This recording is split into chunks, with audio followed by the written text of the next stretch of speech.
Dan Sapman gifted a tier 1 sub to Janus 2 Rock.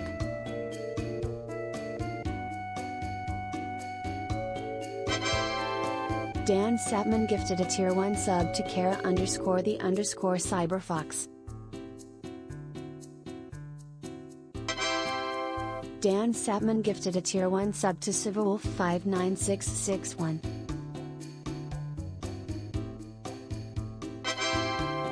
Dan Sapman gifted a tier 1 sub to Mexicano12.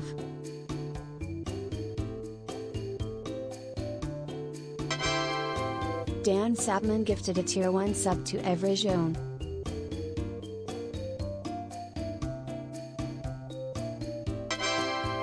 Dan Sapman gifted a tier 1 sub to Kuan.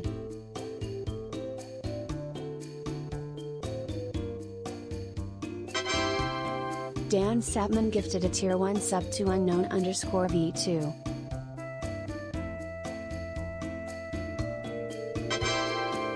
Dan Sapman gifted a tier 1 sub to Cronin.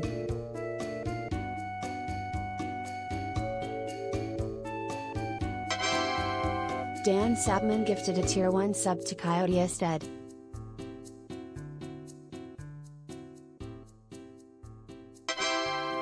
Dan Sapman gifted a tier 1 sub to Lawyer Dog.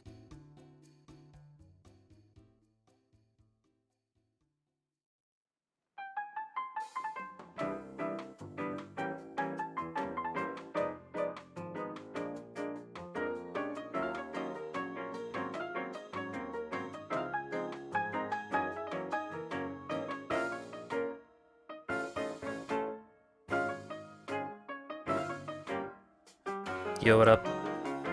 Hey, the PNG tuber is actually working correctly this time.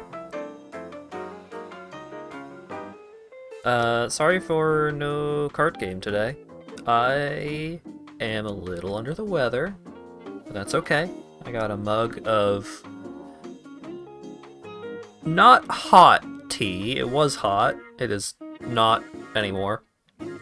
And I'm going to play some Runescape in hopes of... I don't know. I'm gonna play some Runescape, I guess. Thank you very much, Dan, for the 10 gift subs. It is extremely appreciated.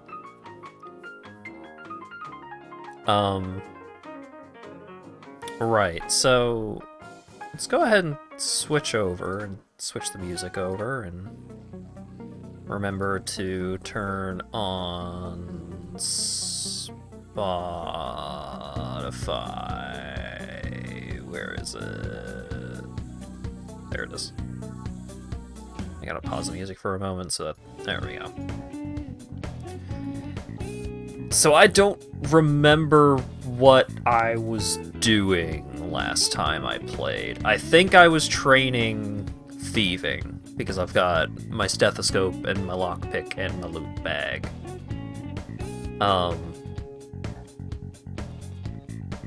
Right, so I need... Poll was tied. No, I had a tiebreaker in the Discord. One of the many benefits of joining the Discord channel. Join the Discord if you haven't already.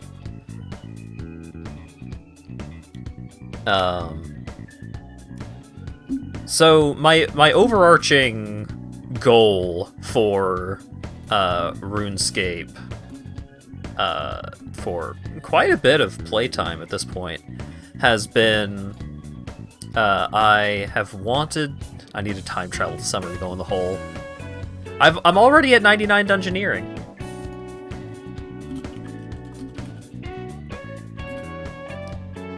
Dan has appeared. So I've wanted to try and get all of my skills up to the requirements of completing all quests without mini quests.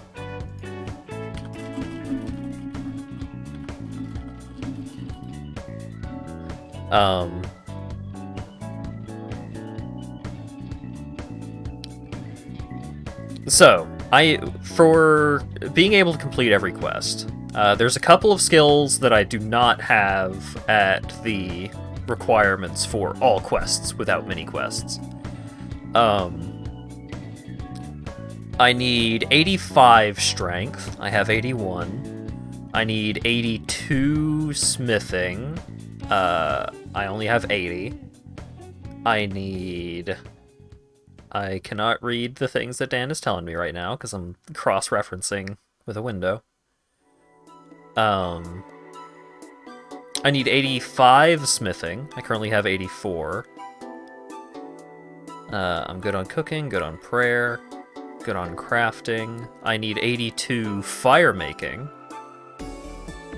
Good on magic, fletching. I need 80 wood cutting. Right, so I was going to try and get the wood burning Adzi thing to try and get fire making and wood cutting up faster. Or something along those lines. I'm good on rune crafting. Good on Slayer. Good on farming. Good on construction. Hunting.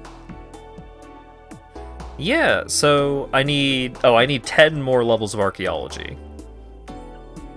So I need a couple of levels in a couple of skills, and then a bunch of archaeology.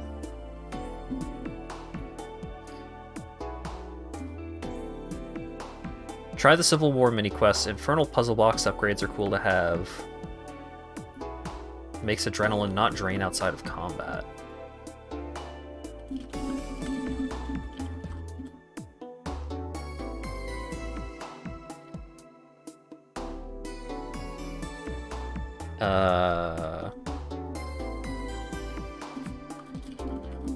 Don't know if I wanna do quests right now because that requires me to read.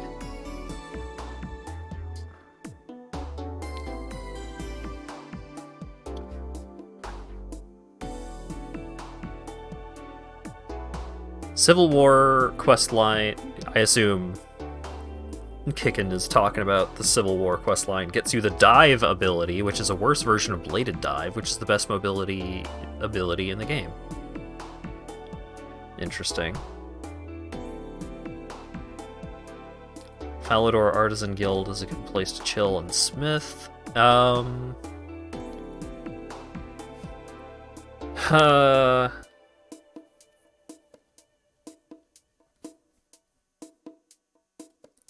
I don't think I have... I don't think I have the materials I would need to be training my smithing right now. Oh. I'm at 80 smithing. What's good at 80? I need 2 levels.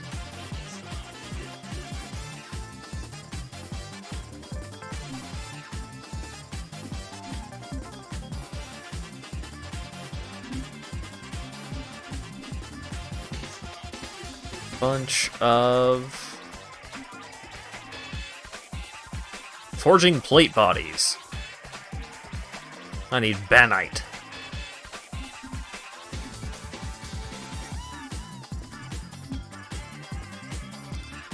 How do I get banite?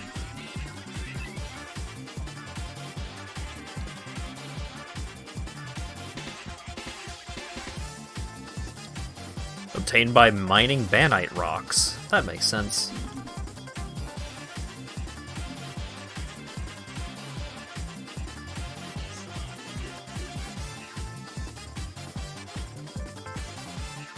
Players who have completed the Ritual of Majorat can access the mine quickly.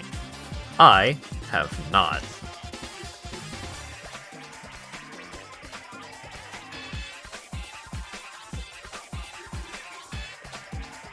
I could mine in the wilderness, apparently.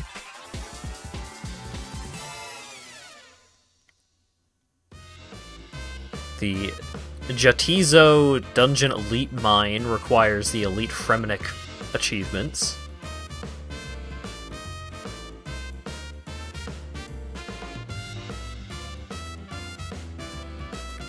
Will be safe unless you opt into PvP other than the periodic nuisances. Yeah, so... The periodic nuisances I am a little worried about. So, if I want to get my smithing up, that's... I could go hang out in the wilderness for a bit. If I don't... If I would rather do something else... Woodcutting is not fun or exciting.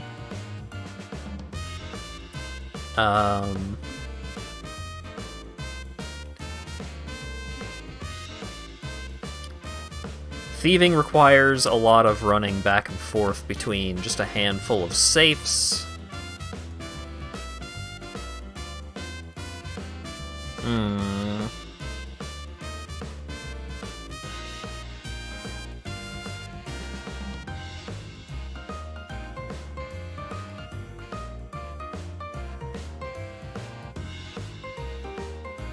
Oh right, I've got this pirate's key. I can go see what the pirate's key is all about. Just to try and get myself doing something.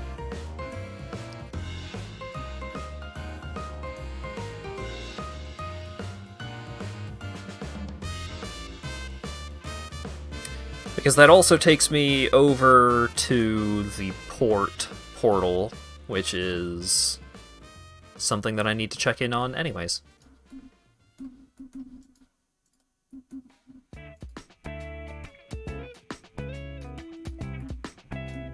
There it is.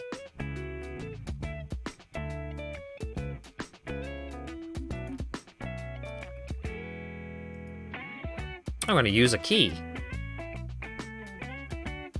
Much appreciated. I receive 3 rolls on the drop table once it's open. I see. Ara matey, Ara yourself, say Frank, what's the deal with that chest over there? That'd be a treasure of one-eyed Hector. Recently washed up, considering all the celebration and gift given, I thought I'd hand out its riches to the people of Gilnor. Can I have some? Well, you know, I may not have the key for it. For every 4 keys you give me, I'll give you 1 piece of treasure once the chest is open. Until January 31st, you'll be able to find the keys when you arrive and hourly while you're out and about. You'll be finding more than 12 keys a week. Starts on Wednesdays.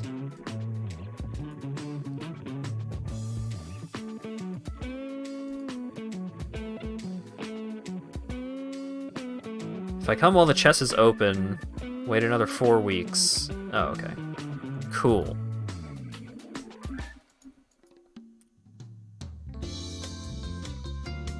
Alright, let's see how my port is doing. I got the Rising Staff and the Longship Massive Pride.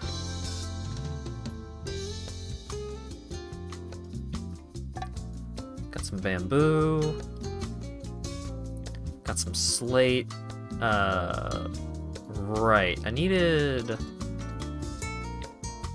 a bunch of bamboo to upgrade the office.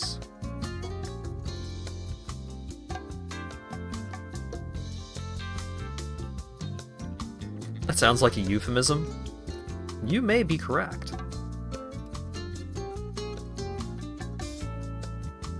Alright, so morale and combat.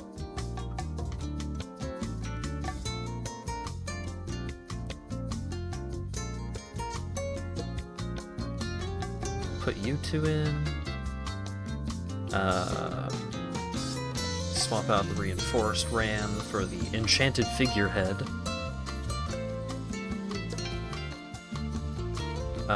Give me the Crate of Riches. There we go. So they'll be back in 2 hours. Flock of flying squid!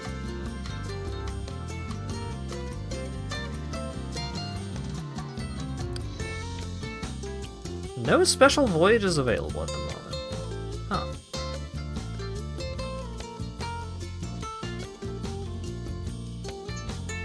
Huh. Sure. I could use some bamboo. Let's put some ladies, put some of these dudes up in it. One of them. Get in there. Sounds great. Get out there.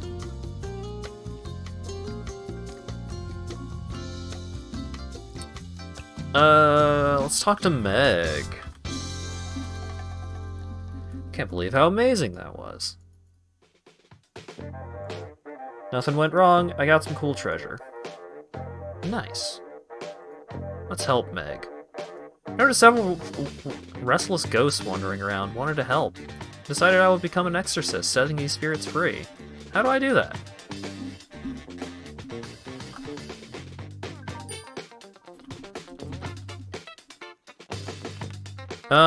Let's see. Father Ernie is a skilled exorcist. He can help. How do you spell that? That's a good question. What's the best weapon for cutting through dense undergrowth? A strong machete.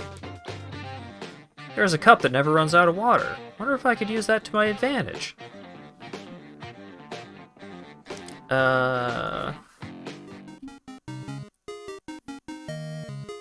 Learn the enchantment that makes it work. That should be everything. I'm gonna go get some treasure. Thanks, Meg.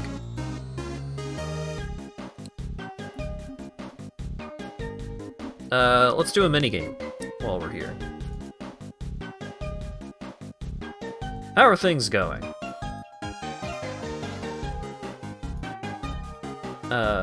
Wait. Oh, is the minigame not available right now? Whack.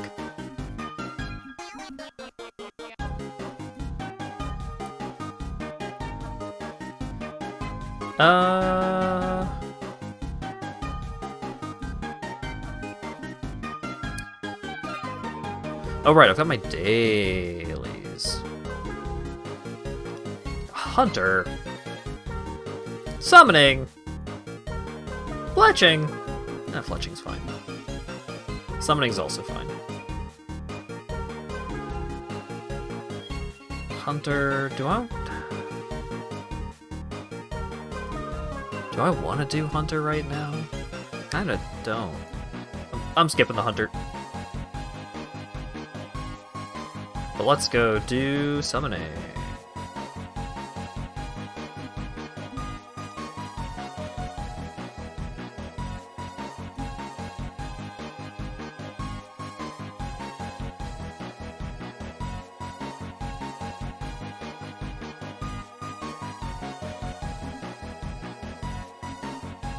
Well, we'll do fletching first while I am at the bank.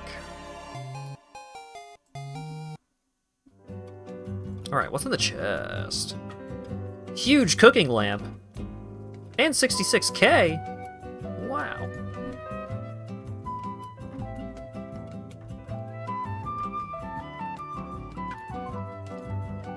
Nope. Don't put my runes in that tab.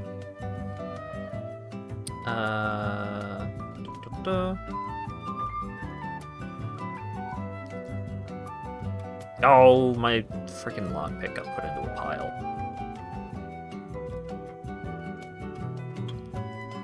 Alright, oh, my balloons still haven't sold. What a shame.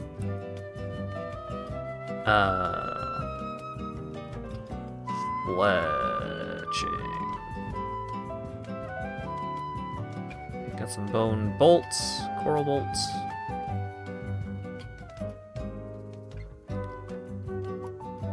Do I not have any headless arrows right now? Guess not. Do I have tips? Tips. Got bolt tips.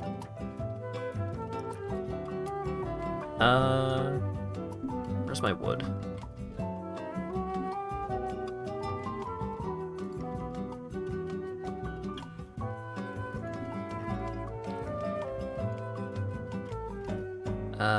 Knife. There we go.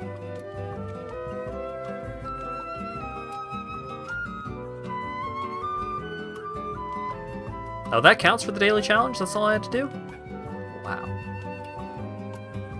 And it's just that easy.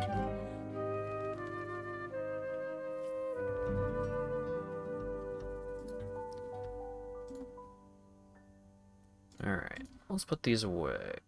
Oh, I was looking in the ranged. I did have a bunch of arrow stuff in another tab. Summoning.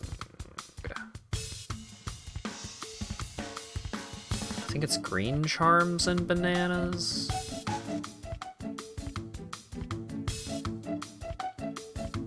There's probably a better summoning pouch that I could be making, but this is the one that I remembered off the top of my head.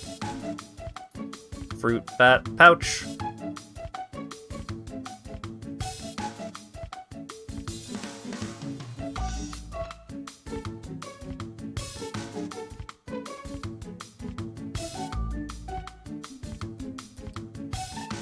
And then I will disassemble all of them.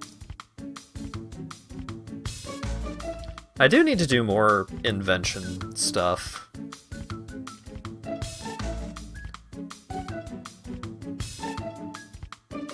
I just keep forgetting that it exists, and I don't want to spend the time to remember how all of the stuff works. It's just, sometimes I remember, oh yeah, I should dismantle this, and then I do.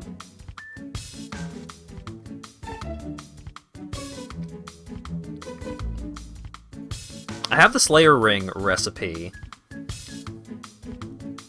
so I could just farm that for a while if I wanted to make some progress in that direction.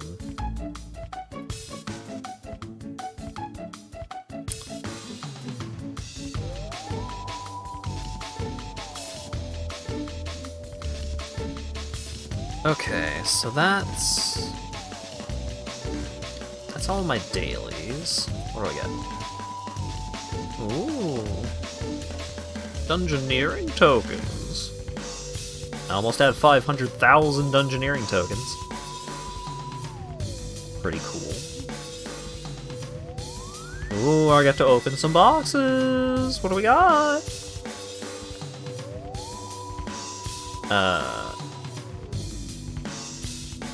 Give me the lamp. Double dragon. Give me the 8 fallen stars, sure.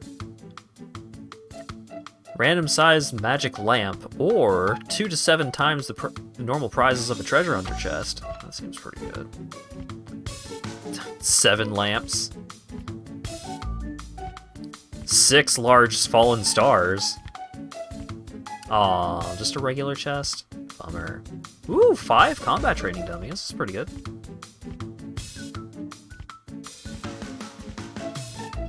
Adamant chest or skilling chest? I don't know. This is my last key for right now.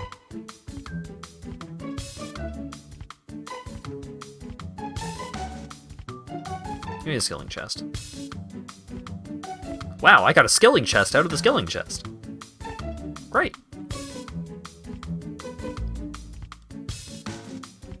I would like to put all of my bonus XP into wood cutting. I would like to use all my lamps on rune crafting. Wow! Level 89 rune crafting. You training agility today?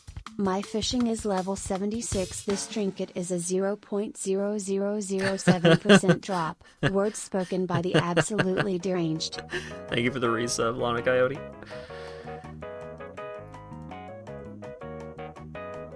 Oh, I can't bank the skilling chest? Alright, let's see what's in it then. Ooh, Dungeoneering tokens! Hey! I now have over 500,000 Dungeoneering tokens. Golly.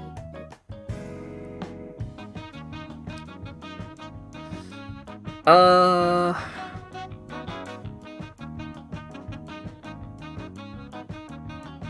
could go see what's going on in Miscellanea.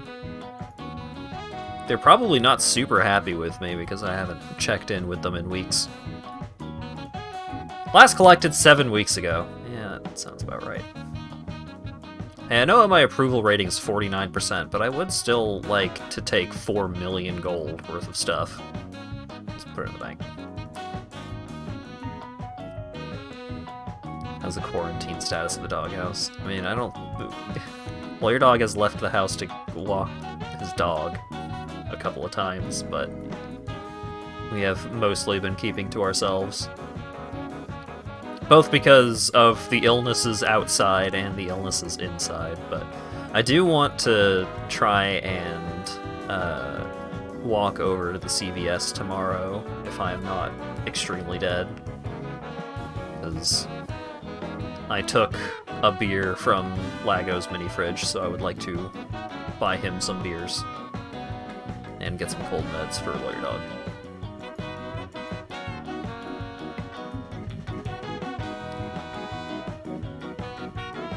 Ooh, shark fragments. Wow.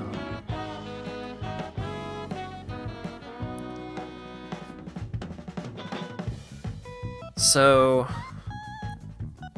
leveling smithing would require me to go level mine. It would require me to go mine for a while. My Ring of Fortune shines, and I receive a sealed clue scroll easy. Nice.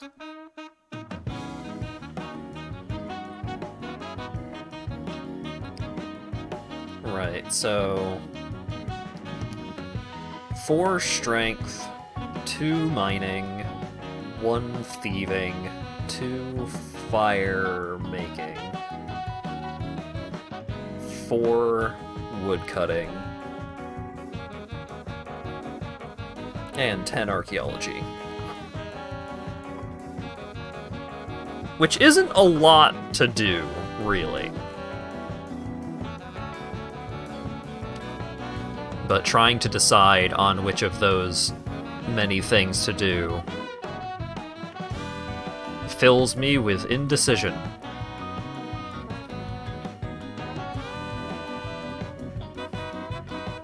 So at least I have maintenance things to do while thinking about it.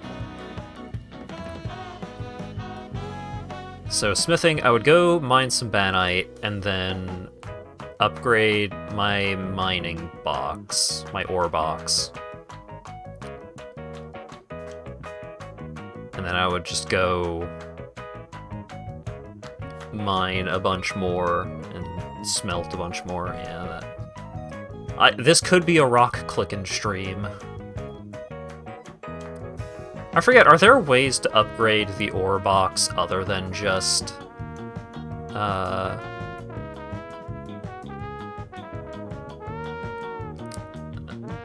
doing the material upgrade? Fully upgrade the spring cleaner? Nice. I think I still have 1 or 2 levels left for upgrading the spring cleaner. Ore box only goes up to Elder Rune. I mean, my ore box right now is Nechrite. I just don't know if there's a way to upgrade the amount of ore that you can put in the box. I'm gonna look that up on the wiki. Looks like I've got it open.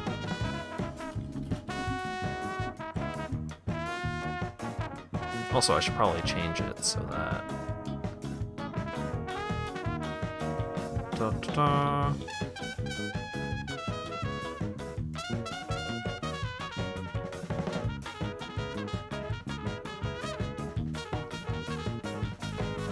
Background FPS. 60. So now, you won't even know if I'm looking at the wiki.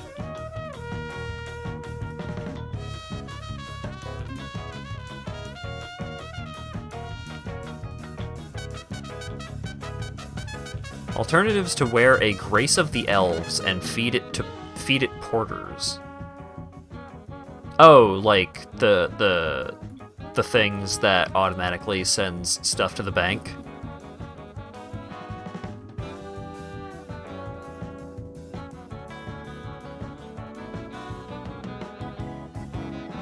That makes sense.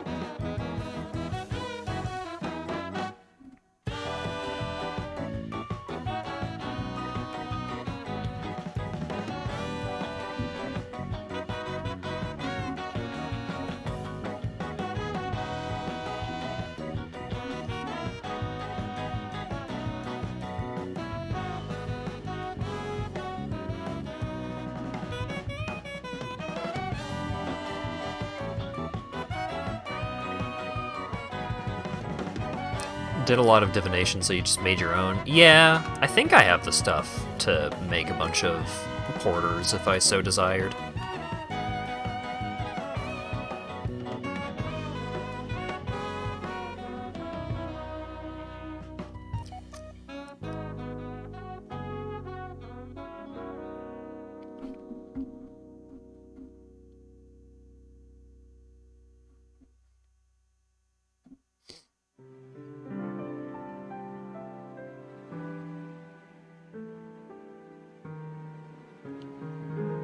Oh, you can upgrade the maximum capacity of the ore box if you complete a specific achievement, but in order to complete that achievement you need 90 mining, which I don't have.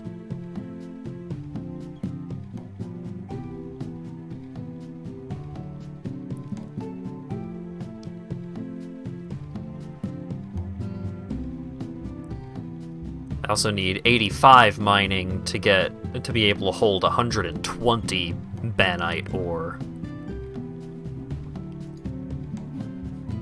But being able to hold 100 ain't bad. This is now a Hat Gets 99 mining stream. I could go click some rocks. Even if you don't have PvP turned on, dying in the wilderness still results in dropping stuff, right?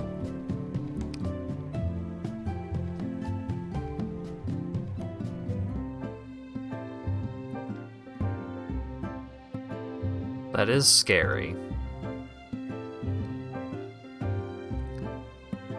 Dying in the wilderness is unlikely in your experience. Yeah, but you're, like, all tricked out and strong, and have good stuff.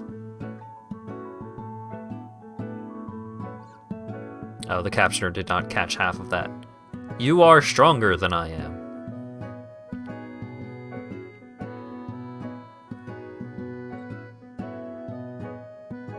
Threat does two things: spawn monsters that can be dodged by running a bit, and spawn a slow attack you can prey against. Huh.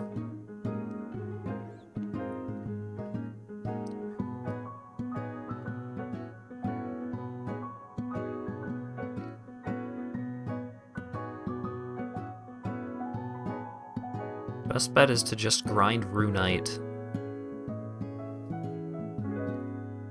Skipped Nechrite because you hated their locations. Well, I'm on Banite now.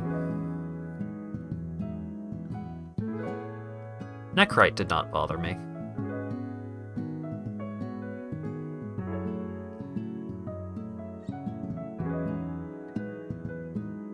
Started a new guy in Runescape after one of my streams. Oh, I'm so sorry.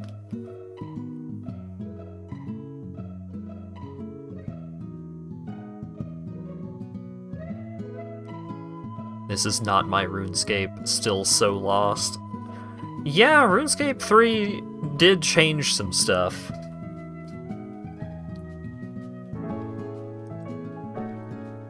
But I had never accomplished anything in what is now old school RuneScape, back when that was just RuneScape. So I did not really have many preconceived notions getting into RuneScape 3.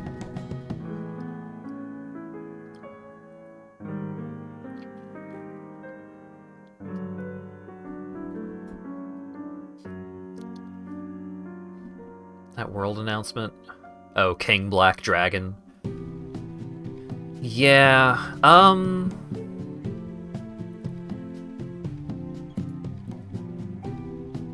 yeah, my current death mission, which you can't see here.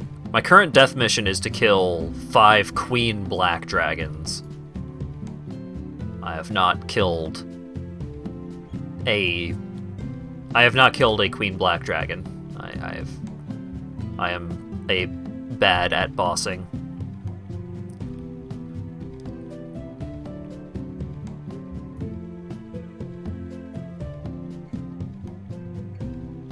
Oh right, I need to put some money into the miscellanea coffers while I'm here.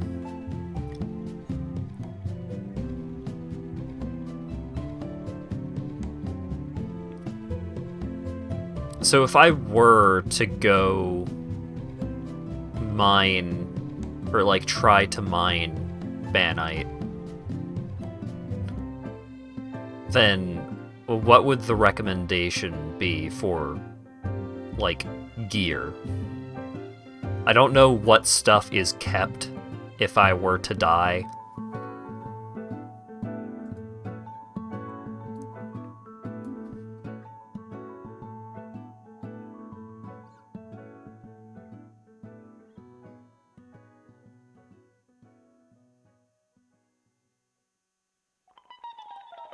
There is a Banite mining location in the wilderness because I do not have the I am missing several quest requirements for accessing some of the other Banite locations.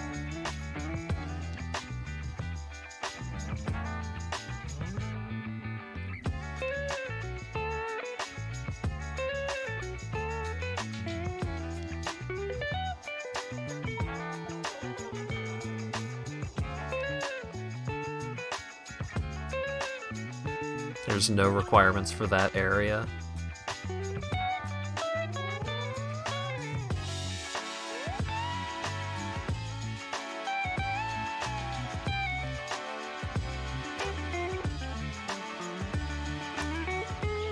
The Arctic Habitat Mine, north of the Relaka Lodestone.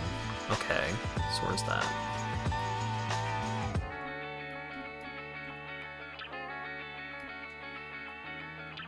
Ah, okay, I see.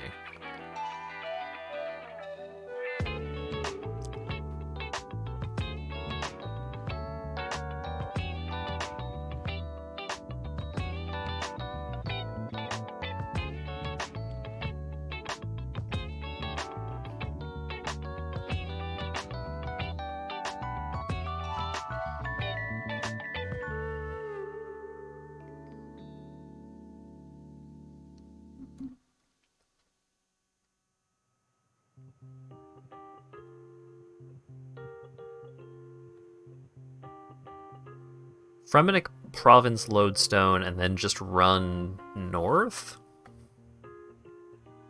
Just like run along the coast?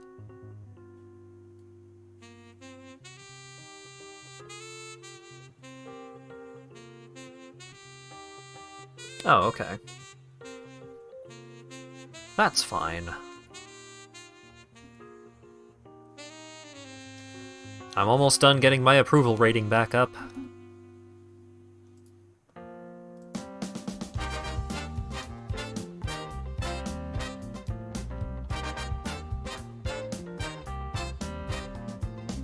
I don't actually know how much note paper you need to... Oh, right.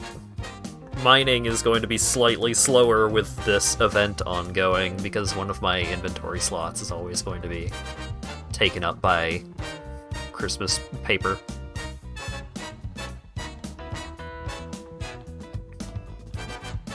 One of my ships completed a mission. Golly.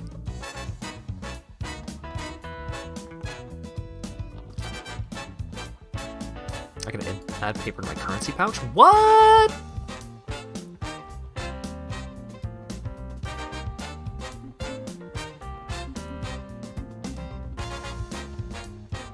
But it doesn't automatically get added after that, right?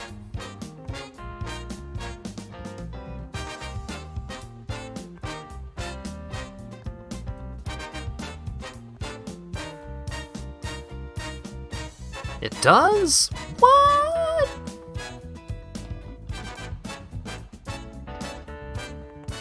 Unless I get it from Treasure Hunter. Oh. That water looks amazing. Sometimes this game looks nice. I actually have the graphics turned down a little bit because my poor GTX 1070 just can't handle the immense graphical fidelity of RuneScape. There's some areas where the lighting and the shadows get pretty intense. Oh, okay.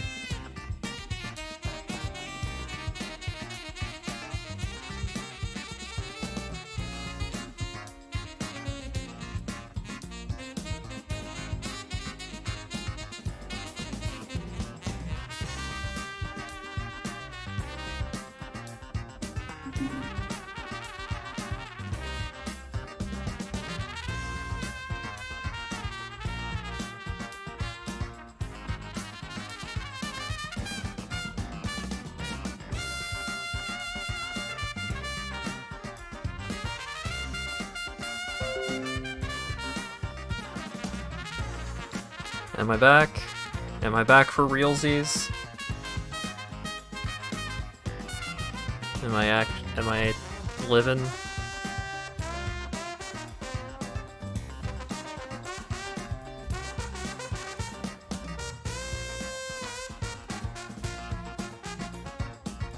Starting to feel like they're throttling you. I don't know why they would.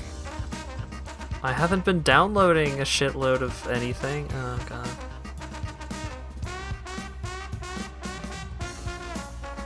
I haven't been internet misbehaving. I don't know why they would be mad at me.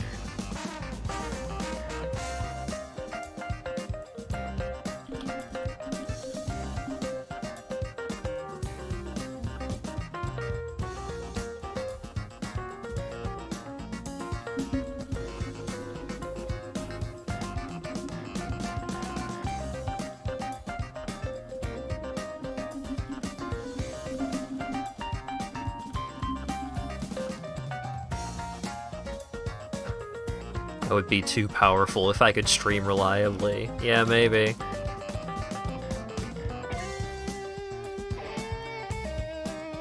I gotta tell Lawyer Dog that the internet is dying so that we can do some tests.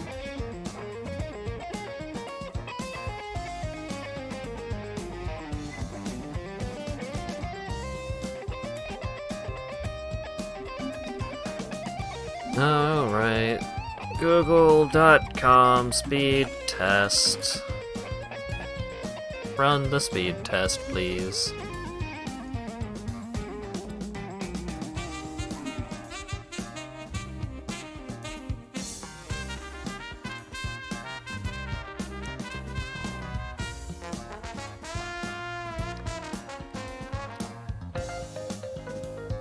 Oof, ouch.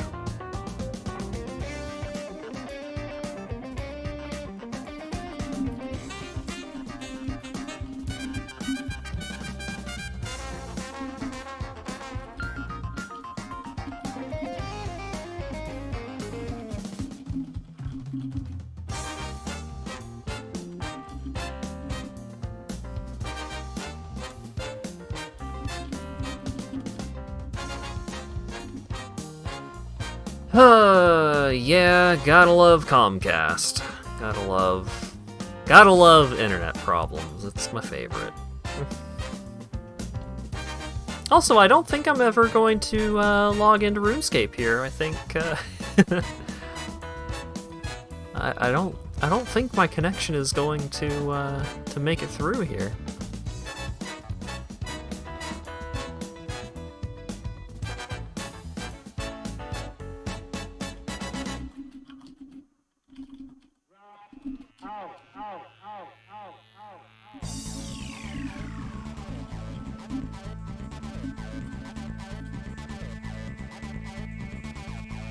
Dwarf time? I don't know how that would help when my internet is being all fucky.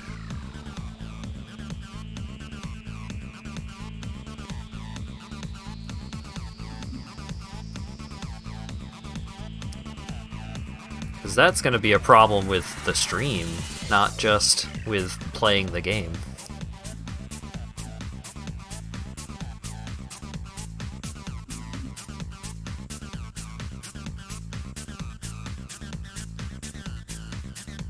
What was I doing? Oh, right.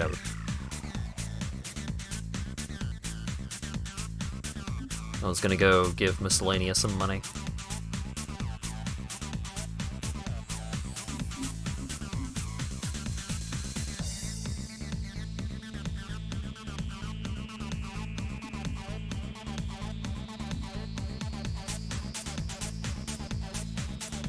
How much money do I want to give? $500,000. There we go. $500,000. I hope it's worth the investment. Yeah, the internet is... Oh, wait, no, I shouldn't have said anything. Yep. Ooh.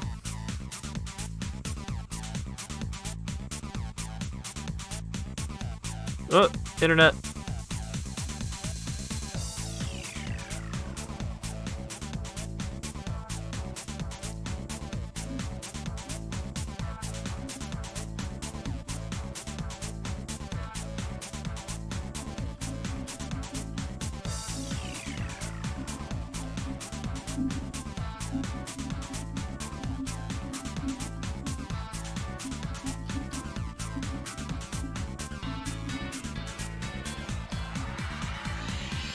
Roller coaster of emotions. It's not really a roller coaster.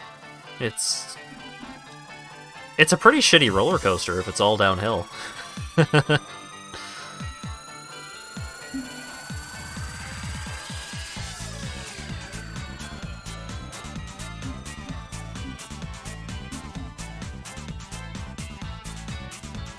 Well, I'll just keep on trucking until it completely turns off again, like it has in the past.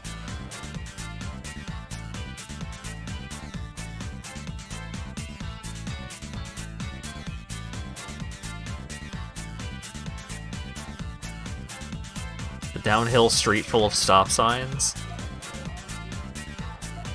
I guess. Ooh, corrupted magic logs. Ooh.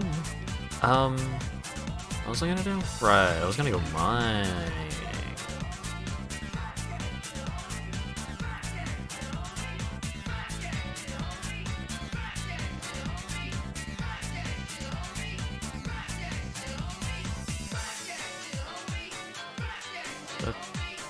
We got in that one ride everyone makes to kill their guests after they've completed their scenario objectives.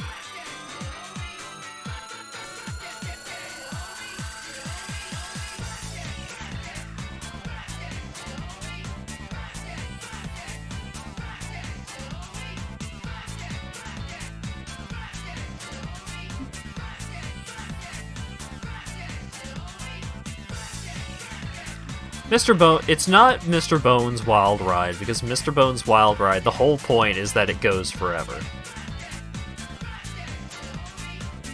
What Alarm Frog is talking about is when you... wait, do I go up the hill? I think so. What Alarm Frog is talking about is when you, like, explicitly make them die. Find the highest tree on the Fremennik mainland. Is Sea Shanty 2 in this game? I think so. Sea Shanty 2 is in my stream playlist.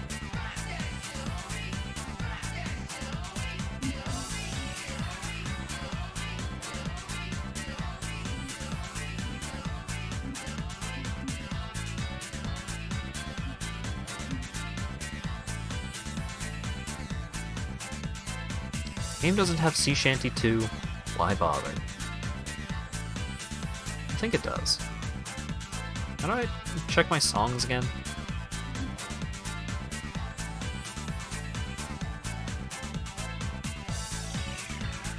Yeah, let's not... There's Fletcher.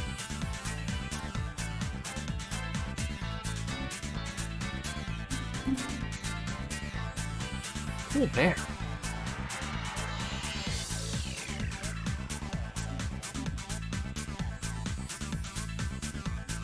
Wow! It's Banite! Bruce Banite. I know my pickaxe is lower level, but I gotta get ore to get ore.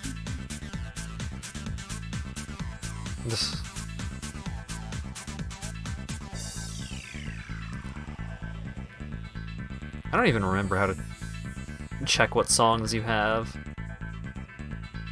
I know that's a thing you can do.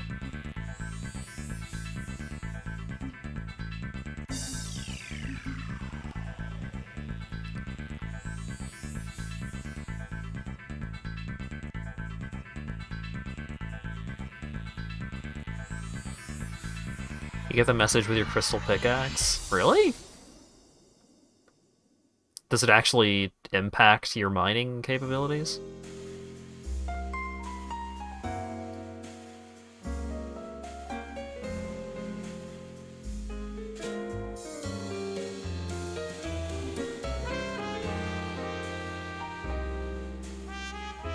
All chat, emotes. How do you look at your music?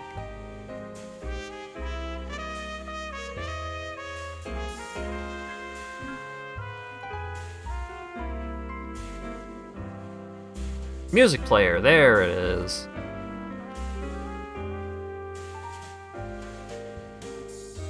Sea Shanty. Sea Shanty 2, there it is. Alright.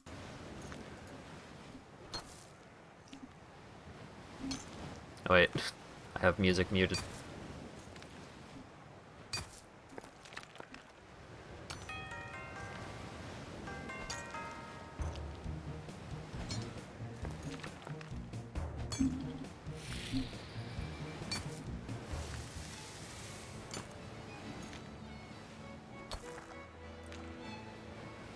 Oh right, it's the updated version.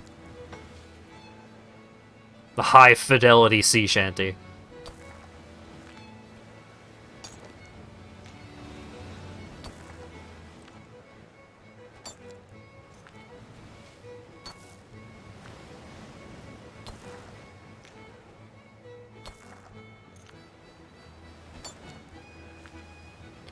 What is honky tonky sea shanty?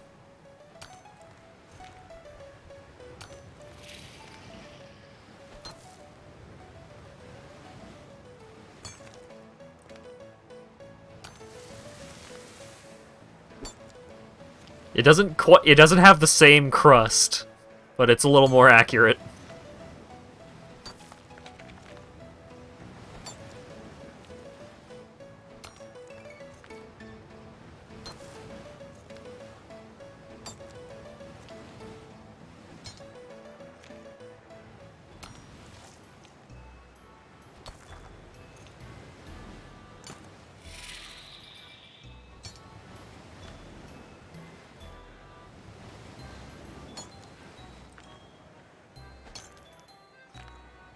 Sea Shanty Xmas kinda sucks.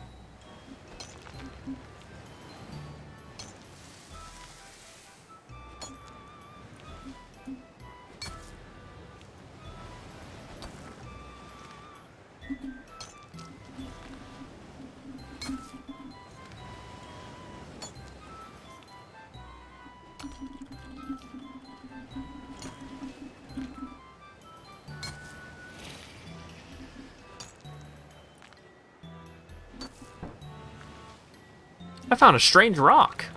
Oh, there's a rock in this rock. How did that happen? Alright.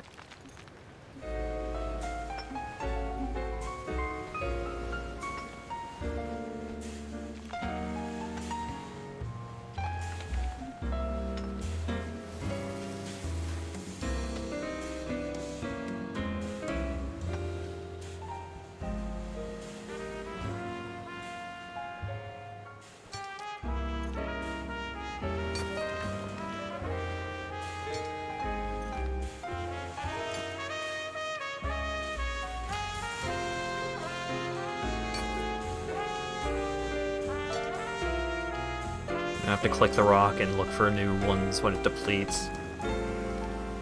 Yeah, this one you just gotta wait. You click on it and then you wait until one of them gets shiny with some gold sparkles, and then you click on that one instead. Wow.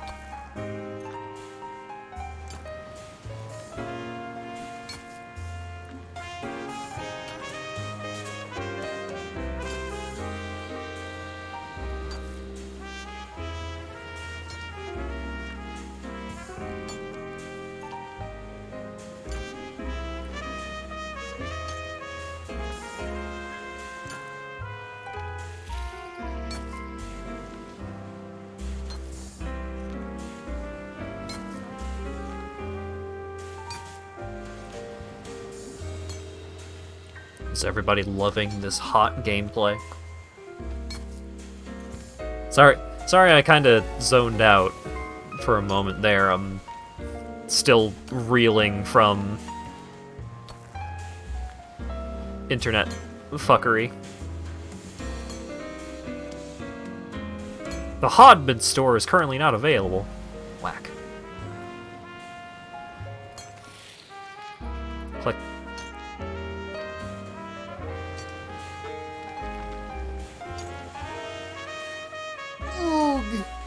Ooga chaka.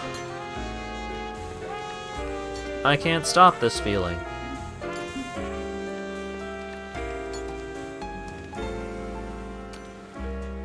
I'm just happy to be here.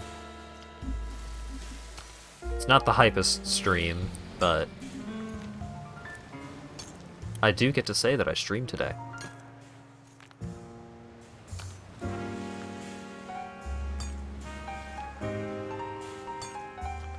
Got mining smithing into the 40s just in the little beginning zone they drop you in.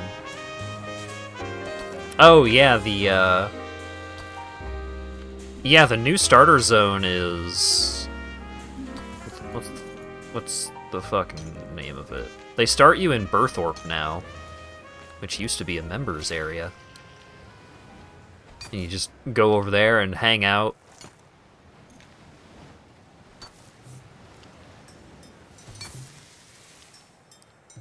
Either this or playing Satisfactory. I mean, Satisfactory is also good.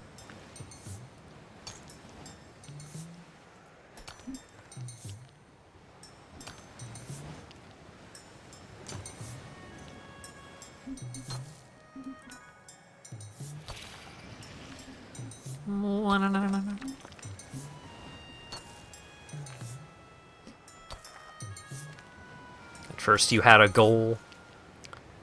See... Oh, right, it's this one. Yeah.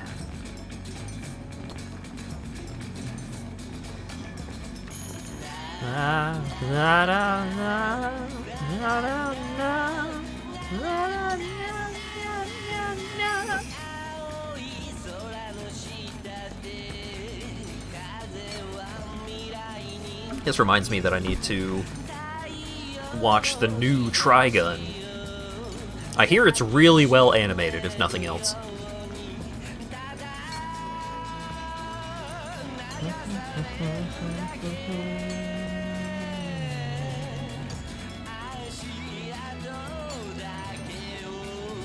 I think the first time that I started playing RuneScape, like this RuneScape, was during a double XP event. So I fucking blitzed through the early levels of, like, every skill.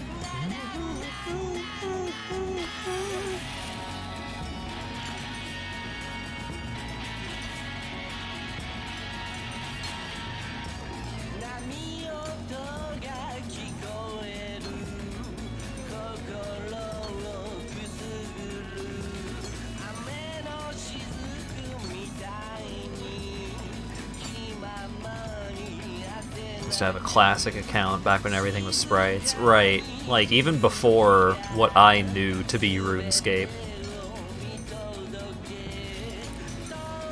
The oldest of schools.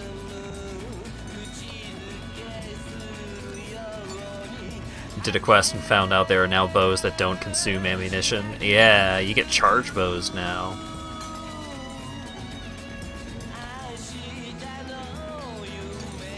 There's a lot of stuff in this game. There's just stuff. There's there's just quests that unlock game mechanics.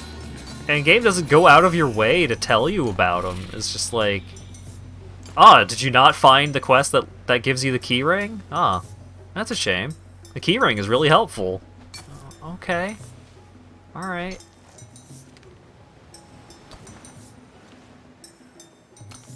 Howdy, cult. Nachos sounds good.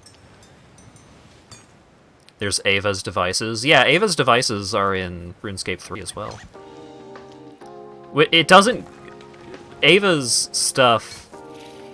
You still need ammunition in the first place. It just gives you most of your ammunition back. The keyring is also not super useful in RuneScape. Most of the keys that you actually care about just do not go on the keyring.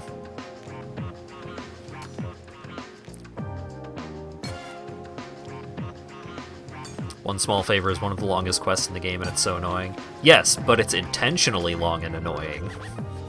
So you're not allowed to criticize it. Alright, Yak Track. How much time is left in this Yak Track? I know how Yak Track works. Ooh, XP boost.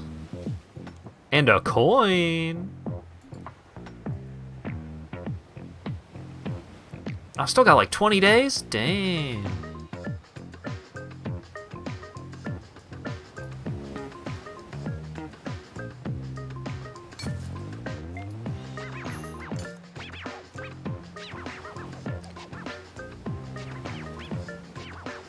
The entire, like, One Small Favor, the whole point of the quest is that it is a stupidly long, red paperclip trading chain. And it's like, that's the joke, that's the point, it still sucks.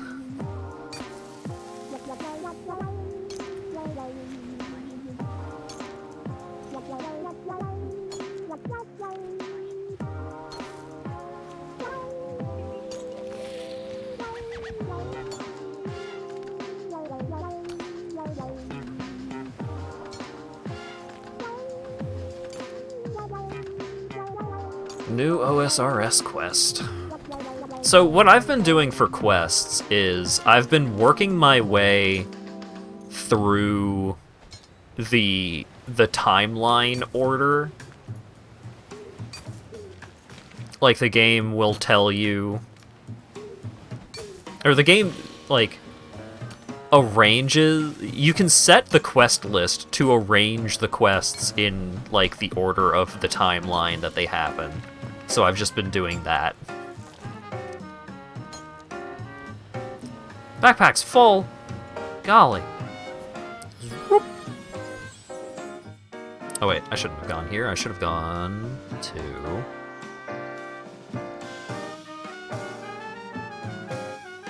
Falador, I think?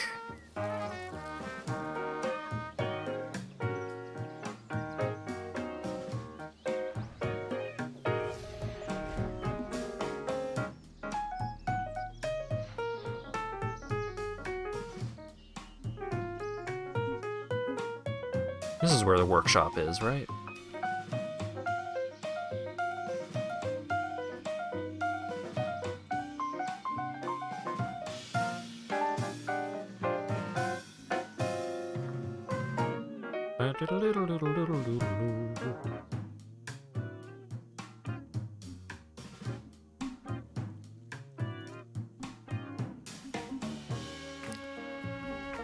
I would like to smelt, please. So, first let's deposit. Crack these.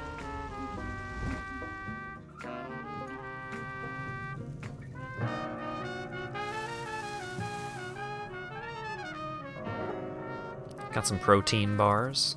Put these away. Where's my statue collection bag?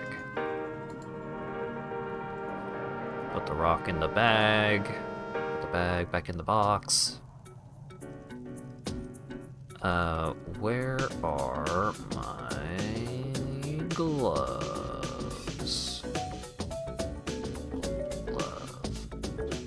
Love the glove. Ice gloves, safety gloves. What the fuck are they called again?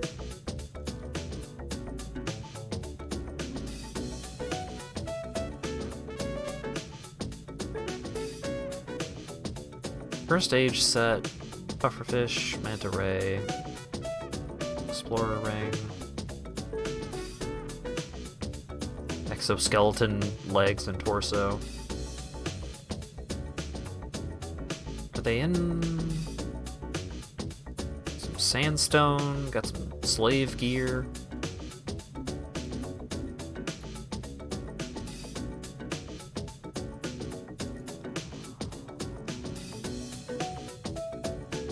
The gloves that make your smelting better.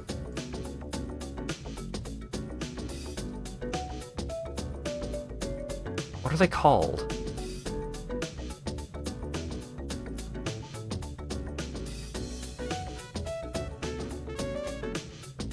Like gauntlets? Gaunt. Smelting gauntlets. There we go.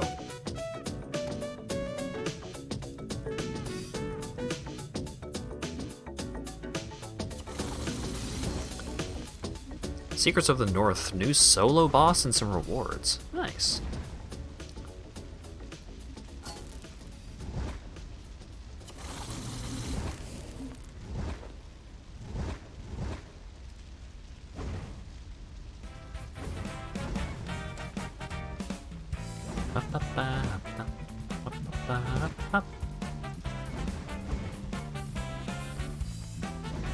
Oh, I was deeper into smithing than I thought.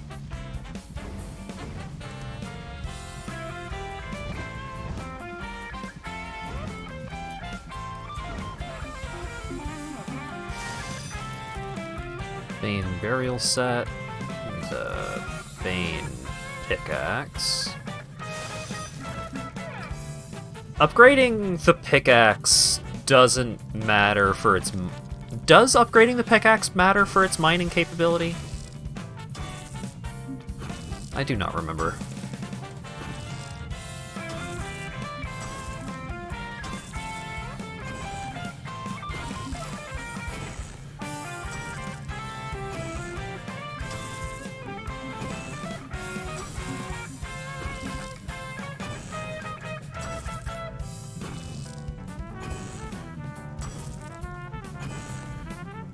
The official Artisan Workshop World.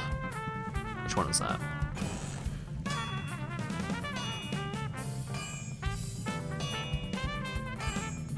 Yeah, it does have randos chatting. That is a concern.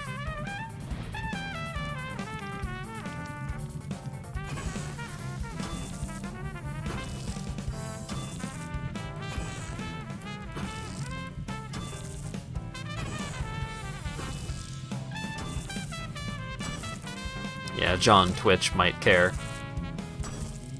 Have a good sleep, Rand. Hey, 5:30? You're still getting to bed earlier than I got to bed last night. Well, actually, I went to bed at like 5-something. I think I went to bed earlier than 5:30, but I could not get to sleep for no reason.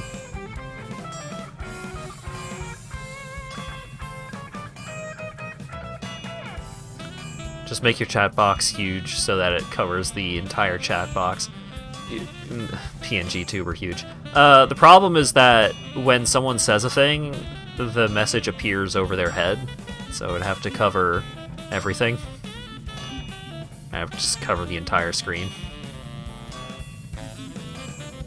And I know people would say, "Oh, do that, it would be funny," but I'd rather not.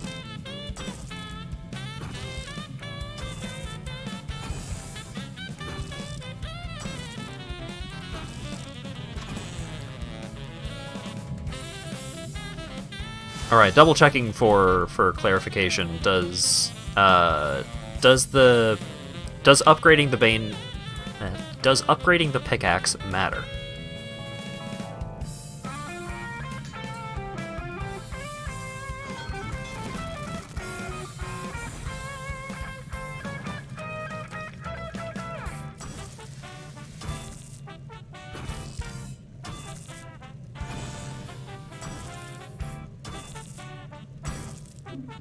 I think someone answered me earlier, but I was not paying attention. Sorry.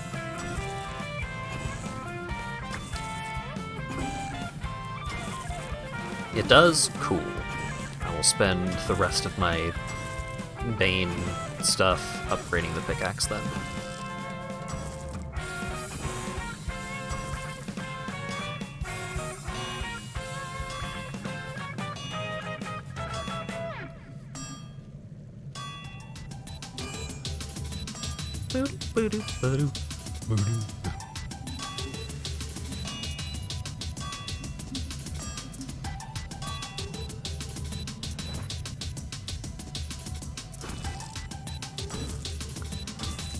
But first I gotta hit this box until it becomes a better box, so that it can hold different things.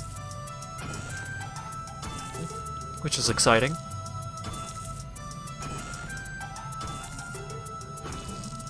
Increments damage slightly so that it overall takes fewer hits. I mean, it adds up.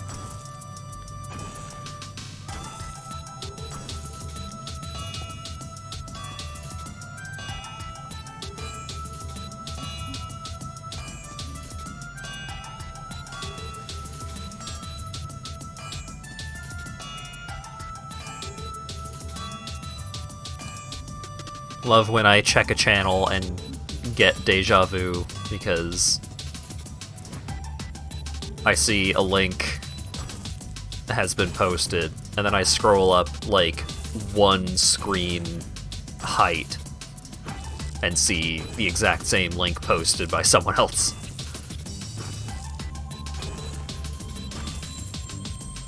I understand not wanting to read the entire backlog, but sometimes someone just posted it.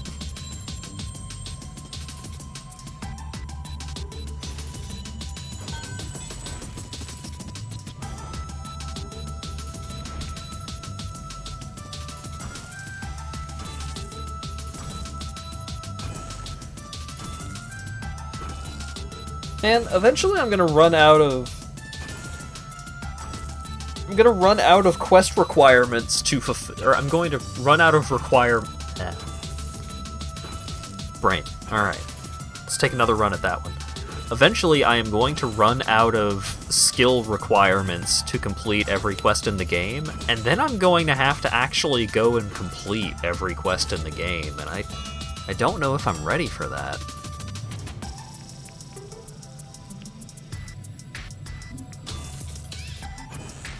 I'm still a bit of a ways off, so I don't have to be ready for it right now, but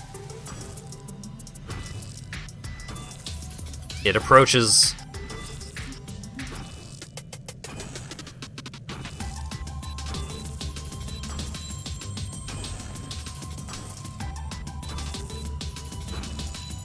Actually complete quests, yeah. I've got 181 out of 434 quest points. Hey, 81. Let's go.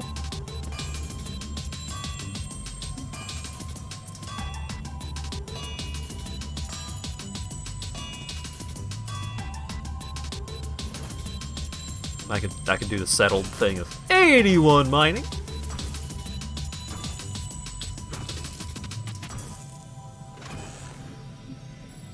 Or I could be across the room doing something else and celebrate it.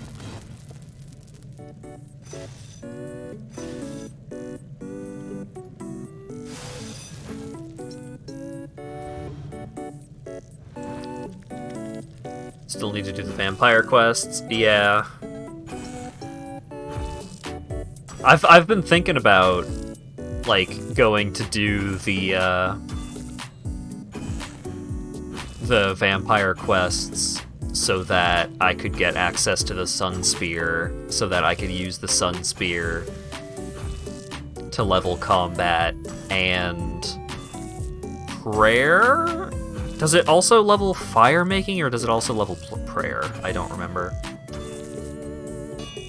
Killing the vampires with the Sun Spear, I remember just doing several things at the same time.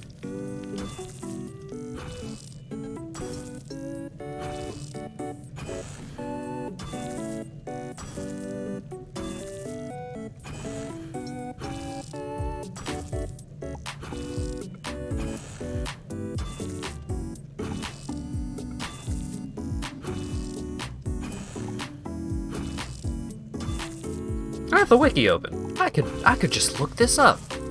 I'm just talking out my ass when I could be talking out the internet hole.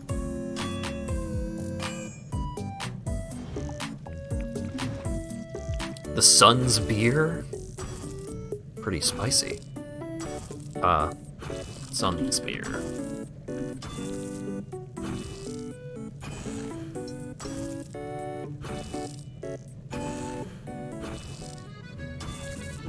Firewatch, Firelords, and Fire Ladies killed with this weapon will automatically have their corpses cremated, granting 150 experience in firemaking and scaling experience in prayer. 210 experience before level 90, and 280 experience after level 90.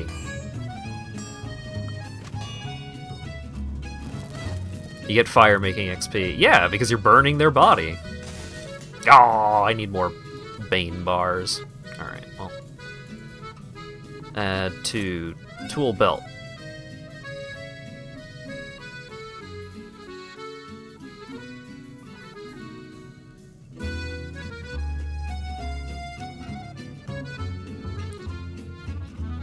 Put my old pickaxe away. Commits arson. Look, you're cremating the body of a vampire, alright?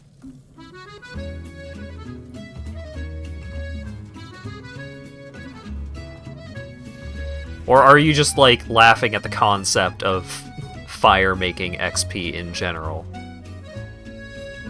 It is kind of silly. It does feel like the least deserving of actually being a skill out of every skill in RuneScape. Because it's like, attack and strength being separate, sure. It's like, this one is more about accuracy, this one is more about damage, sure, whatever. Some weapons are better for one or the other. Agility, I run faster, you can, like, use extra shortcuts, sure, makes sense. Fishing, cooking, yeah, sure, whatever. And then, it's just like, well, I mean, dungeoneering is also kind of silly as a skill, but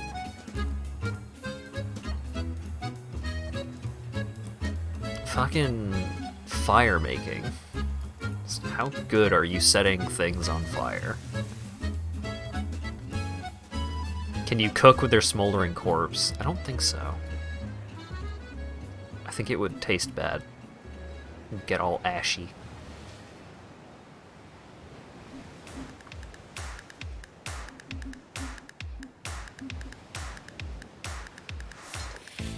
Still here. Yep. Unsurprising. How much did you miss? Basically nothing. I swung an anvil, or I swung an anvil out of hammer for a while, and now I've got a better pickaxe, so I can click rocks better. Alright, you also get extra experience from the Sun Spear if the Mauritania legs are worn.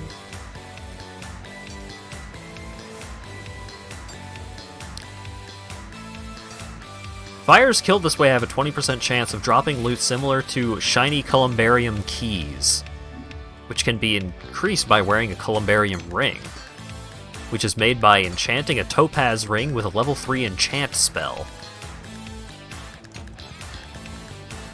Okay.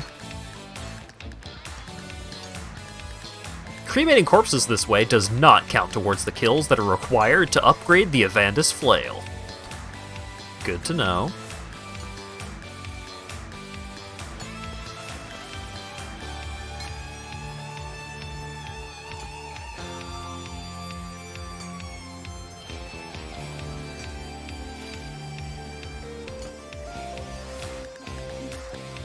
When using abilities, the Sun Spear can be combined with a higher tier offhand weapon such as an offhand Drygore Mace to increase the ability damage without affecting the ability to damage vampires. Auto attacks will still require an offhand Blisterwood Sickle in order to deal damage.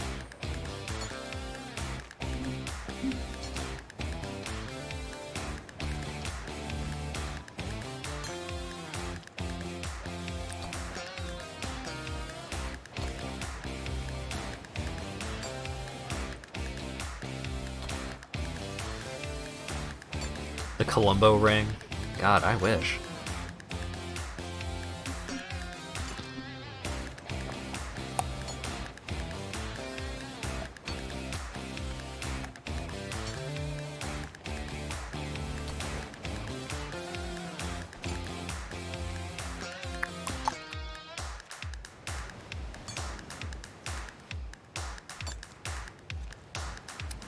Oh yeah, what the fuck do crystal keys actually do? I think I have a bunch of crystal keys, and I just don't know what they're used for.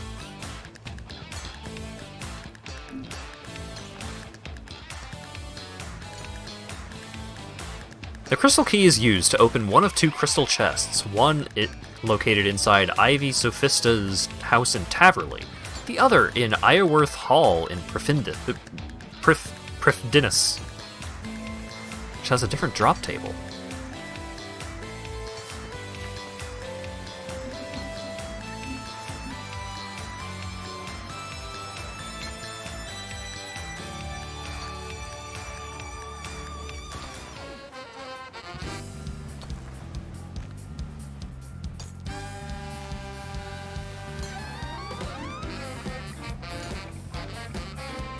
Using the crystal key in Prif with a ring of wealth can be useful, as all drops either give a smaller negative or larger positive trade.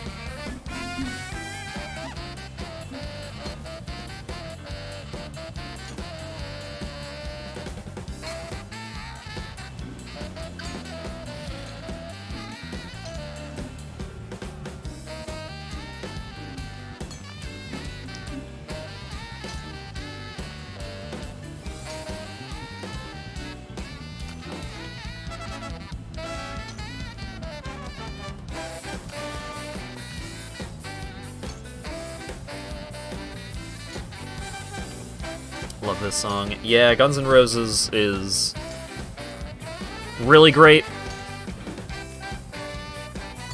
Bakano was a good show, with one of the worst first episodes of any anime I've ever seen.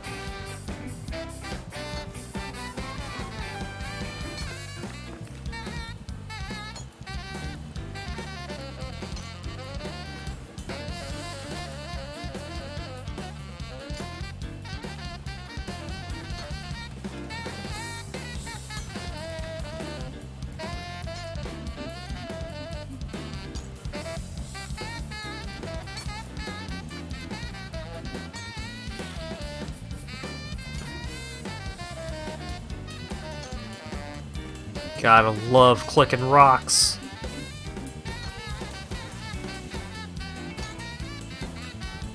What's better than this?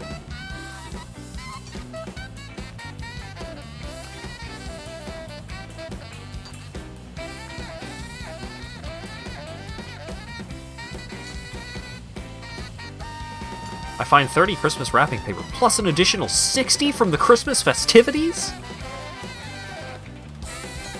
Wow.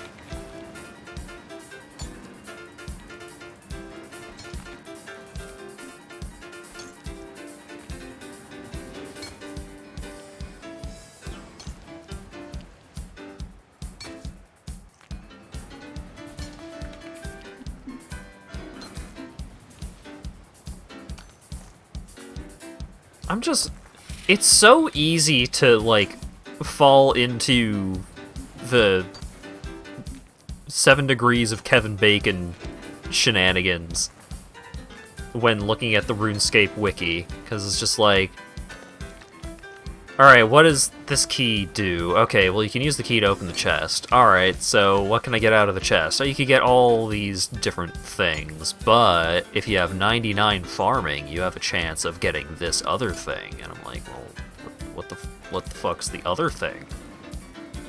What's a money tree seed?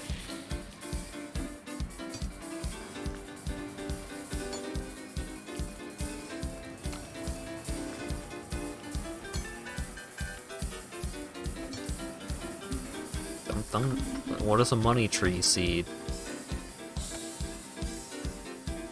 Money tree seeds can be planted in a money tree patch at the Manor Farm at level 119 farming. Cannot be assisted or boosted, and 99 farming is required to obtain the seeds. Money tree seeds can be randomly acquired while doing a bunch of different things. When harvesting the money tree, the player will receive 3 money tree cash bags. Each bag contains between 333,330 and 500,000 coins, giving a total of 9,999 to 1.5 million coins.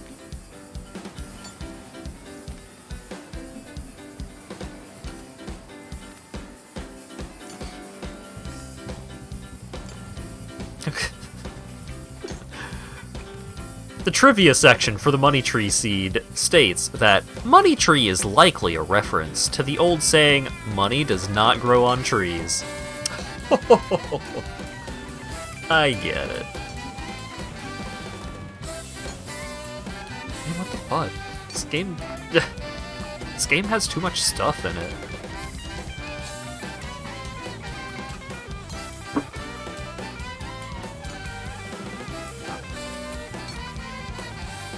Recent changes, Greater Flurry, Acto Primeval Gloves, and Death, parentheses, Mechanic.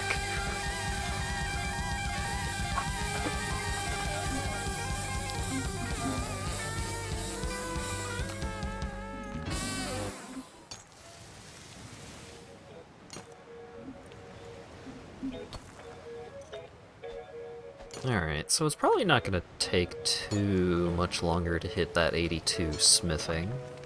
Maybe. Comparatively.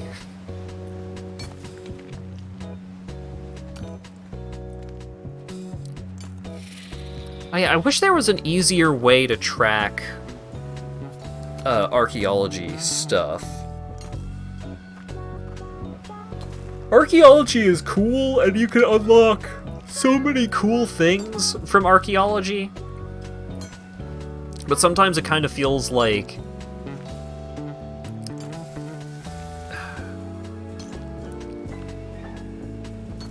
Sometimes it kind of feels like there are too many things to be doing in archaeology. Gets a little overwhelming.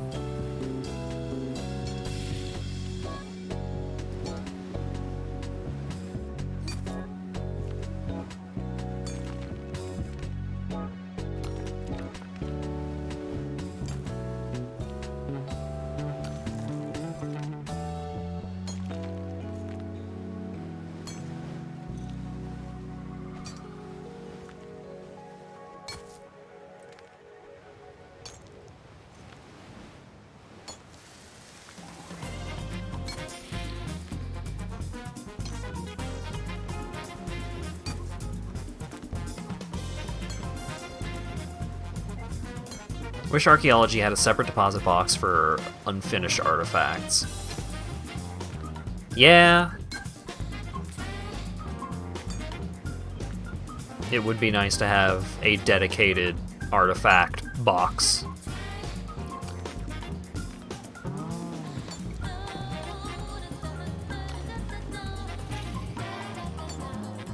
I do need to clean out my bank, just in general.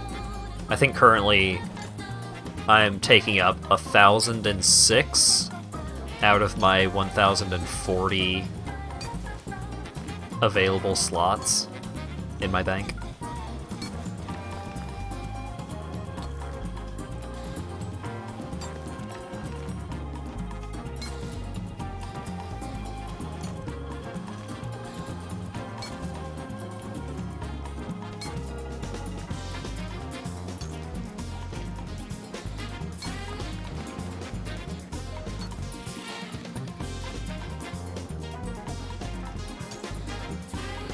Same?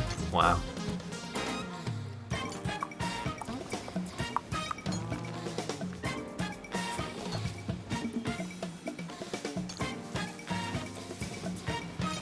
Oh yeah, on top of the quest requirements and also all of the quests.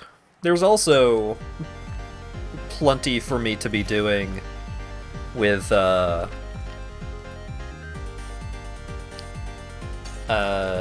going around and getting all of the tasks done for all of the various different regions.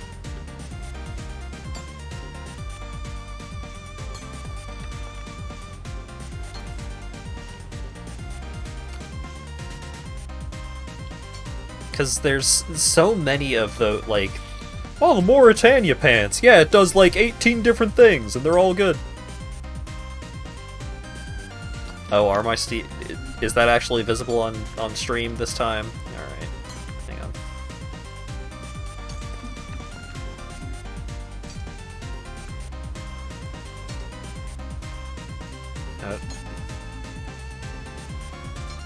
If I open up the overlay over here, does that open up the overlay over here? Cool. It doesn't.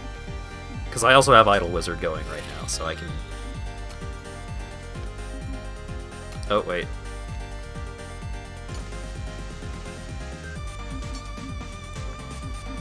Alright, so let's click this rock, and then over here... I don't want force quit, I just don't want to get overlay notifications while I'm streaming. There we go.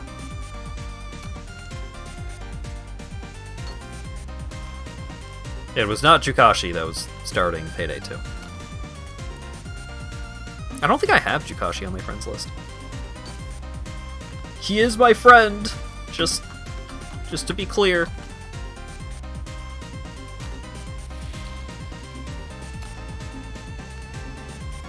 I hope.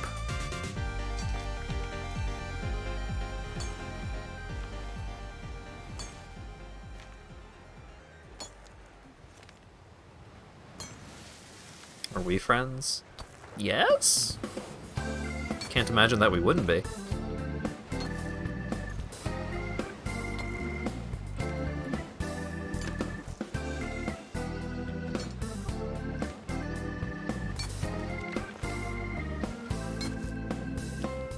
Are we fiends? That's a good question. I can't really answer that for you. Raiding party of forgotten soldiers are advancing on the plain near the Daemonheim Peninsula. Demonic forces want them killed.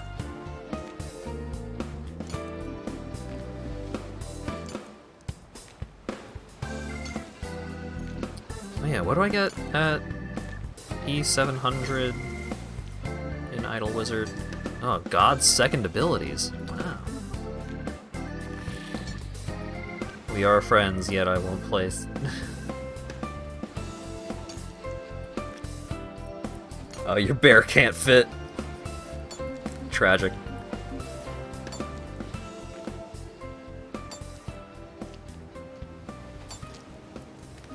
You're correct, Burke. I won't play Spelunky 2 with a bro because I already did. And you didn't appreciate it.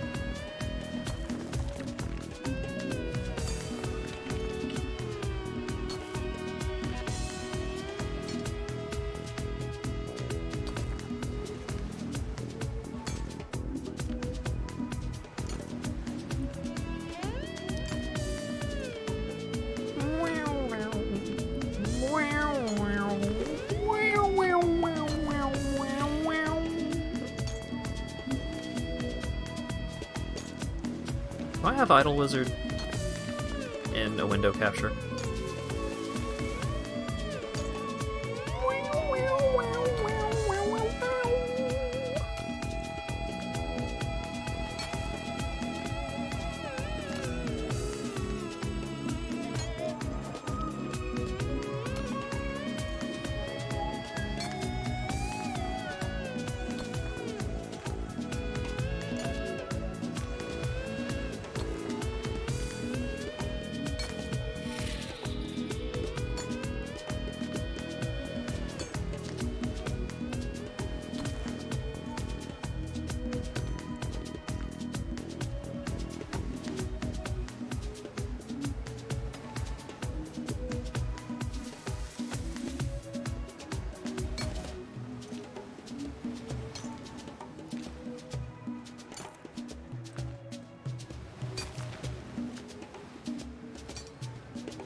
Now we're truly making numbers go up. This is the true gaming experience.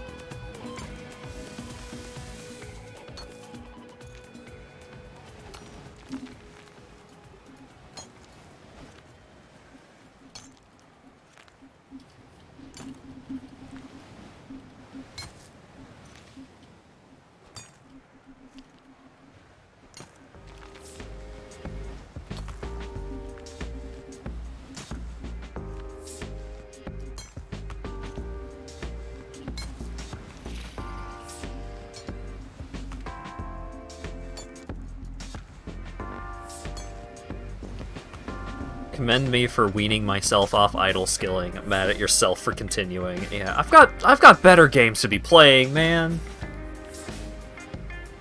I spent way too many times just getting mad at how annoying maintaining various things in idle skilling was, and the fucking tunneling was one of the most annoying things to maintain, but it progress gated the entire rest of the game.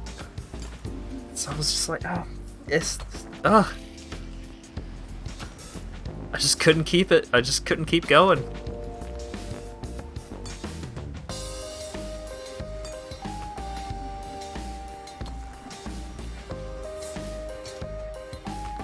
Just got an E50 jump here in Idle Wizard, so I might be able to... Oh, I'm definitely evolving my Soul Stealer. Yeah, the hatchery and trekking is also super annoying and finicky, and most of that game is annoying and finicky in one way or another. But it did give you a lot of things to just, like, click on for a while.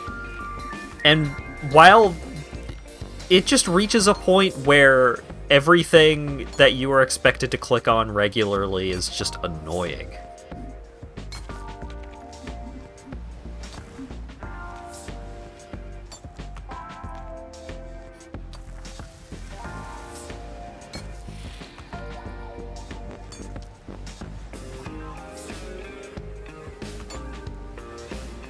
I keep thinking, maybe I'll give Eidolon MMO another try, but then I remember that actually having to move a character around in an idle game fucking sucks.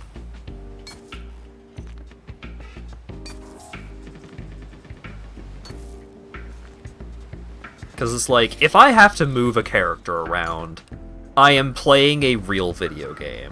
And if I'm playing a real video game, this one sucks. In regards to Legends of Eidolon MMO. It becomes too much of a real MMO. And so, it's just like, I'm just gonna go fucking play RuneScape or Final Fantasy or something. I'm gonna go play a real video game. What about Vampire Survivors? Vampire Survivors is like 10 to 20 minutes of a real video game and then just hanging out for a bit and watching what you did happen.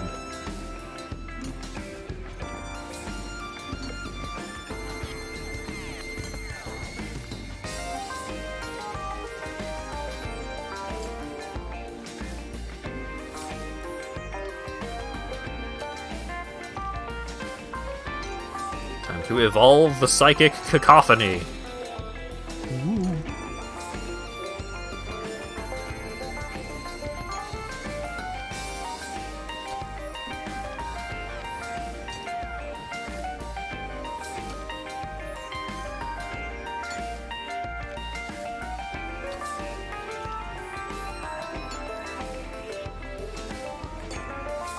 Oh, did I lose my fucking echoes when I exiled? Oh, that was dumb. Oh well.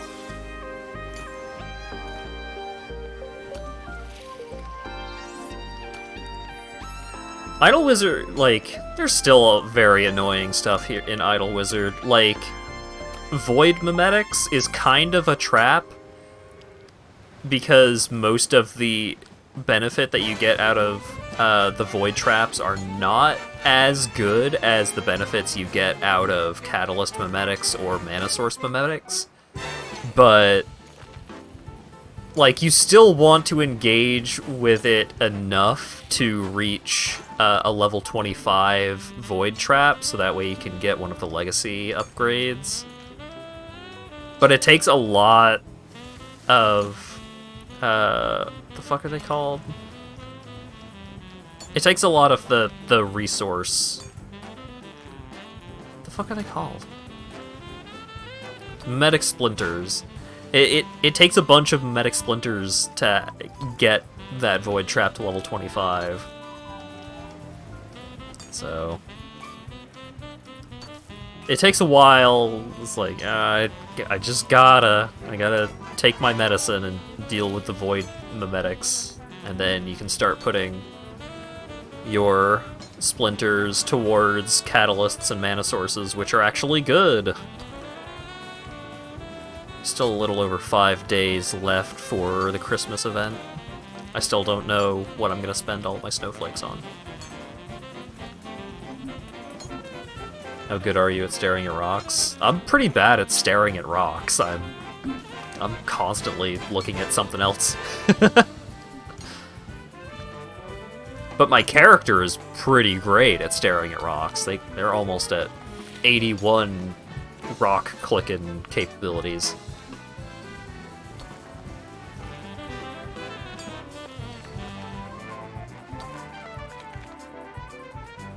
Alright, so once we start getting a bunch of green text flying off of my pet over in Idle Wizard, then I get to switch to my real build-up setup. Very exciting.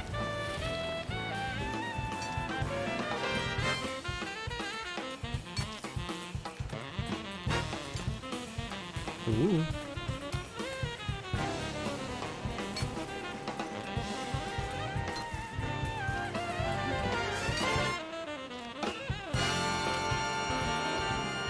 Hype train! Oh god, I've got 94 12-hour time warps. God, what am I gonna do with all of them?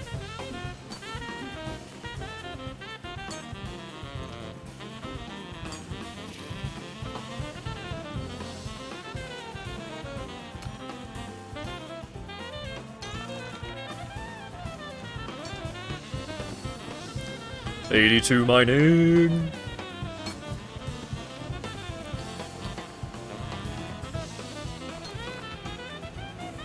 I'm better at clicking Banite rocks now. My ship, Rising Staff, encountered a ghost ship. The crew is human, but the ship is a ghost. No one's sure how that works. Great. Alright, I need to go... One of my ships got back, and I did not send it out on another mission. So I should go do that once I fill up my ore box and my inventory, which is going to take another, like, 10 minutes. But, what you gonna do? Aw, hell yeah, Bat Hunter, good job.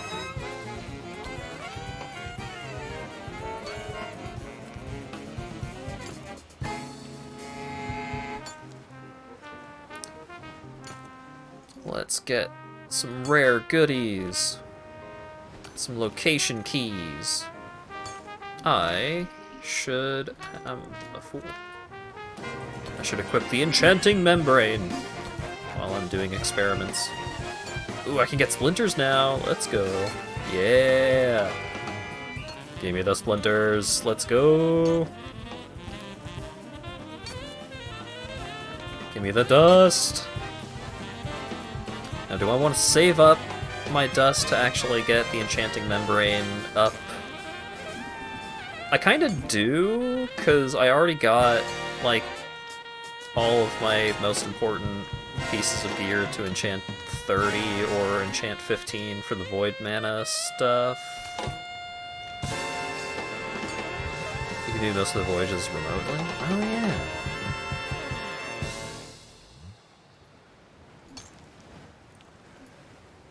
283, let's go, give me that. Give me the juice.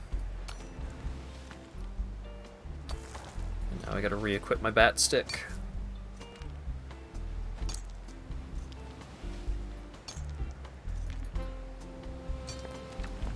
How are my trials going? Alright, I'm actually generating runes again, which is nice.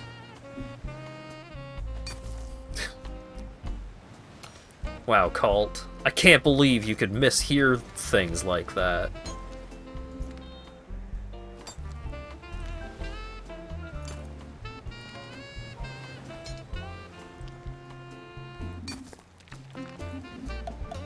Damn, I'm still not maxed out on sources, huh? It's taking a while.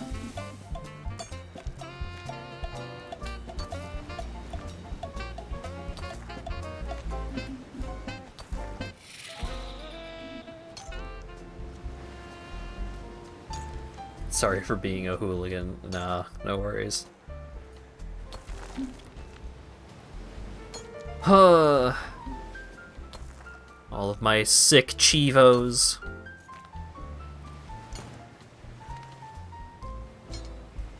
So many of these achievements at this point are just get a lot of stuff.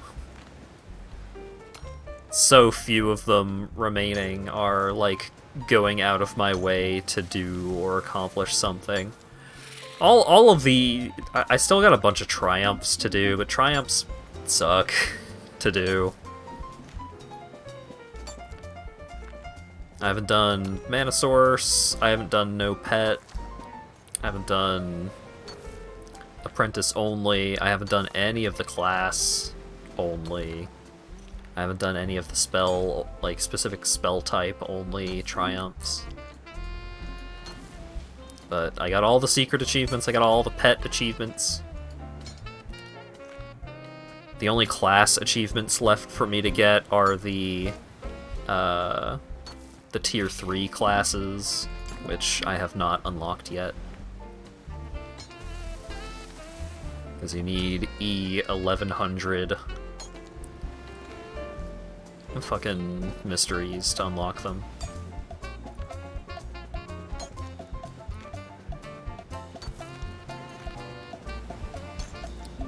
And I'm up to 4.63 E6 memories, which is pretty baller. I actually need to do a respec of my memories now that I have the second abilities of the gods unlocked. The second abilities of the gods are pretty good.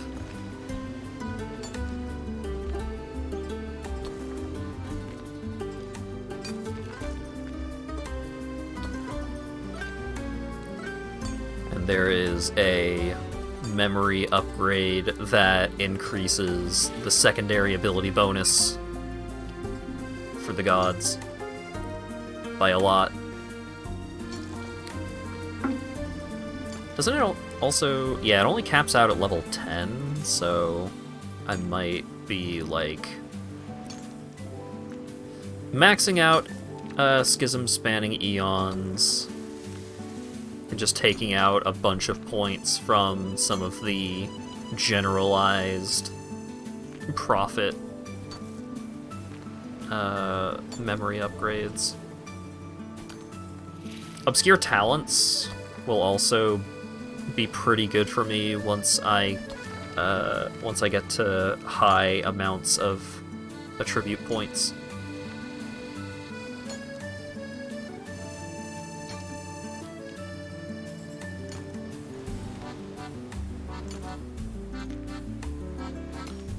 So much to do.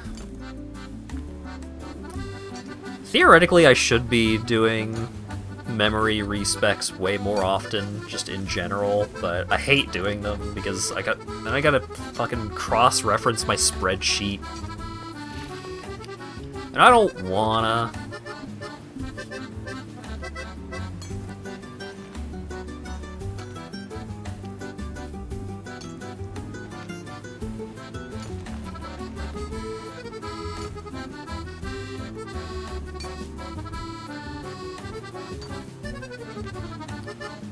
What's my total time in this stupid game? Total played real time. 1 year, 171 days, 18 hours, 49 minutes, and 43 seconds.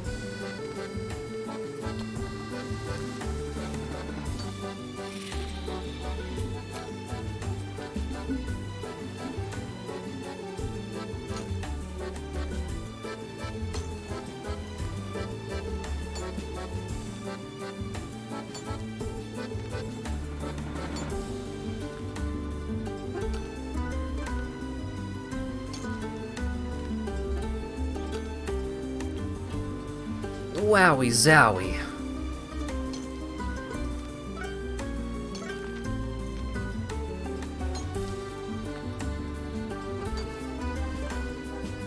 Oh shit.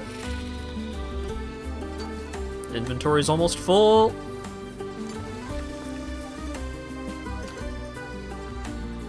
Oh shit. Bam. Right on time so that I did not stop mining.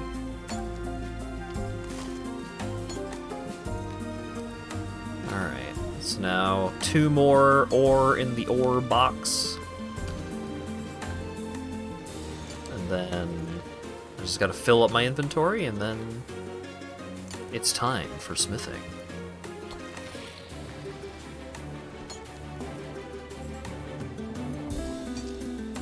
Ooh.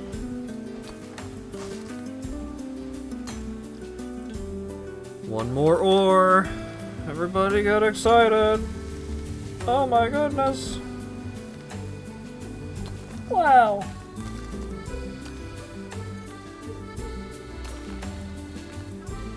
Cool.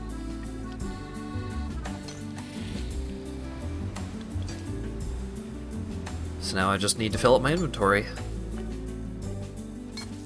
And then a successful mining trip this has been.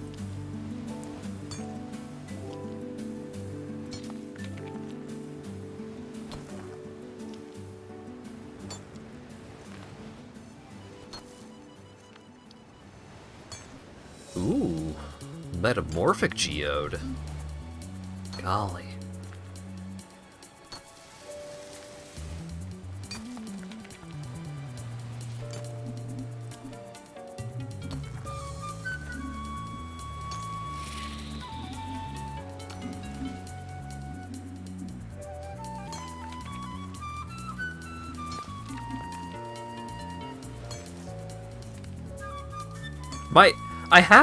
So, just to give you an idea of where my brain goes to while I'm doing RuneScape stuff, there's been multiple times so far this stream where I've had to stop myself from opening up Crunchyroll and just starting to watch an episode of anime.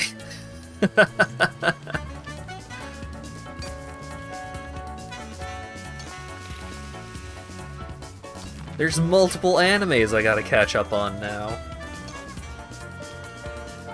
But I would get in Omega trouble if I tried to watch anime on stream.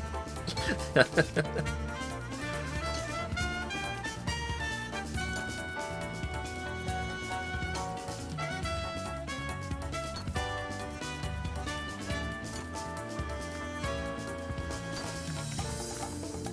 found a key! Golly. Ooh! We got green text.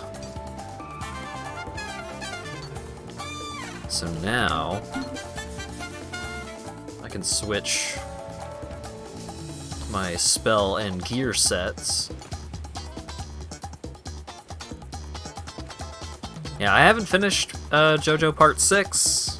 I didn't realize that my hero was like... I didn't realize the break for my hero was going to be so short. I thought it was going to be like a multi-month break like it was last time.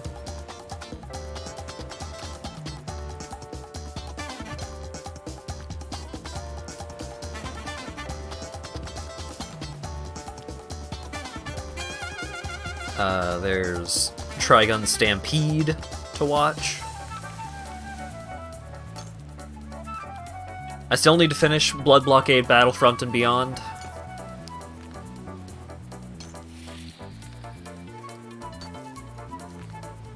I only have 3 episodes left of that to watch.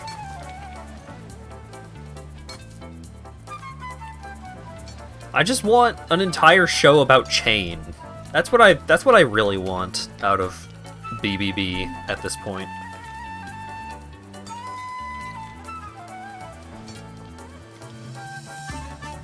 She got a lot more characterization in Season 2, and now I love her even more.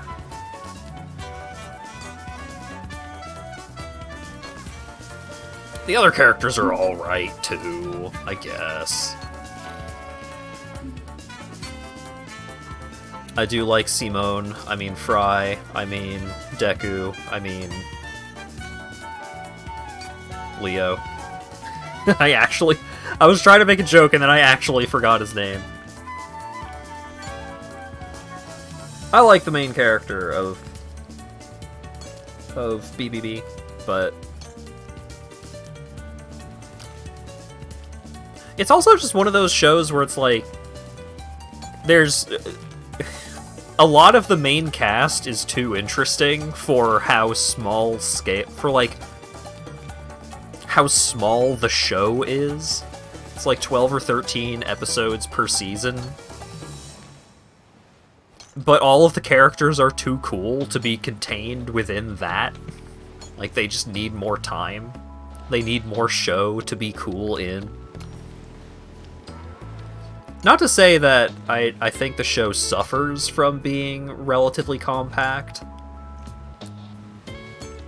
I do think that the pacing and the feeling of the show works well with being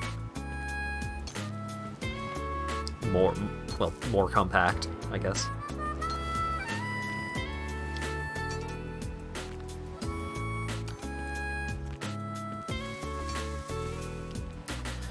But I mean, it's really good, so yeah, of course I want more of it.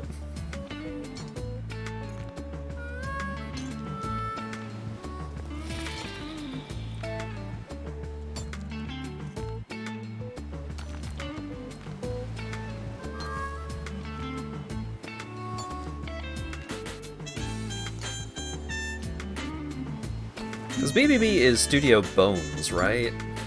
Like, they just do all the good animes. They do a lot of good animes over at Studio Bones.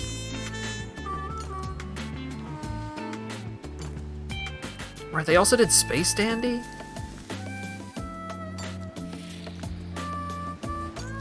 They're also doing My Hero and Mob Psycho.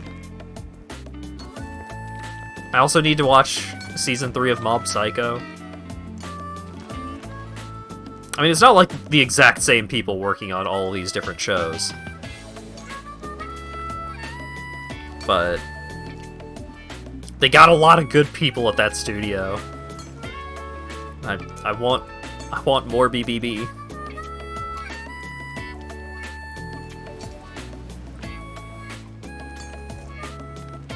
Right, if Season 3 was the last season of Mob Psycho, that opens them up to do a Season 3 of Blood Blockade Battlefront.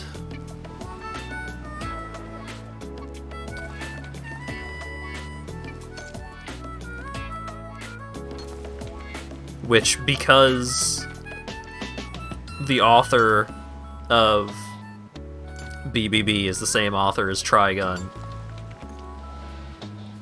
Season 3 of BBB would be the start of the BBB sequel manga, which was what?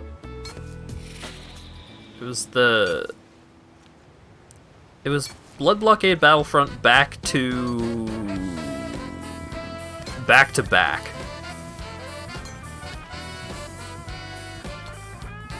And then they got to get through that so that they can get to the third Blood Blockade Battlefront series, Blood Blockade Battlefront Beat 3 Pete.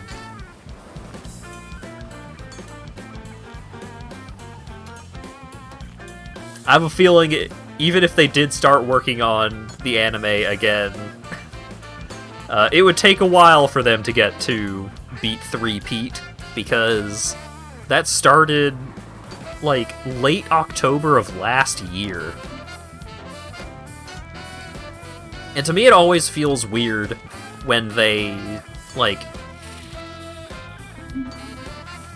It feels weird when a manga is still going. It's like, what do you mean? Like, they made a show about it. What do you mean the manga is still going? You're not the One Piece. Animes don't just keep going.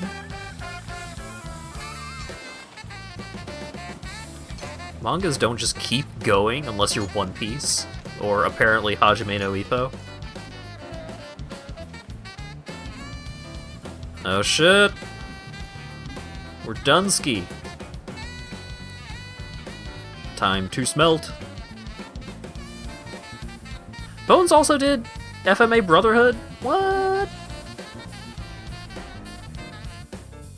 They also did Ouran Host Club? Studio Bones has done every anime. Wolf Rain? Soul Eater? My sister liked Soul Eater a lot. I watched a couple episodes and could not get into it. I mean, Studio Bones has like 4 different studios within it at this point. Studio Bones is actually several studios.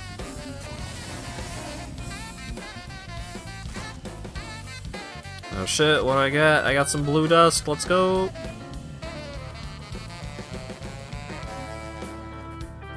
What do I get from the Metamorphic Geode? I got some Hydrix bolt tips and a strange rock.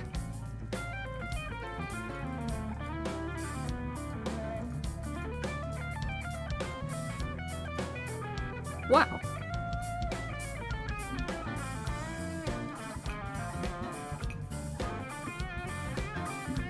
Take out the bag and put the rock in the bag, and then put the bag back into the thing.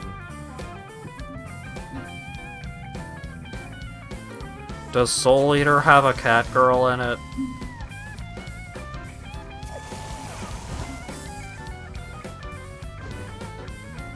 Ooh, Yak Track! Wow. Love it. It does? Ah, shit. I shouldn't have asked.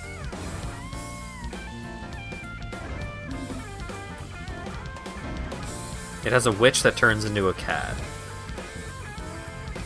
Does that count? Does she have cat ears when she's in witch mode? Ryan Shu on guitar!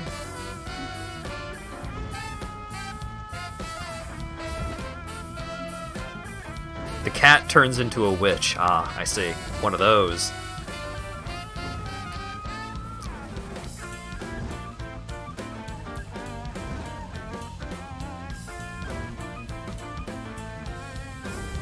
Cat's just really good at magic. I can appreciate it.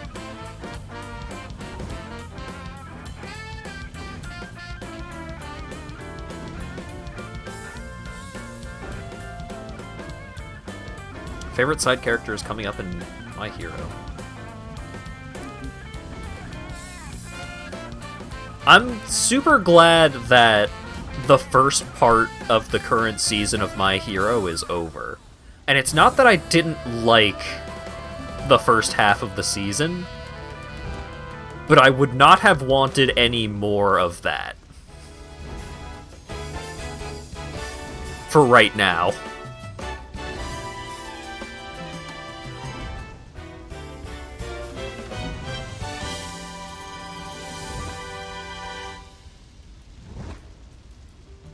It was getting a little stressful.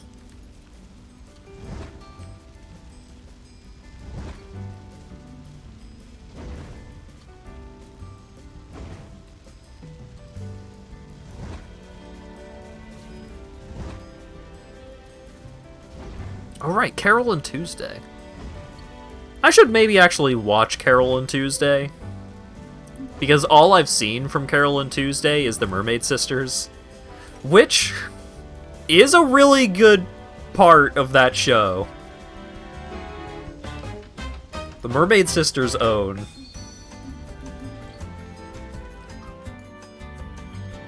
And also, I discovered that there's a full version of that song that you can find and listen to, which I was quite happy about.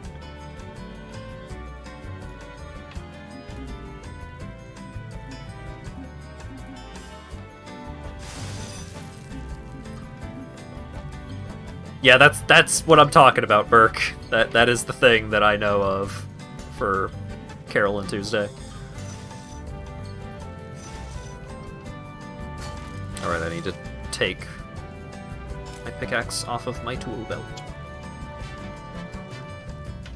so I can make it better. The Mermaid Sisters is the highlight of that show, yeah. But Lawyer Dog said that the rest of the show was also good. And I believe him.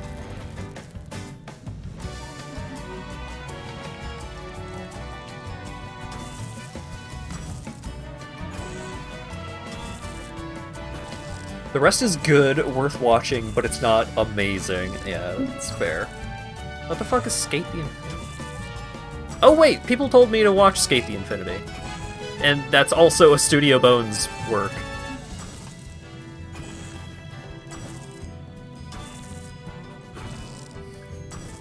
Ah, upcoming this year from Studio Bones, Bungo Stray Dogs. Nani the fuck is Bungo Stray Dogs?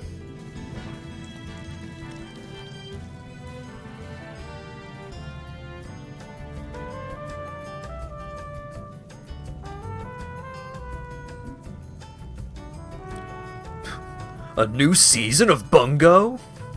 Oh wait, no, you're actually you're genuinely excited about that. Oh, okay. I thought you were making a joke. Oh, okay.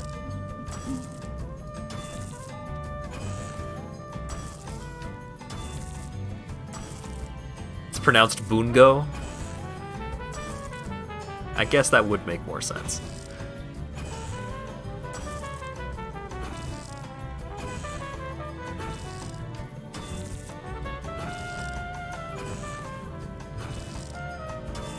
The series focuses on a were-tiger who joins the armed detective agency who investigate multiple cases while dealing with multiple organizations. Wow. The only original thing about that synopsis is the concept of a were-tiger. I don't doubt that it's good. I'm sure this show does cool stuff, but armed detective agency who investigate multiple cases while dealing with multiple organizations.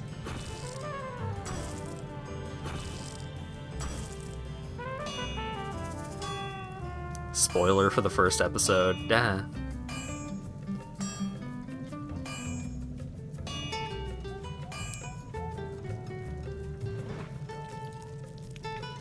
But it's, like,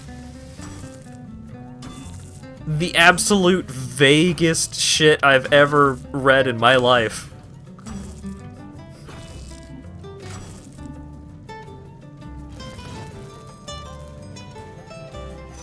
Yes. Main character, Taichi Suzuki, who deals with problems and people.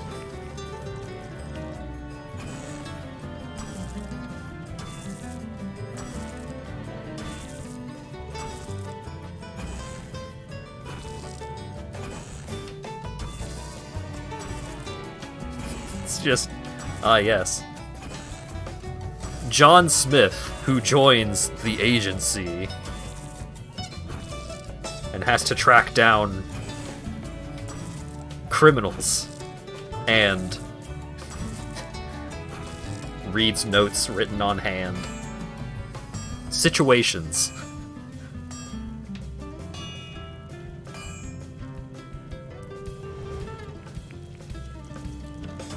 They encounter scenarios.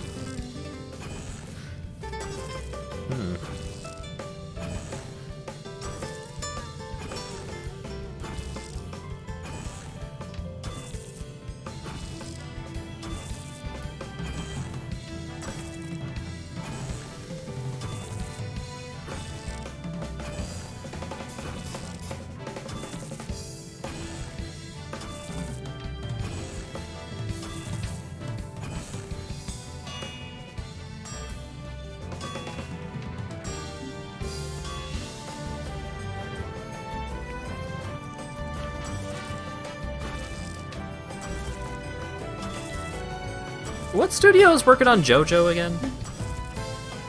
JoJo.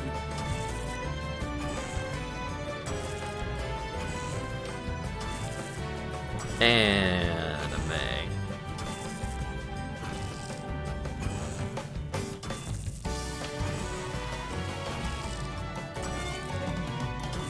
David Production.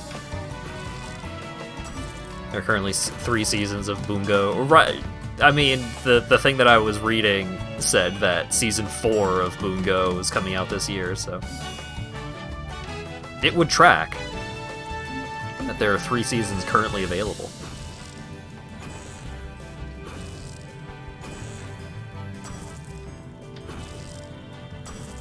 What has David Production worked on other than JoJo? They did a Hyperdimension Neptunia anime? Wow.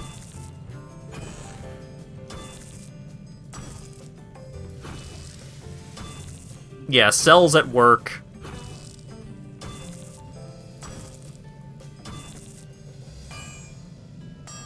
Ah. So... In 2018, David Production worked on Cells at Work. In 2021, David Production worked on Cells at Work!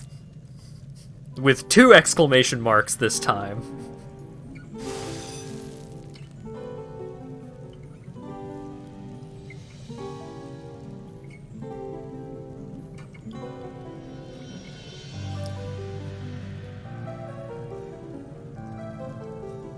Alright. Put that back on me tool belt. How many Banite bars do I have left? 44. Golly.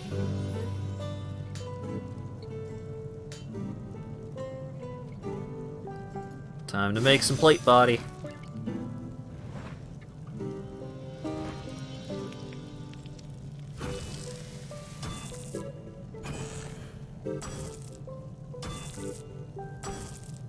The Monster Hunter Stories anime lasted for 75 episodes? I didn't know this existed.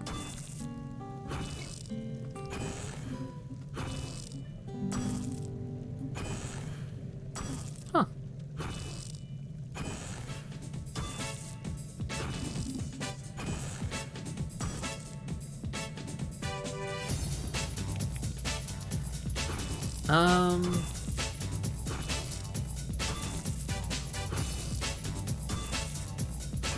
Oh right, the it was the Beastars studio that's working on Trigun Stampede, right?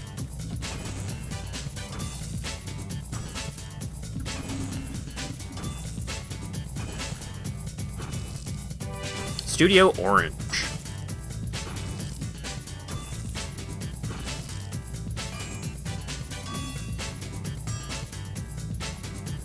Oh yeah, they're saying that the next season of Beastars is going to be the last one. I'm curious what storylines they're actually going to follow for the post-school stuff.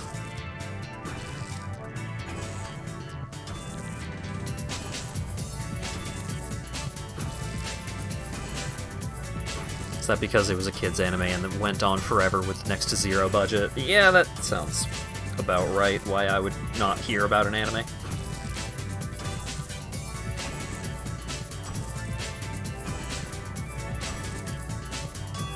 Oh right, they did the fucking Studio Orange did a Star Fox animation for Star Fox Zero.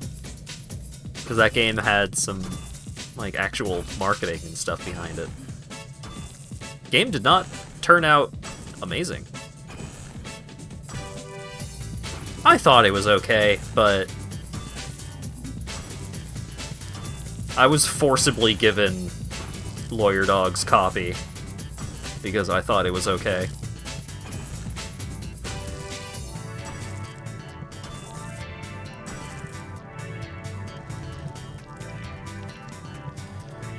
I've heard about Decadence. I've heard it's good. Hope they don't cut out the really fucked up scenes. There's a lot of really fucked up scenes in Beastars. I'm very curious, like, what they're actually going to include. Because, like, where they ended Season 2 isn't even the halfway point of the manga. So it's like, what are you actually, like, where are you gonna go? You have been missing anime talk, Hacker. You're addicted to killing bugs. It's making you miss out on your other biggest passion in life. Yeah, I know that they cut out content from seasons 1 and 2, but even so, like, they would have to cut out major storylines in order to be able to fit in the rest of the manga into one season. It would be fucked up if they stopped before that character shows up.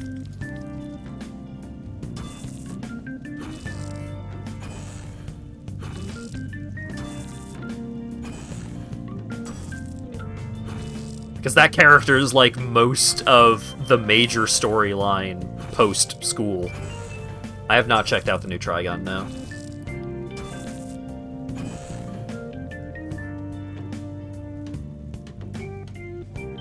You asked me that before the stream, and I started to stream. I have not watched the new episode of Trigun while I've been streaming.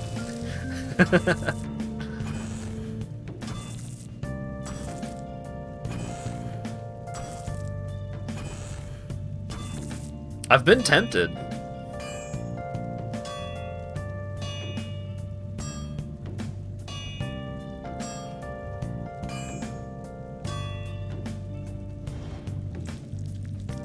Oh yeah, the ending for the Beastars manga is pretty weak.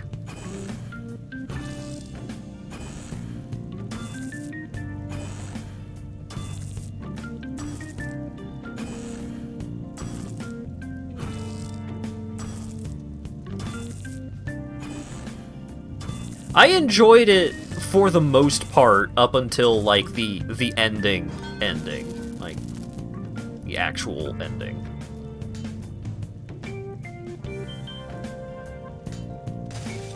Once you get to the actual ending, I think it was not great.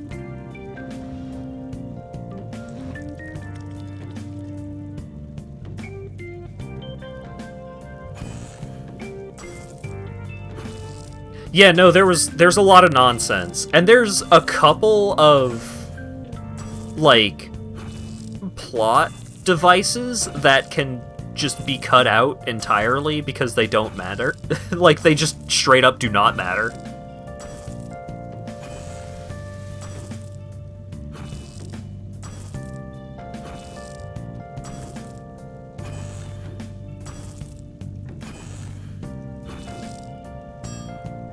Or, what if they, like... What if they change it so that those plot devices do end up mattering? Which would make it way stupider, but... like, I would be into it. Okay. How about this?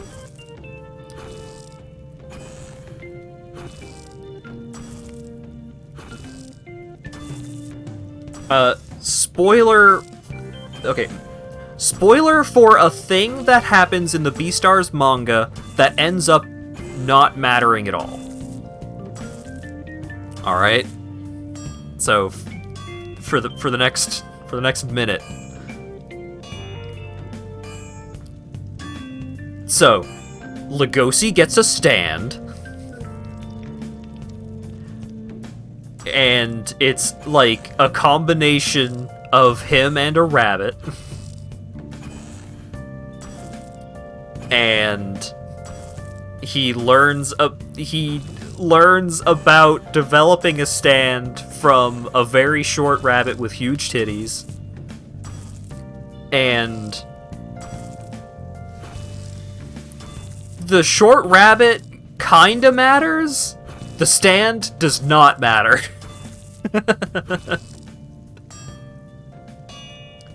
So that is like, I would absolutely love if they just like started doing original content where that aspect of the story actually matters. I would love that. That would be so dumb. That would be so good.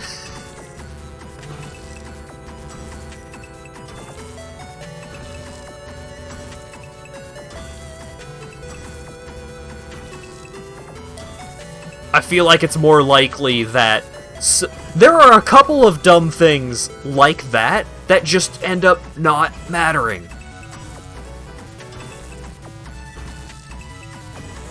There's a lot of moments in Beastars that it's just like, oh shit, this weird ass thing just came up. How is this going to matter? What does it mean? And the answer is, it doesn't. It doesn't matter. Because either it just gets resolved, like, offhandedly, or it never comes up again. And so it's like, I still think, overall, I liked the Beastars manga. Like, for all of the dumb shit that it pulled and brought up and just dropped, I still liked it. But, man... There's some stuff that is dropped like an ugly baby.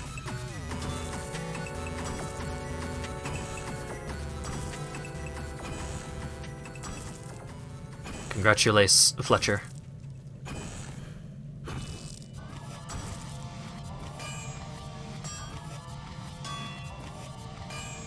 A reverse Full Metal Alchemist where the anime is finished after the manga and diverges because the manga's story is incoherent.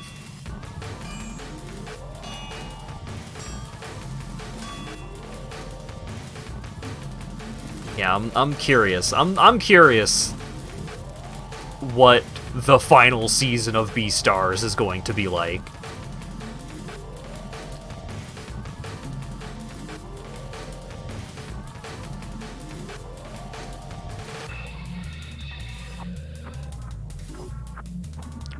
Because I just want them to get weird with it.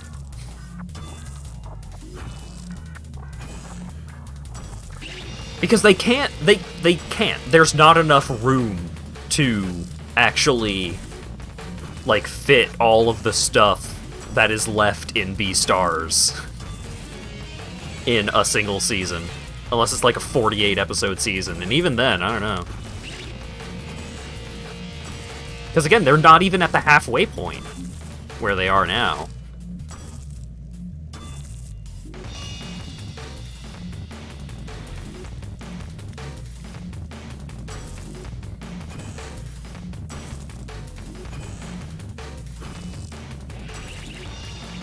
Been keeping up with shows where people are seemingly hoping desperately to get anime original endings.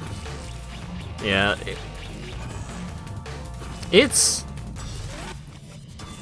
As someone that's not particularly involved with anime culture,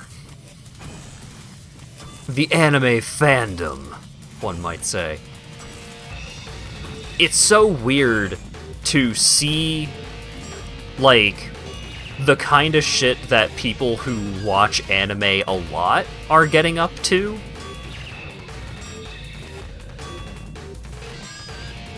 Because so many shows are just isekais. And it's like, I get the escapism thing. I understand the appeal. I don't care for it, but I get it. But, I mean, it can't all be that.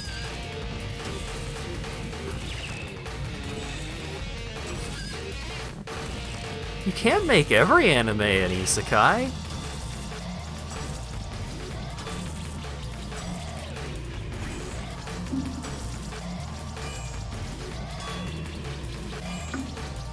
Did I ever watch Recreators? No.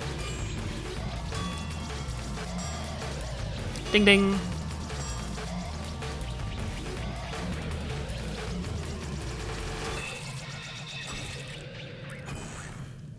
I was hit by a truck and resurrected into the world where everything and everyone is the same, except every anime is an isekai now.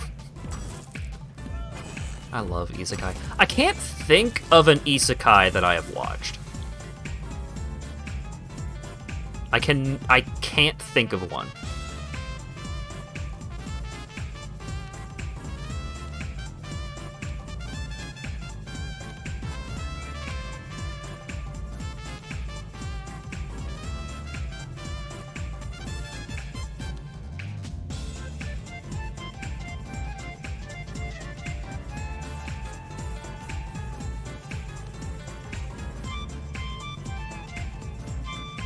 We need some morale over here. How about a box of money?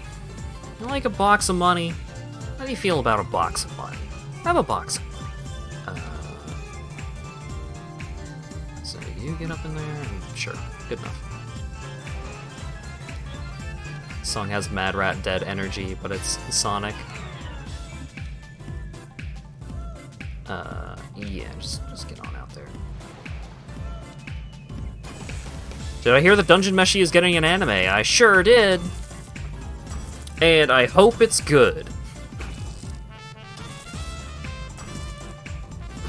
Because Dungeon Meshi is one of my favorite mangas ever. I love Dungeon Meshi so much. It's so good. And I know that there's only so much that I'm actually going to like it. It could be, like, an absolutely perfect adaptation. But I know that how much I enjoy it is going to be limited because they're not going to get to my favorite character until Season 2.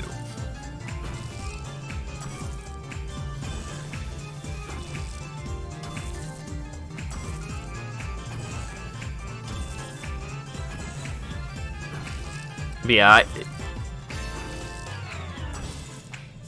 because it's Studio Trigger that's working on it, right? And they captured the aesthetic really well in the commercial that Studio Trigger did for Dungeon Meshi. Like it's the look of it was pretty much just right from what I recall, and it did, like, they were not leaning into like super stylish, over the top, action oriented. Like, the commercial that they did seemed well focused on, like, the kind of feeling that the manga has. But it's Studio Trigger. Studio Trigger is known for being super stylish, very high energy, high intensity, over the top kind of stuff. Like, that's more their modus operandi than what Dungeon Meshi is, which is mostly low intensity, very strong focus on, like, individual character moments and just, like, character interactions, back and forth dialogue. Like, Dungeon Meshi as a whole is very, very character-driven. And a lot of the character work is done in low-energy, low-intensity moments of just, like, cooking, or sharing a meal, or just walking and talking. And there's a lot of really great moments that have, like, action happening, and, like, fun fights and interactions with all these different monsters. There's a lot of that, and that stuff is great. But that is not the core and driving force of what makes Dungeon Meshi good.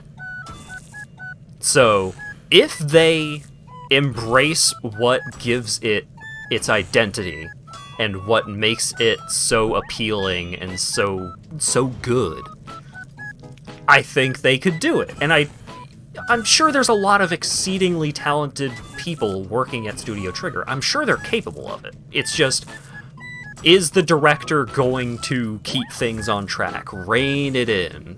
Like, make sure you get a team that is capable of doing the, like, this much more grounded fantasy kind of stuff. Where, you know, characters aren't going Super Saiyan. They're not, like, jumping off of walls and doing super, like, named spinning attacks. So many fights are resolved by just, like... Oh, I know this monster's biology, so if we attack it this way, then we'll win. And then they attack it that way, and then they win.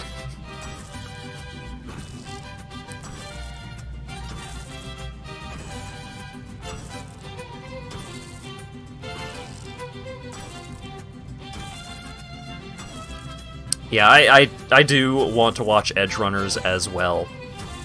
I'm not, like, in love with the Cyberpunk 2077, like, setting or lore or anything like that. I liked the game a lot, and I think they had some great stuff going on with, like, the aesthetics and so on, so it seems like the anime leaned into the more interesting stuff about that setting and its aesthetics. So I think it has some potential to be really cool.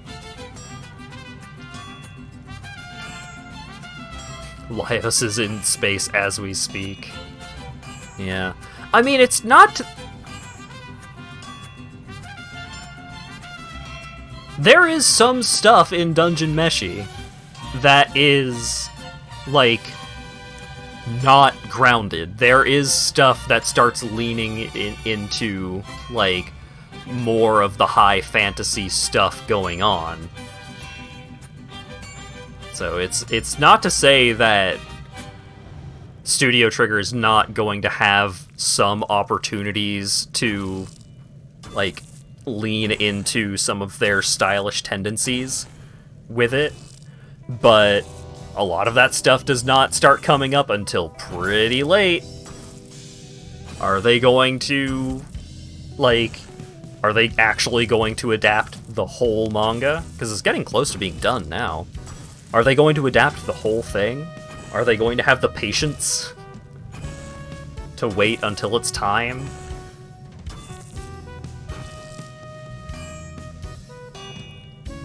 Look, Burke, I don't want to think about it.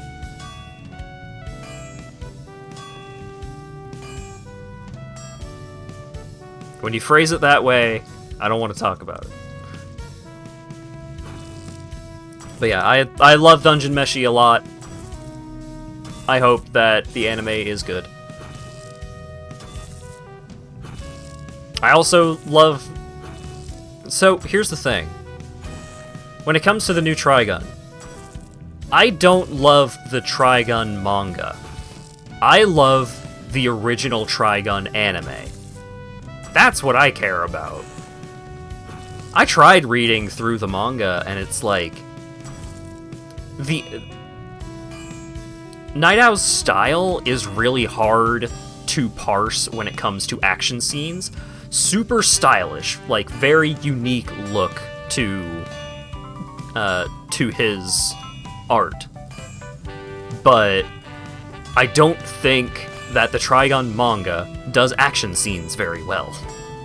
And the pacing and, like, I think the anime has better pacing and better, like, arrangement of in which order the events happen.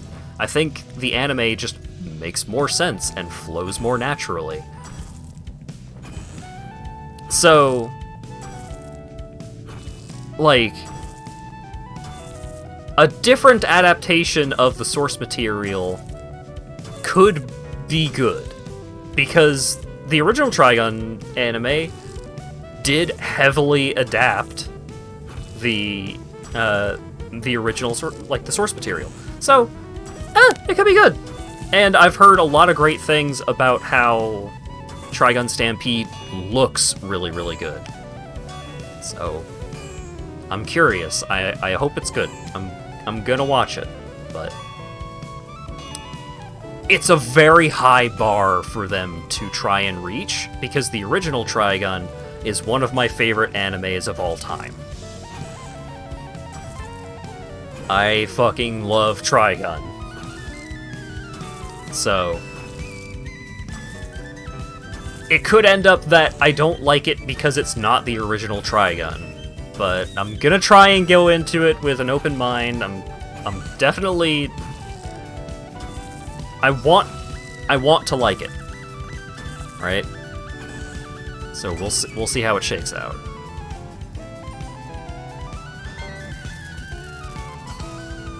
Fucking 40 Bane bars! Are you fricking me right now? I got 4 left? Okay, well.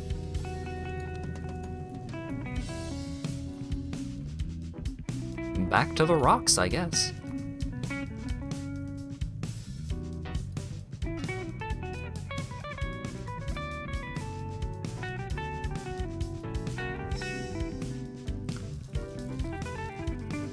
Yeah, Herbivore Dragon, I've heard good things.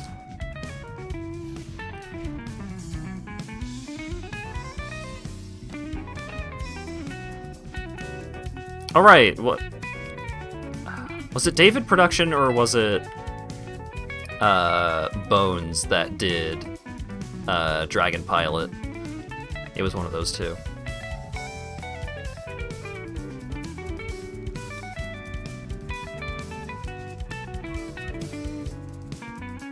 It was Bones? Okay. It's the Vor Show! Dragon Pilot, where they pilot the dragon from the inside.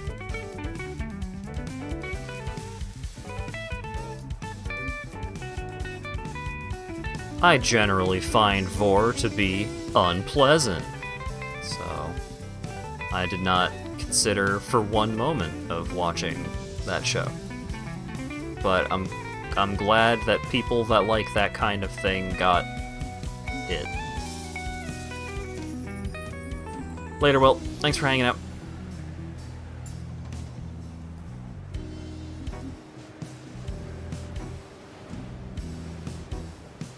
Look at this boy. That's a dragon, all right.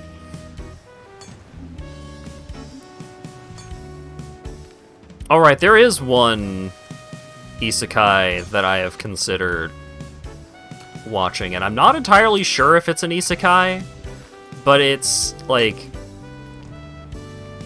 I've been reincarnated as a sword or something, and I've thought about watching it because there's a cute cat girl in it. So that's where I'm at in my life.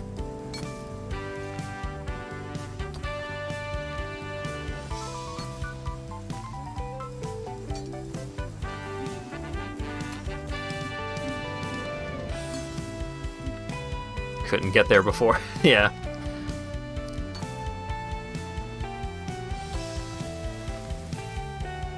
I played a bad porno game because there was a cat girl in it. It wasn't worth it, so I don't know.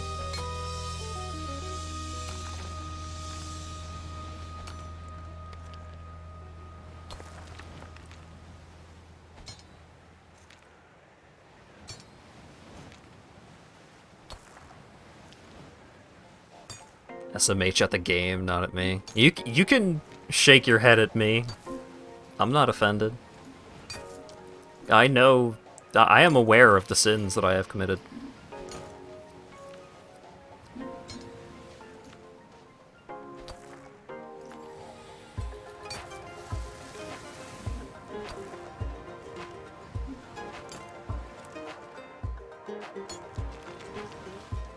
Smacking my hat. No!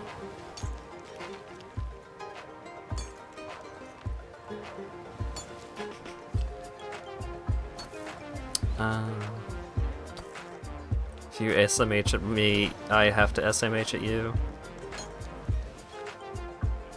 A reciprocal gesture of disappointment.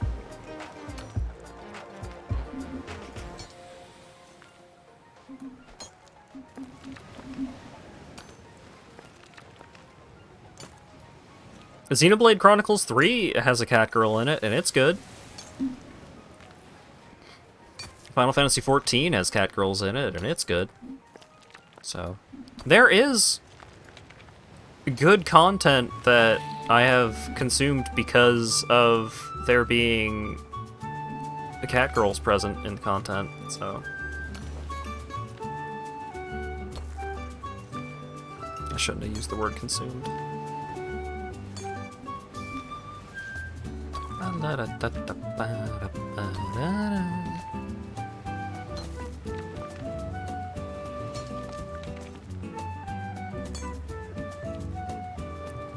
Oh yeah, did I did put some more points into this memory thing. Cool.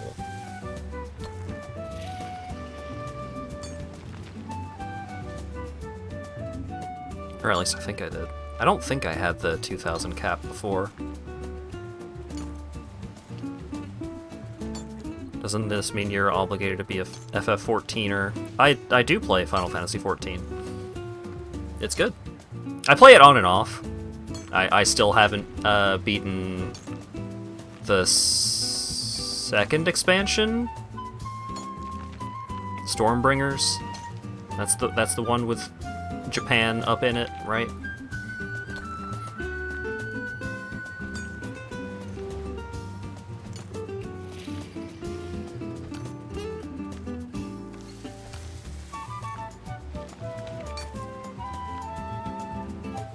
Stormblood. Yeah, I'm still working my way through Stormblood.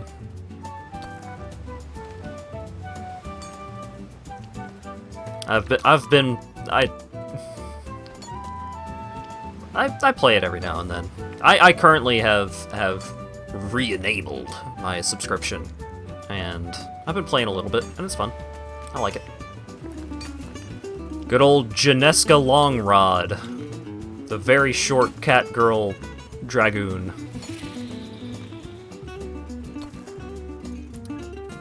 Cult consistently making me feel like I should be leveling up multiple classes, but I barely spend any time playing any class that isn't dragoon. Gathering and crafting included.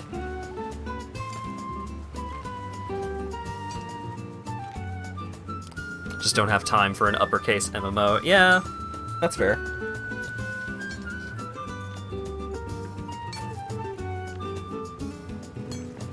I got a lot of games to play, but Final Fantasy XIV is just good. It's just a good video game, so...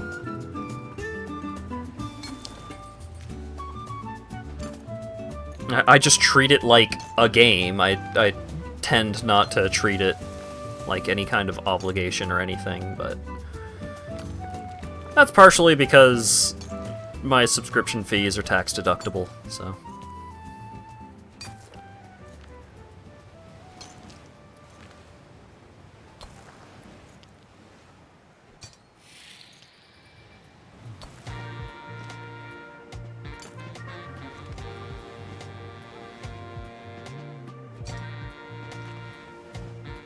I do need to stream it for it to be tax deductible, so I probably will stream a little bit of it at some point. Maybe I'll just stream some Mahjong or whatever.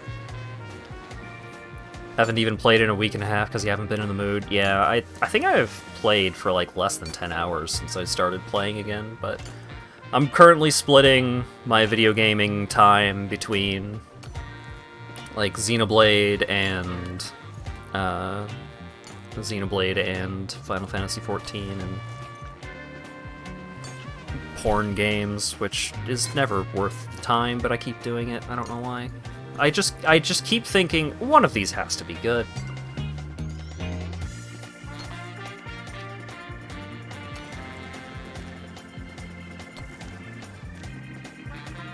Next stream, Hat loses at Mahjong and Triple Triad for 4 hours in a row. I don't have anything planned for Thursday, so it could be FF14. God willing, Saturday is going to be kart racing. Because I want to kart race. I do want to do that stream and make it happen, but... Ugh. A pox has fallen upon me.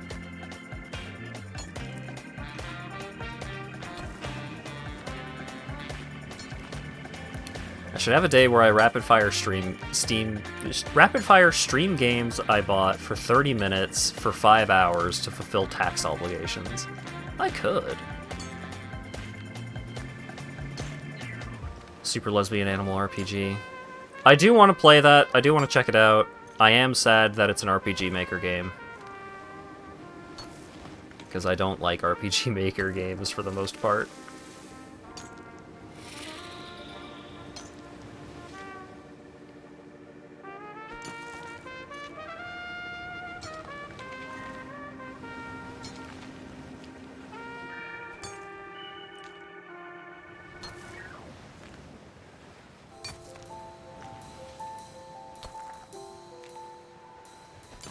It's so much effort to not make an RPG yeah, it's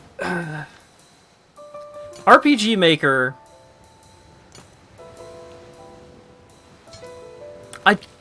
I don't know what's up with like newer versions of RPG Maker, right? But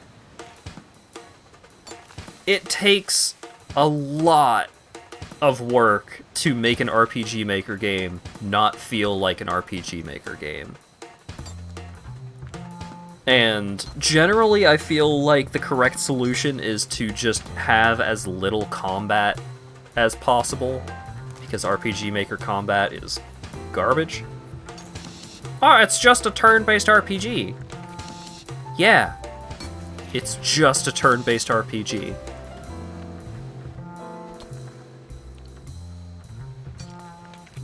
That's not a good thing.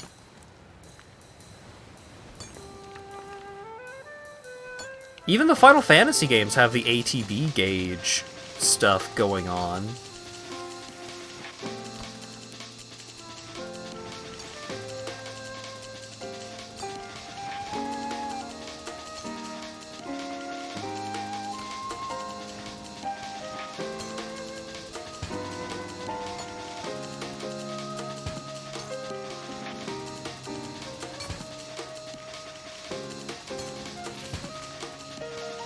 Yeah, I imagine that RPG Maker has ATB style mechanics just built into it as an option, but Undertale was Game Maker Studio.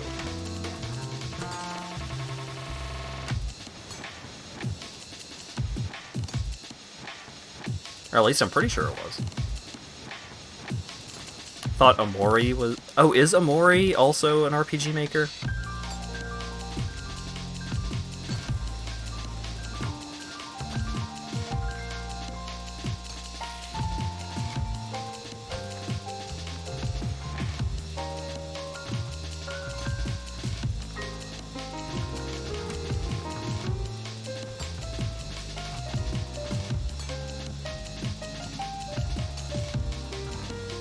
Pretty sure it is. Well, I've got the internet at my fingertips. Why don't I go look it up?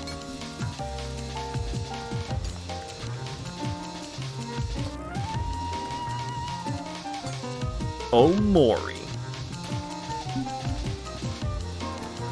Similar to Undertale and Night in the Woods. Yeah, that makes sense.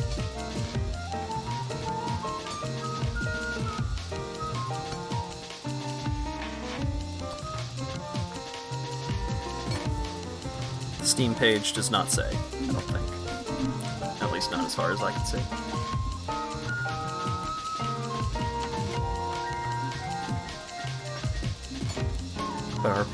Put furries in your RPG Maker games? I mean, it's not gonna hurt.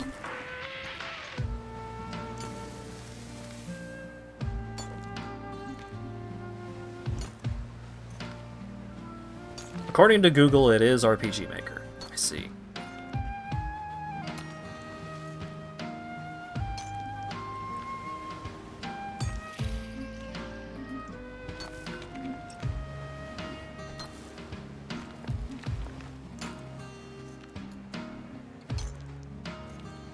But again, it's not necessarily a problem. Like, a game can be in RPG Maker and be good, but you have to work so much harder for the game to not just be an RPG Maker game. So...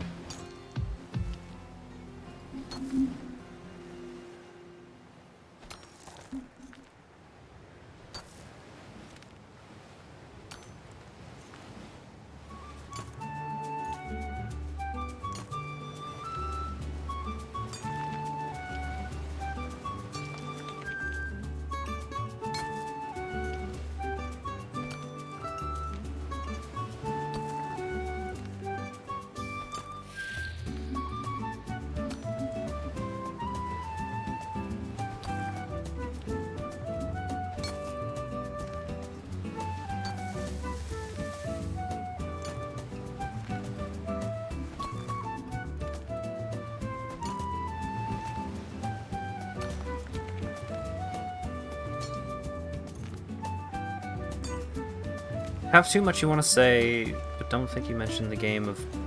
Oh, yeah. That... The secret test game that actor played for like 20 hours. That I also want to play it, but... there is not a good way for me to play it at the moment because of scheduling. I did enjoy that moment in the new chapter of One Piece. I thought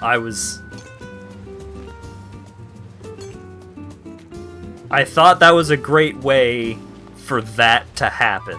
And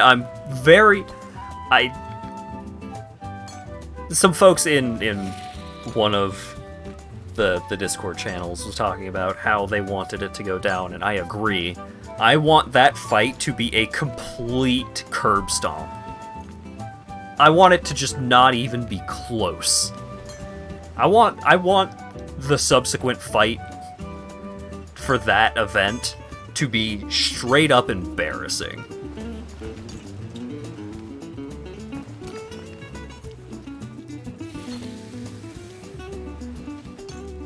It's probably gonna be a real fight, because the other people are also there, but...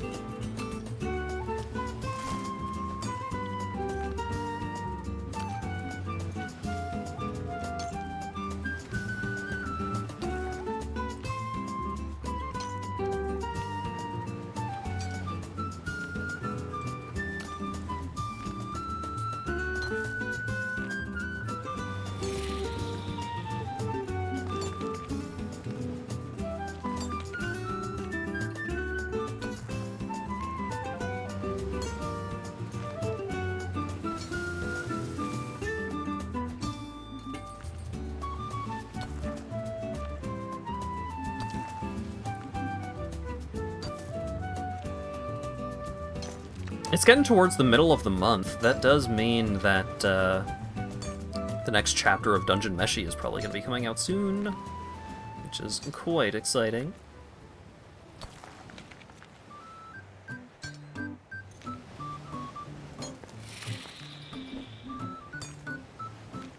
Bad news! Oh no. Next chapter is February? Damn! Later, Ash. Thanks for hanging out.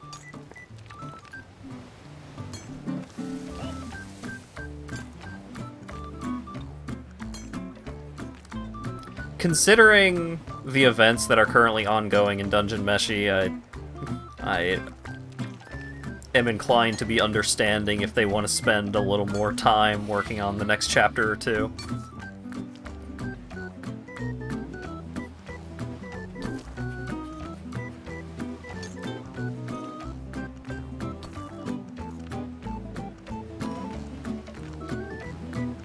New Dragon Ball Super chapter in 10 days? Oh boy. I think the only episode of Dragon Ball Super I've seen was at a Dragon Ball themed ramen restaurant called Super Cyan. Like soup, cyan. Or Saiyan, however you want to say it. But, that ramen shop was super good. It was super good, like a soup. It was like probably my favorite ramen that I've ever had. But I don't live near it anymore, because it is down by Orlando, and I live in Illinois.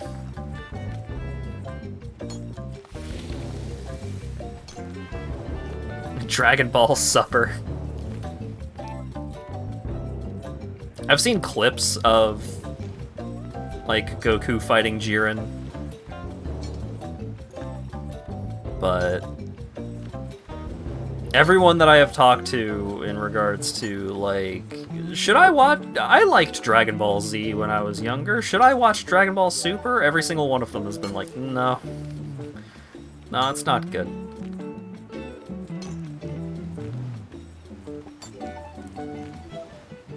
But the ramen shop, though. Like, they had fucking walls made of, Dragon Ball character figurines. It's great. Really good place. Highly recommended if you're in the Orlando area. You should learn how to make ramen? Yeah, learn how to make ramen so I can have ramen. I need to, like... Once Lago gets back, I really want to try the Japanese place that's near here. It has good reviews, the prices seem pretty reasonable.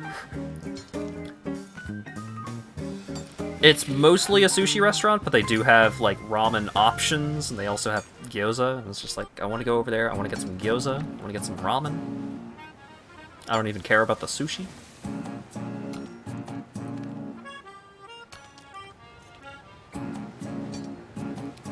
Can't understand anyone who expects super deep cerebral writing from the original Shonen Battle manga. That's not the problem. The problem that I've heard is that not only is the animation quality, like, disappointing in a lot of places, but also it just wastes a lot of time doing nothing.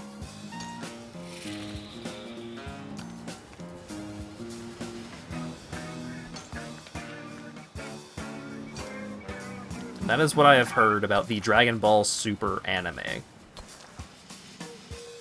I've heard about some wild shit going on in the manga. And I do believe that there is dumb fun to be found in it.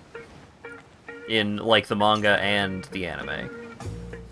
It's just, personally, I haven't seen, like, basically any of it. I have seen practically none of it. And I hear very little good things about it. Fuck the anime, lol. Great. Oh yeah, Super Saiyan God Super Saiyan is a terrible name for a form. I think Ultra Instinct is a pretty cool name for a power-up, a power mode. Like true Ultra Instinct. That stuff is kind of cool.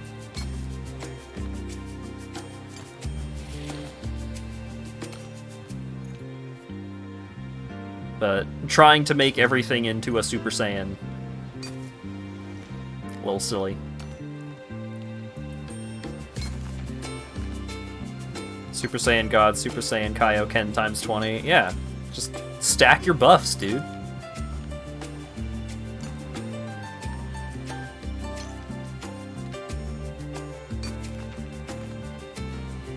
Super Saiyan God, Super Saiyan is like ATM machine.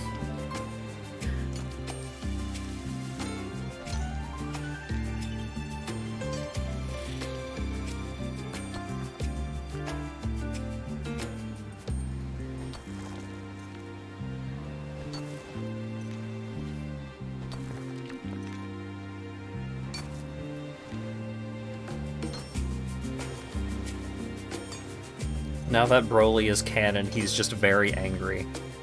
Yeah, that's believable.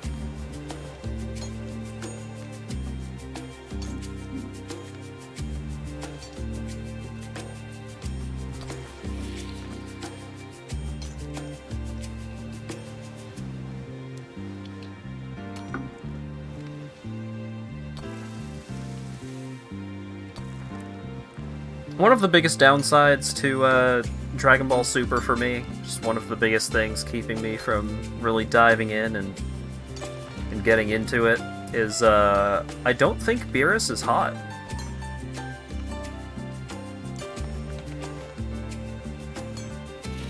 I'm not into Beerus.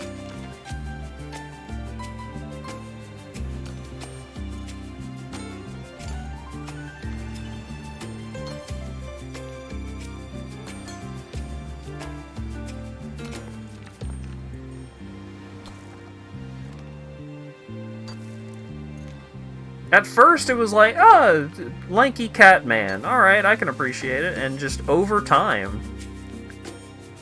I just liked him less and less. And if you've got a low quality feline in your show, I mean, I've got standards.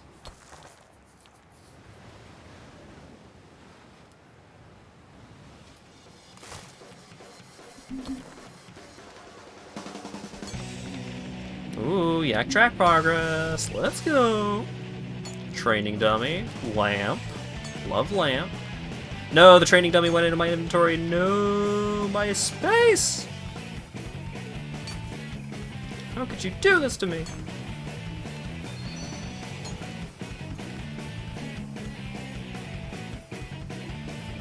Doesn't like gremlins. I just don't really like the look of them. I don't know what it is.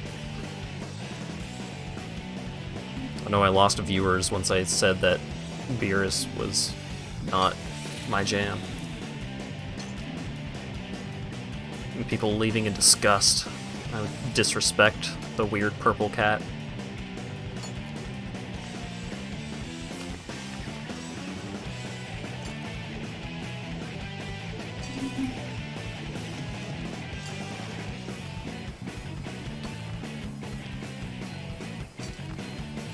Drown my sorrow in beer. I think we are currently out of beer in the house. I've got an expired bottle of sake. Well, expired. It is past the Best Buy date listed on the label. I don't know the spoilage process of sake.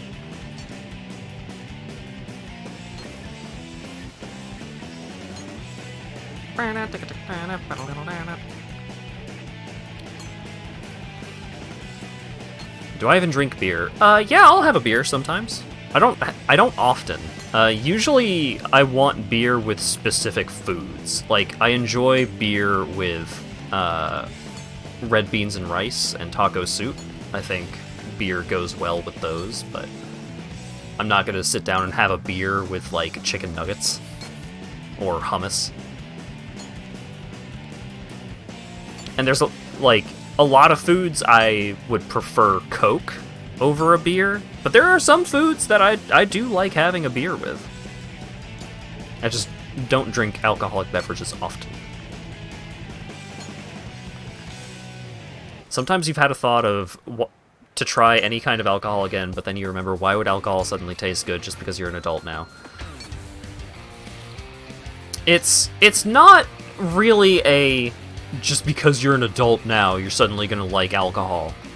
A lot of the time, it's just, like, one, going into it with the expectation of what the alcohol sensation is like. Usually the first couple of times that you have something alcoholic, like, that alcohol sensation is weird and often unpleasant. But it's something that you learn. It's not necessarily something that you really learn to appreciate it. It's often something that you, like,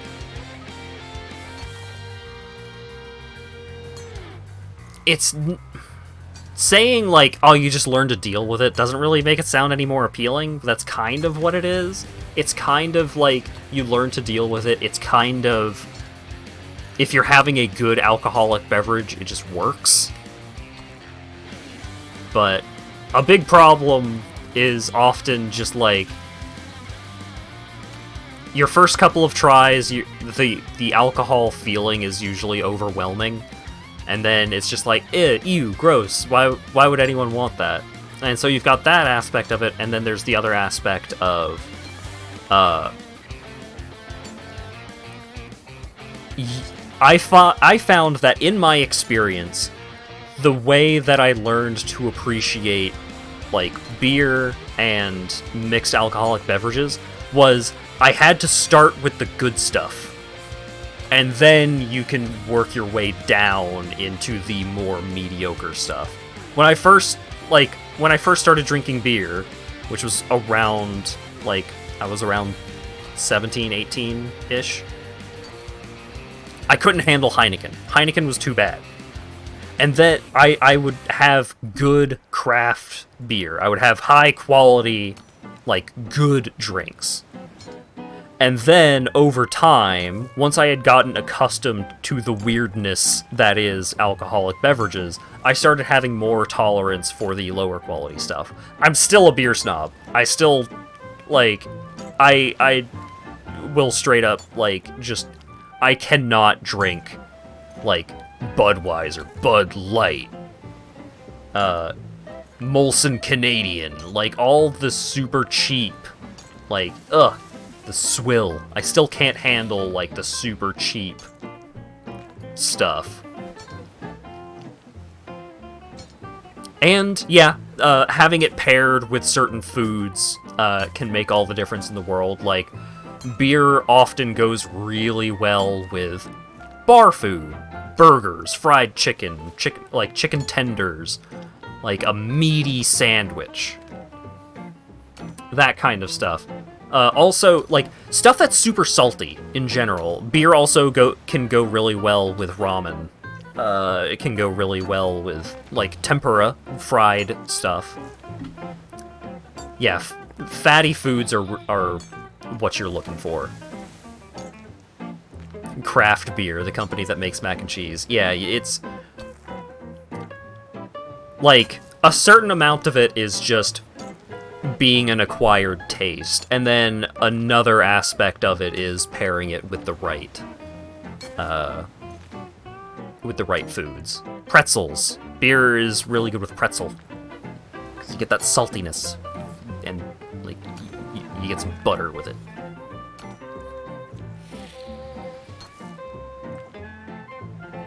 Recently discovered you can drink Modelo because you were buying it to deglaze pans. Great. Modelo is alright, Dos Equis is alright, and, like, I'll have those paired with tacos. Tacos are another good beer food.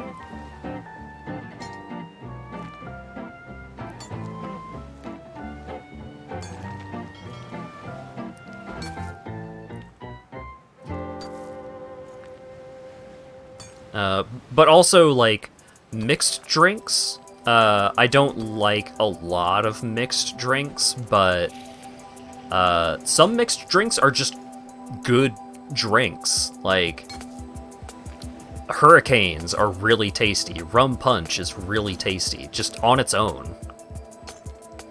But you gotta have one that is, like, made well with like, at least decent quality ingredients. You can't use, like, super cheap alcohol in stuff like that, because you taste it. When like an alcohol is super cheap, you taste it, because, like, the filtration is just not as thorough, so you get a lot more of the impurities. You get a lot, like, the flavor is a lot harsher.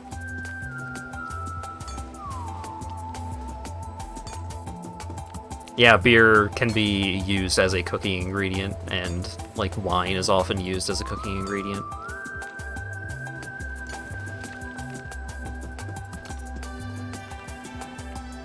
Rum and Coke is delicious, but one of the most frequent... Hey! 86 agility.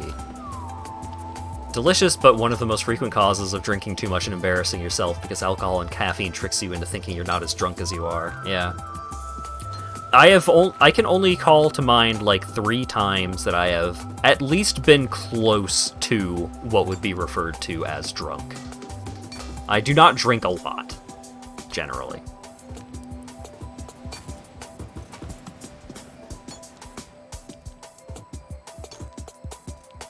Oh yeah, because if you're scrawny, you gotta be careful.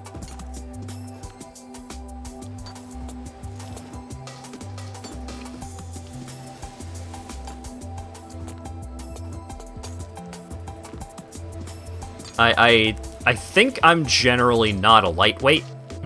I think I have a moderate amount of alcohol tolerance, but I am of average weight.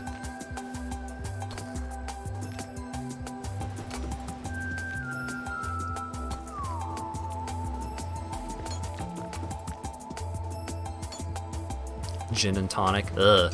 Ugh. I can't handle gin and tonic. I tried one time, and ugh. Ugh. The bitter.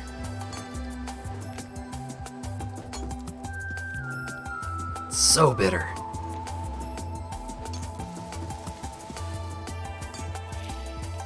Sometimes, like, I have enjoyed having, like, at least decent quality vodka in, like, a screwdriver or a Cape Cod, which is either just vodka in orange juice or vodka in cranberry juice. I have enjoyed those because the vodka adds, like, a weirdness to it, and it's mostly just a vessel, a vehicle for getting alcohol into you, but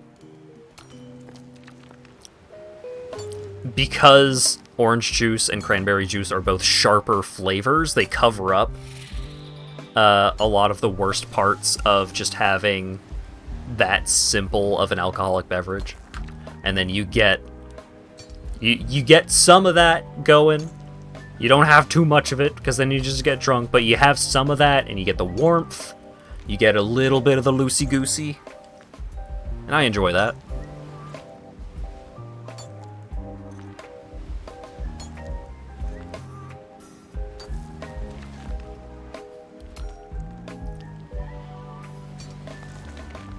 In preparation for your move, you've been more frequently drinking what you have on stock, so you don't have to deal with moving it. That's fair.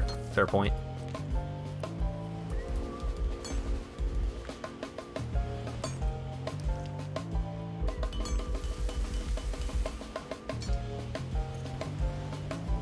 You don't drink vodka for the flavor. Yeah, the best and highest quality alcohol, like, the best and highest quality vodka is like drinking nothing. Where you just get you get a bit of that alcohol. You just get a little bit. I have had like some far too expensive vodka, and it's just like, yeah, wow. You can really tell. Because super cheap alcohol, that is engine cleaner. That is just like, ugh, oh. You get it. It slaps you across the face. It's not great.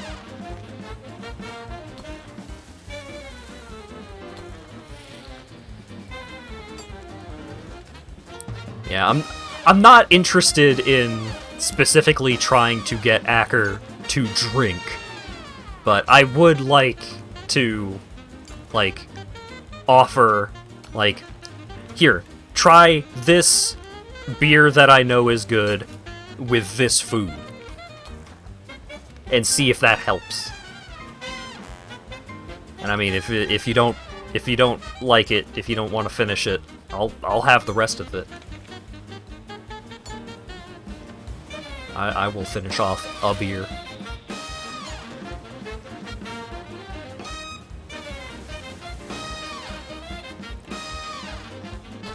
Oh, your sister tried the scared straight approach to it. Yeah. My parents were super open about it. My parents were just like... Sometimes, like... My parents weren't heavy drinkers. But they would sometimes like to have a glass of wine if we were having like steak or like nicer prepared chicken. They would have beer if we were having something like wings or burgers. Like, they would enjoy having an alcoholic beverage sometimes. And so, like, when we were at dinner, they would do the European thing of just like, if you want to try the beer, you can try the beer. That's fine. We were at home, and they were, you know, keeping an eye on us. They weren't going to give us a whole beer, but just like, if you want to try it. And I would often try it, and I would often think it was gross.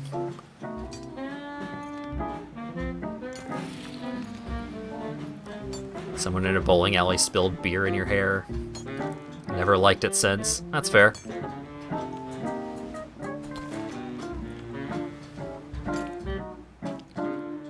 But yeah, I think in terms of like all right alcohol, just I think Blue Moon is a pretty great beer for its price. Because there's beer that I like more. Hackershore is my favorite beer, but it's more expensive. But just like Blue Moon, you can get Blue Moon at a lot of places. We get Blue Moon at the CVS. It is relatively everywhere. And usually I don't like super fruity beers, but Blue Moon has like a really nice amount of like orange flavor. And so you get some orange, and it's a light beer. It's not super duper bitter or anything. And it pairs well with a lot of the foods that I like to have it with. Nearly drank an entire bottle of Canadian Windsor. Ooh. First alcohol you ever had was Heineken. You could do worse. But if you have no frame of reference, Heineken can be pretty rough.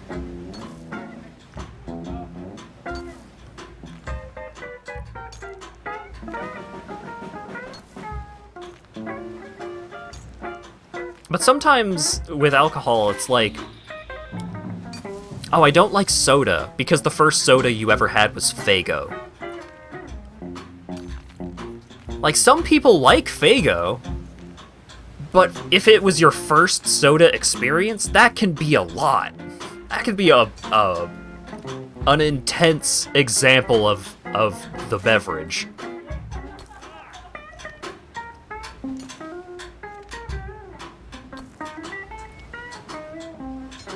Compared to just like, what was your first soda? Oh, I had a Coke. I had a Pepsi. I had a root beer. You know, stuff like that. It just more middle of the road, more consistently acceptable. Meet me in Wildy. I'm not, again, some people like Faygo, and I'm not saying that Faygo is bad, but Faygo is an intense flavor. And so it can really, like, influence your perspective on what a soda could be if you have something like a Faygo where it is a lot. You know, I'll have a Coke. I'll have a can of Coke. But Faygo is too much for me.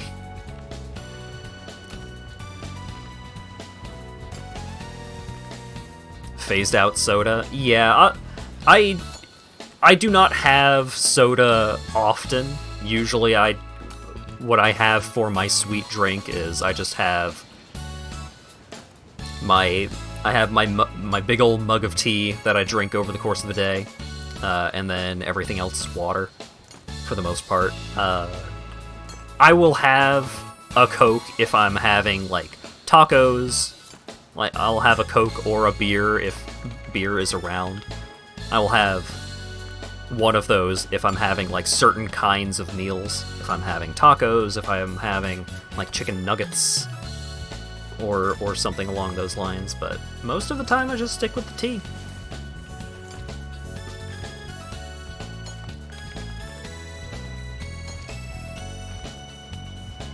Some people don't like Coke because of the bite. Yeah.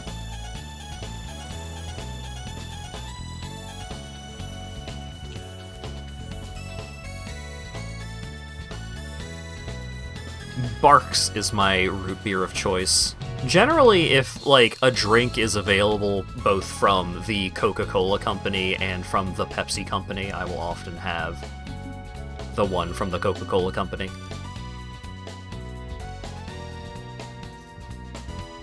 I'm not as into A&W. Or Dad's, or any of those root beers. I like Barks.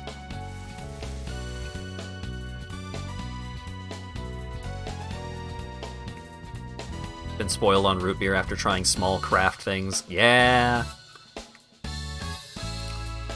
That can do it. You know, sometimes it's just you have the higher quality version of the readily available thing, and then it's just like, oh, well, now this isn't as good. It's like having higher quality chocolate, and then going back and just having a regular ass Hershey bar. It's just like, oh, well, I used to think this was okay, but now I don't know.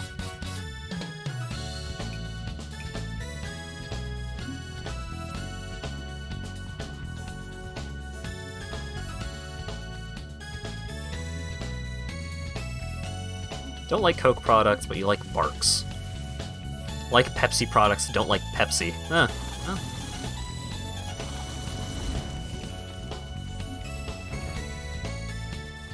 Please show the stream this image.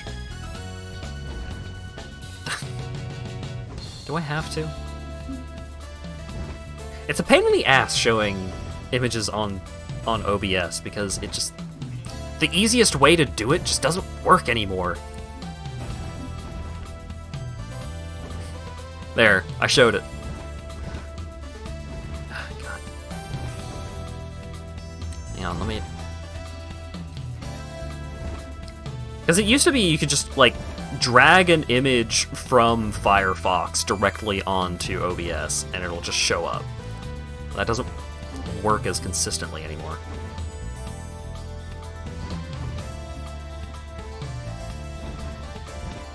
Or it doesn't work at all anymore, really. Here. Yep.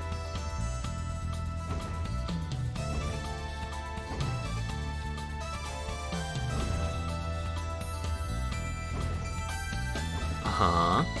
And then... uh-huh. Uh-huh. And then, and then, whoa. And I make it... nope. Don't do that. Nope, stop that. Nope. I'm undoing the wrong thing. Whoa. Whoa. And then I make it a little bigger. There you go.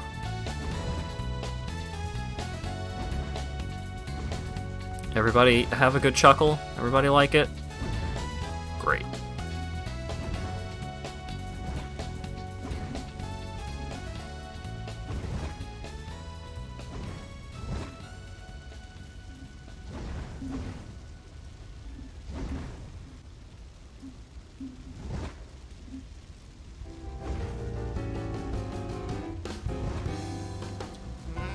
Ooh, time for the Void Mana build-up phase. Ooh, everybody get excited.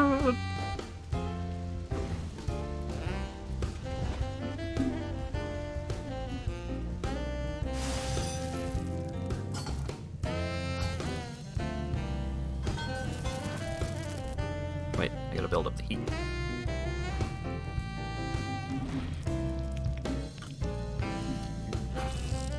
Switch back to the full Void Mana build-up set.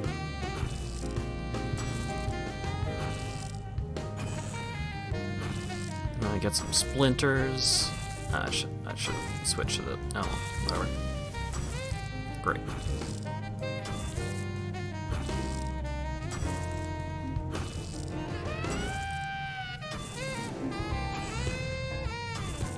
Need another smaller window inside the small window with another game.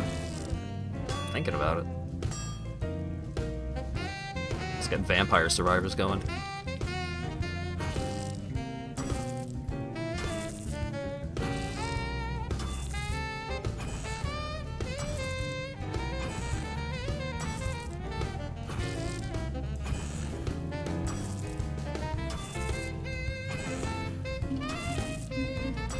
Alright, first phase.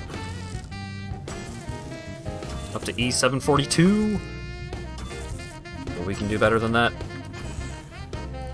So now we go back to Void Mana.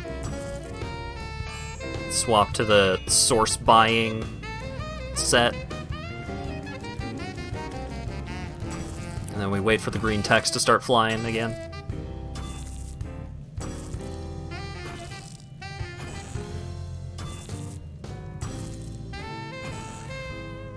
There it is. Back to full Void Mana.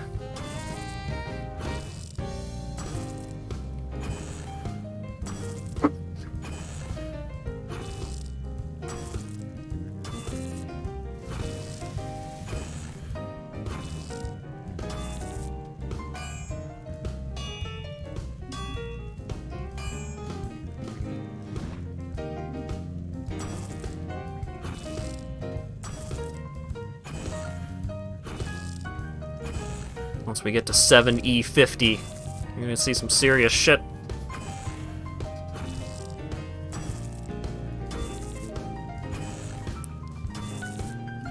And kabow!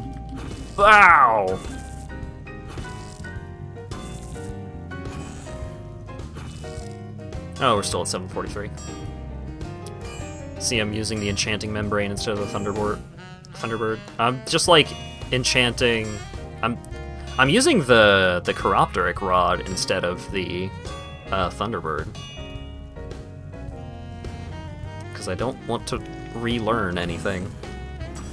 I would have to set up a new spell set to use the Thunderbird. And I don't want to.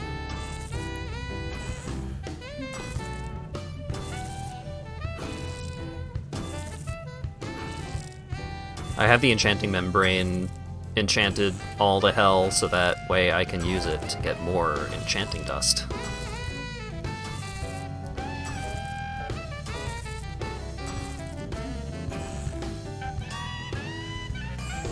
Alright.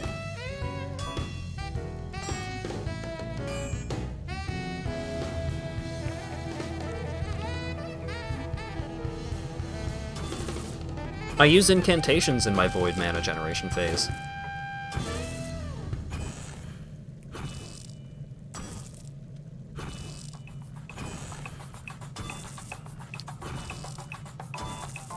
E744 Reboot.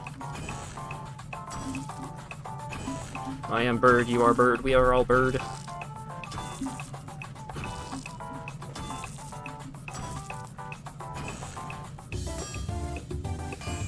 Up to E744 Mysteries. At E750 I unlock... Ooh, Catalyst Mimetics. I don't think I'm actually gonna accomplish anything with that, but it will give me a boost to my profits and such. Probably gonna save all my splinters for source mimetics.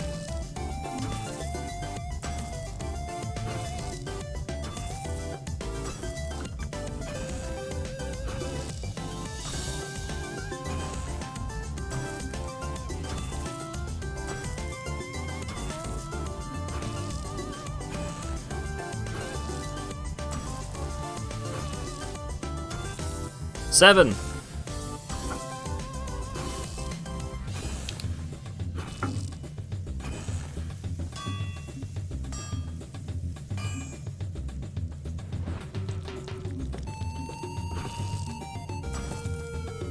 I thought you'd be into 7, Cult. After what it did to 9.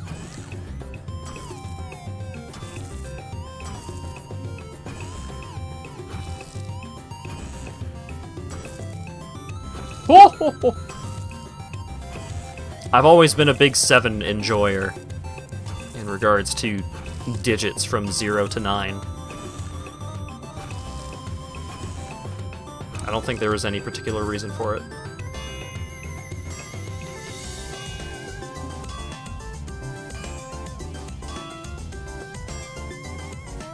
You're making a best Final Fantasy joke?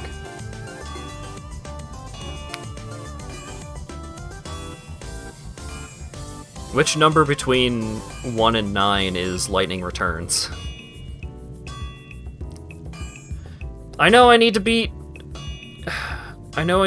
Remake, but I want a better video card so that I can get the really good graphics at a high frame rate. And by high frame rate, I mean 60. Trying to have that game on good graphics, it does not run at a consistent 60 on my Vigi card.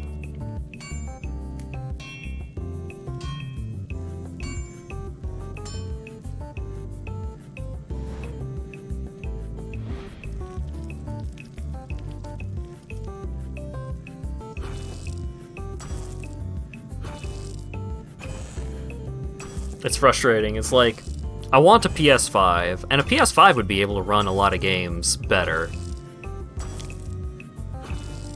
And then I could just capture card the PS5. But I also want a better video card for my computer for the games that aren't on the PS5. So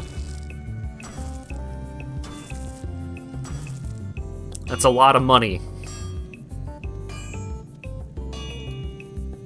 Very expensivo.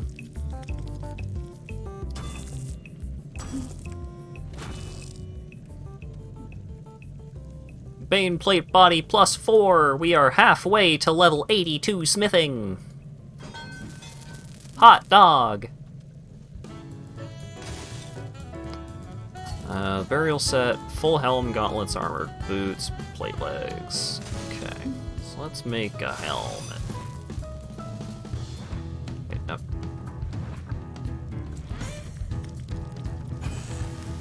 I'm gonna have a mouthful of Gardettos.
Sounds like you need to get good, Burke.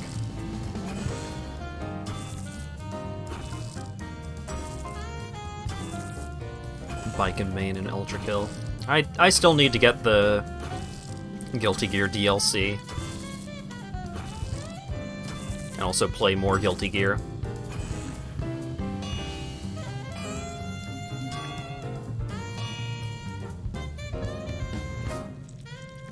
I've also heard that Ultra Kill is really good.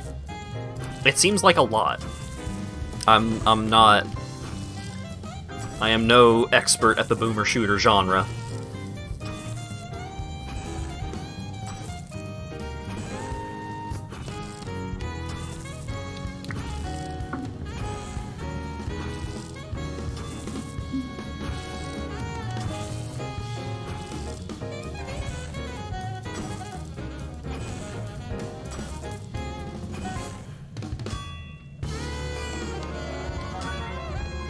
There's also just a lot of character action games that I want to stream, because I thought for a moment it was just like, oh.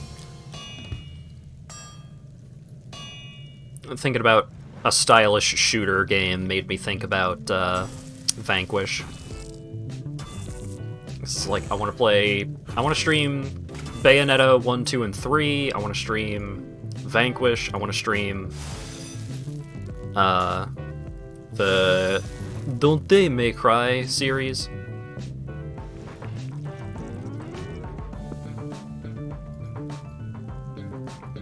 Because Devil May Cry 5 is amazing.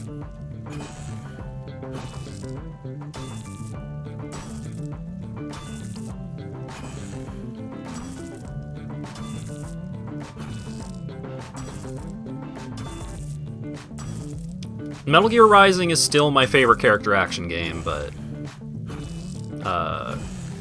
Devil May Cry 5 comes pretty close.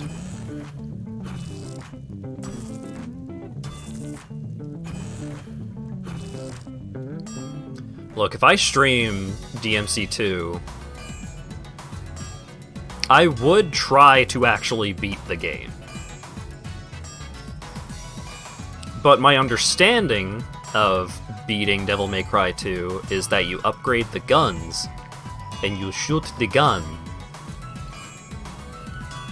and then you win.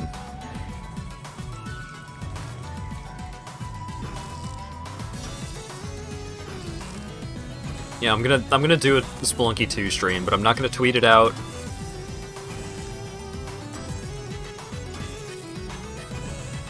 Not gonna put a notification on the Discord. I'm just gonna start it up and play it until I beat it, and then I'm gonna turn the stream off without saying a word.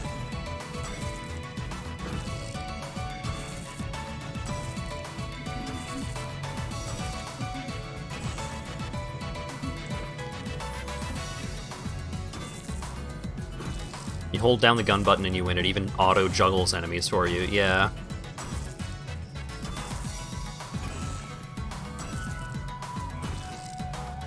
Somehow I am under the impression that Devil May Cry 2 is not a particularly good video game.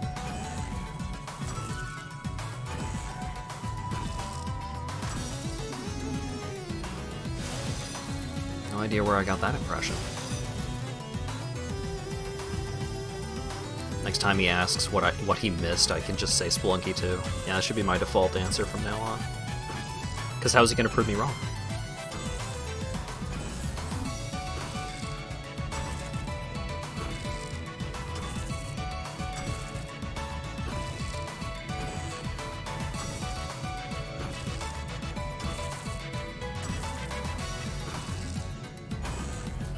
Has diesel branding.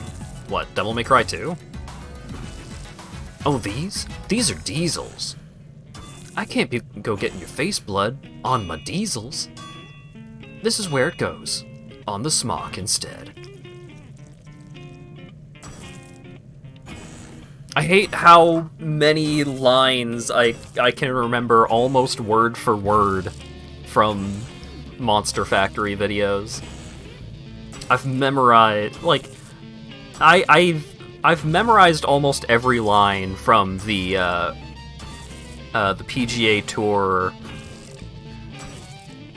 what was it, PGA Tour 2008, I think? I just remember they called it Pegator. If you pick Pegator as your starter over Poplio, I don't even want to hear it.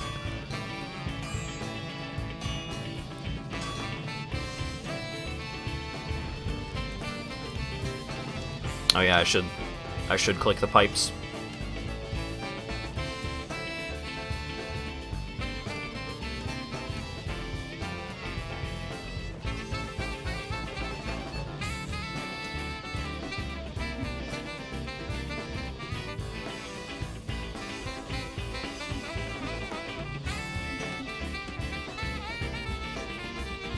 Yeah, the PGA Tour, the PGA Tour 2000, yeah, it was 2008, where they made Daz, a hip new Dennis Farina for a new generation.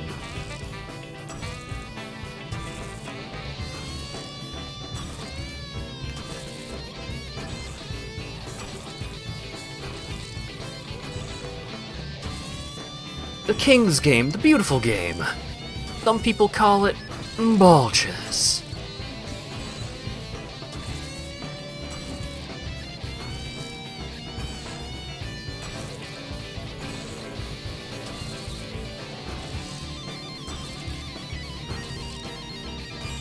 Crow's feet? I want the whole leg.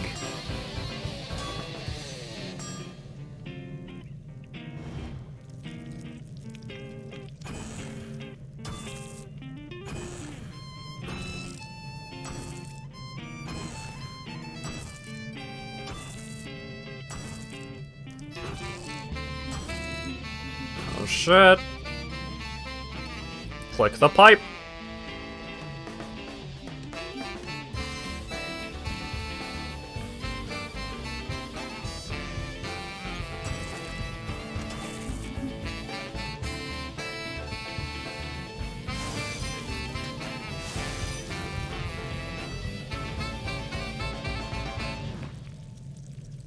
Thank you for reminding me about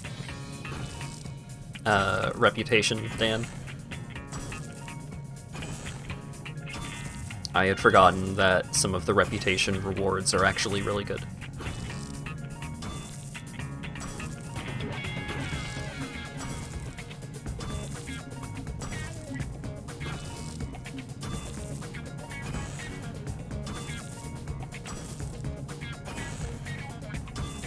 Michael Jordan's Shut Up and Slam PGA Tour. For some reason, I read that in my mind as RPGA Tour, which would be great. I mean, that exists? What was the name of that golf RPG? Golf Story or something? It was on the Switch.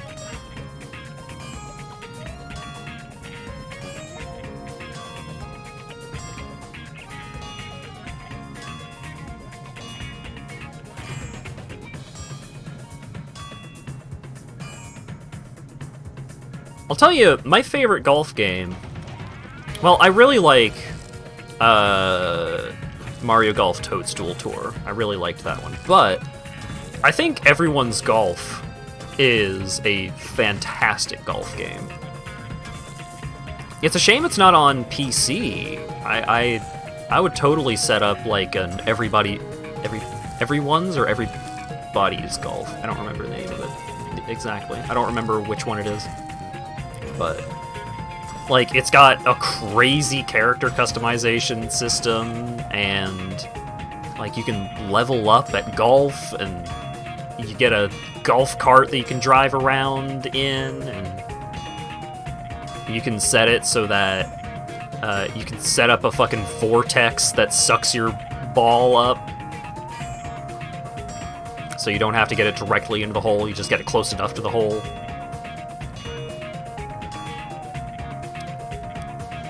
Golf with your friends is good. I think I still have that installed, even. That one's fun. There's been a lot of updates to it over time.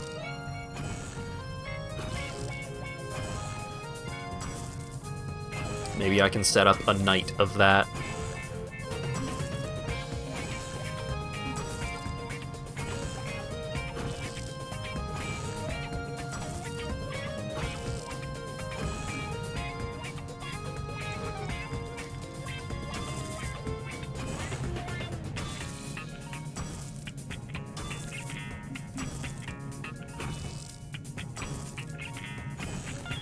don't think I'm gonna hit 82 smithing by the end of the stream, y'all.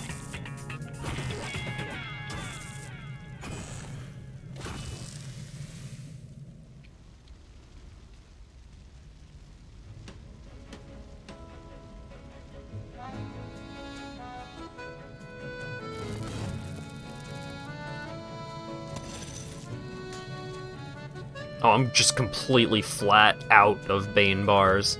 Wow. Has it been 3 hours already? It's been almost 4.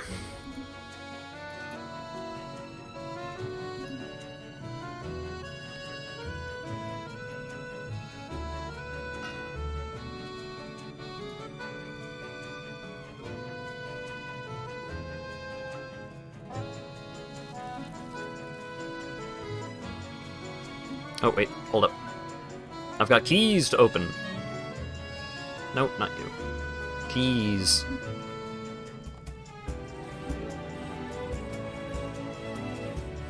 Give me that one. Wow. Give me that one. Ooh. Wow. Incredible. Alright, put those away. Get me a bunch of woodcutting XP.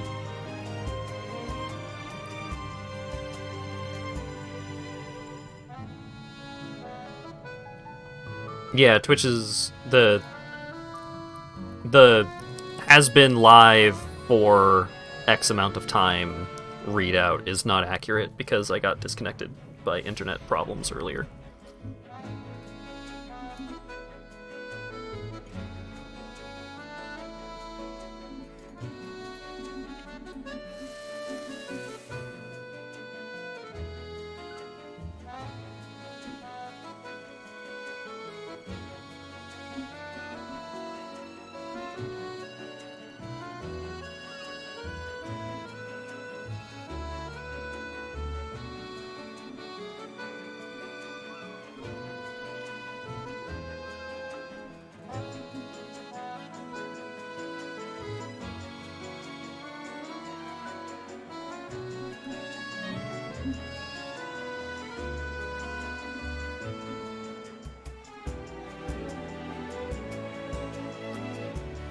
Doot-dee-doot-dee-doot-dee-doot.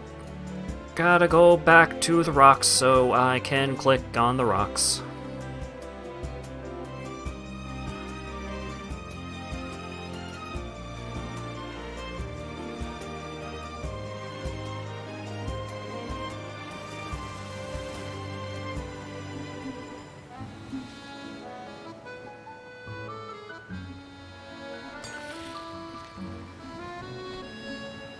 Hell yeah, back at it again. The real content. Smithing is for dweebs. Mining is a real man's skill.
I'm just thinking about all the games for me to play. I bought a couple of new games on Steam while the sale was still going. I just panic bought a couple of the cheaper ones.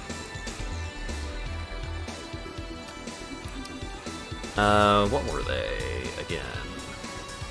I don't think I've put any of them into my favorites yet. Fix Fox Haze and the Wild Masks. And there's one other, I think.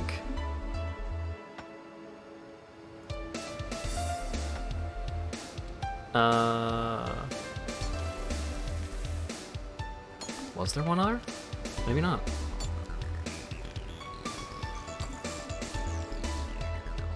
Oh, it might have been DLC for something that I don't remember at this point. Alright, now I was also gifted Overboard and Gloomhaven, which I still need to play. So many games!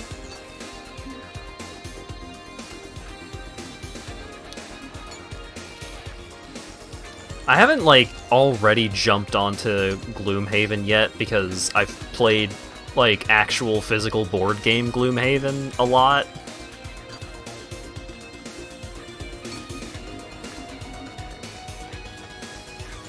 And I do like Gloomhaven quite a bit. But I do want to play the digital game because I'm very curious. Windows are all jumbled up. I'm curious, like, how the digital version plays compared to the tabletop rule set.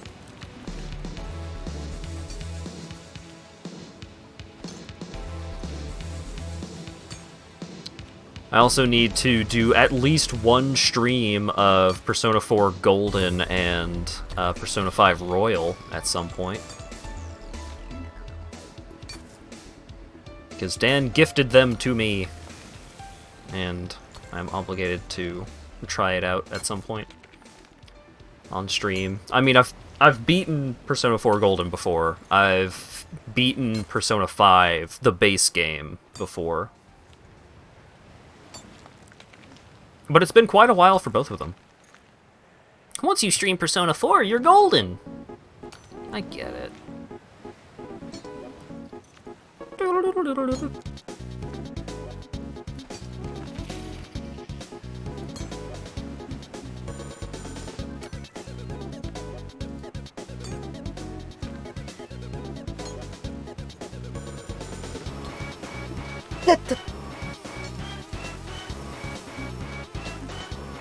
That was me holding a sneeze back.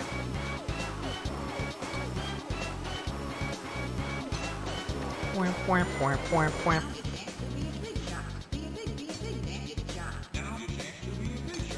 it might have been Bayonetta was the other game that I bought. Cause no, did that get gifted to me by someone? It might have been a gift. I do need to stream that at some point. It's a fun game, even if it does hurt my hands, which very few games do.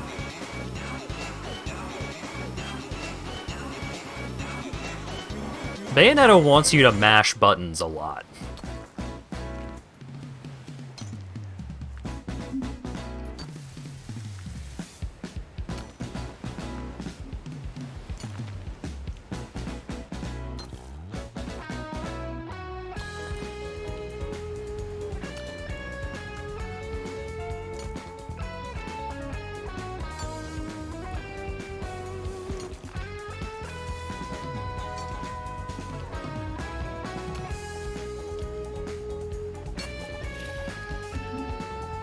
Got another key!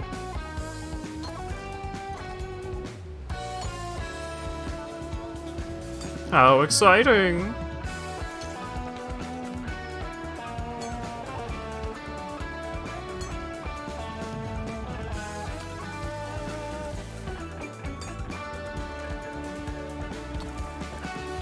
I love to get keys that give me a random chance at getting something of value. It's my favorite.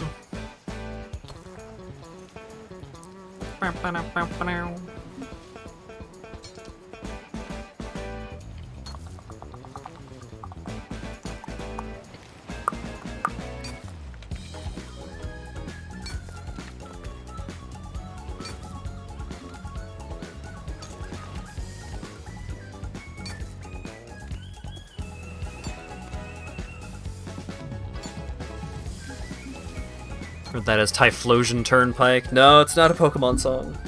It is a song by my favorite band, Twerp. TWRP.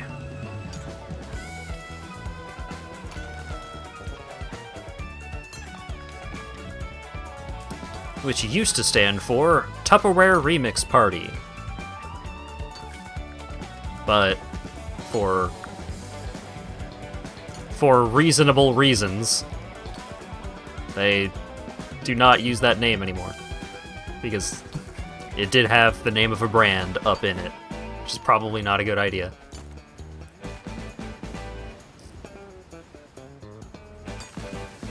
You're a twerp, alright? Oh no. A twerp, a dweeb, and a dork? Oh no, you're meeting all my standards.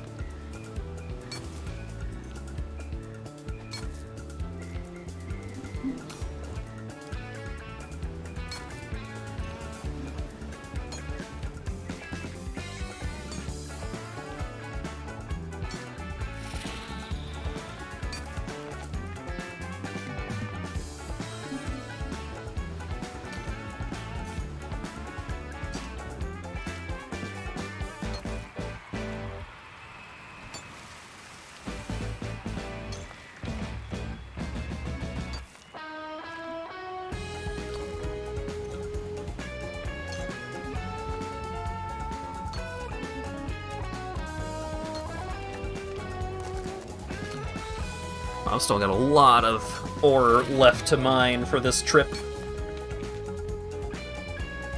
And I keep zoning out! I don't have many interesting things to say, because I used up all of my talking about anime earlier.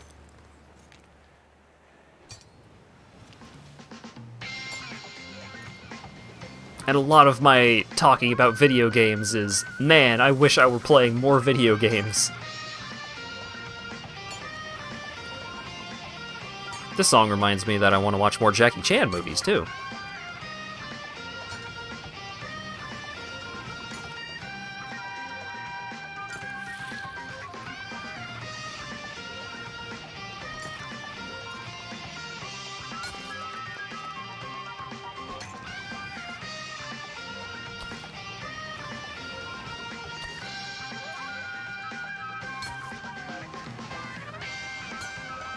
I think I really liked the Super Cop movies, but the first Super Cop movie had a terrible balance of cool action scenes to the joke being, like,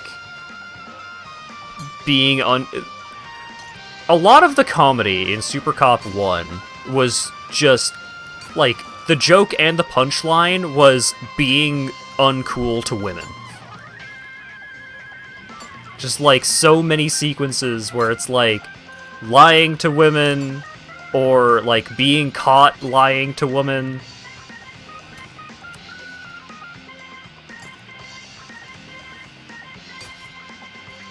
Police Story. Oh, right.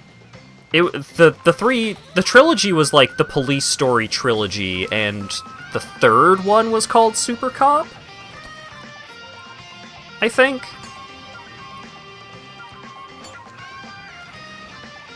Yeah, that was the one where he threw himself through a whole glass pane window. Yeah, so, Police Story 1, which I think was the name of it, that's the one that has, like, a very drawn-out and extremely good fight scene in a mall.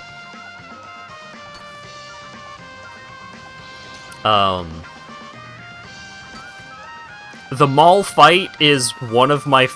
It might be my favorite Jackie Chan fight. It's definitely up there. But the fight in the mall is so fucking good. It's so creative, it's so fun. They're, like, just such excellent use of mall props. And that's also the fight scene where Jackie Chan almost fucking died. in real life. Because he jumps off, like, the big climax of that fight sequence is jumping off of, like, the railing of, like, a 3rd or 4th floor walkway, grabbing onto a metal pole, sliding down through a bunch of strings of lights, and then crashing through a glass pane. And it's like the drop from the pole onto the glass pane was like a story on its own. And on his way down, sliding down the pole, he was getting very badly electrocuted the entire time. And then he crashes through the glass pane, and the boxes that he was supposed to fall onto to, like, cushion his fall did not cushion his fall as good as they were supposed to. So, like, the glass pane was safety glass. Like, he did not get, like, super fucked up by the glass, but, like, the impact of the glass, then the impact of, like, his cushioning not cushioning as well as it was supposed to. So I don't remember the exact details of it, but, like, by the time the cameras cut, it was like his heart had stopped for a moment. Like, he was as close to dying as he had ever been while filming any of those movies. And that was one of his, like, first big movies. And then he just kept doing shit like that for the rest of his career.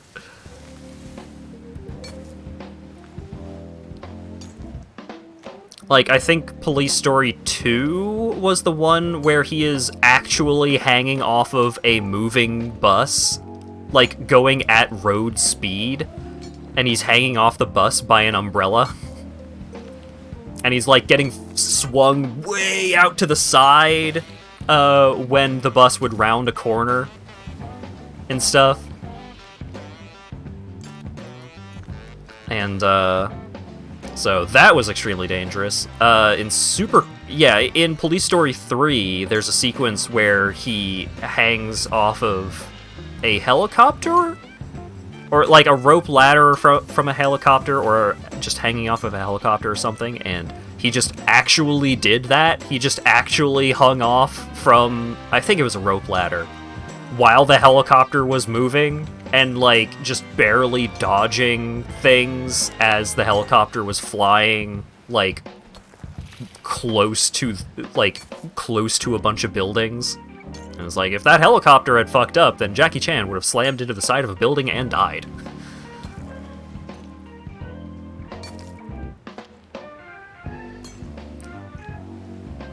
But I think one of the only times that he had actually gotten injured in a way that caused interruptions to the filming of the movie was in... Was it Rumble in the Bronx, I think? Where, like, there's a sequence with a fucking hovercraft, and he jumps off of, like, the support of a bridge, I think, onto the hovercraft, and he landed funny and broke his ankle. Out of all of the extremely dangerous things that he's done, out of all of the life-threatening circumstances that he's been put under through all of, like, filming all of those movies, one of the only times where it, like, he got hurt in a way that actually affected filming was just he landed a little bit funny and hurt his ankle.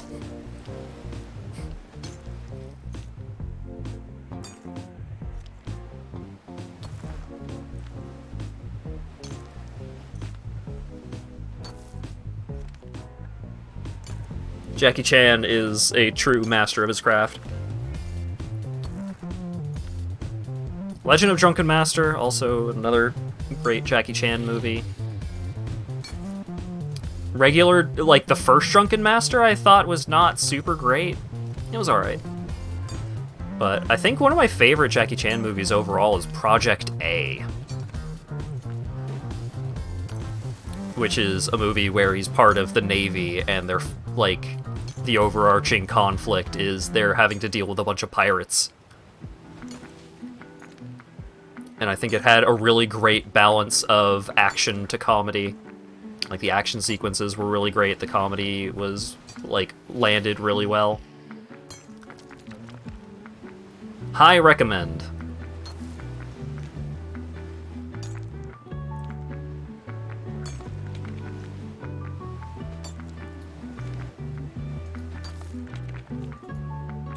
What do I get from the Yak track?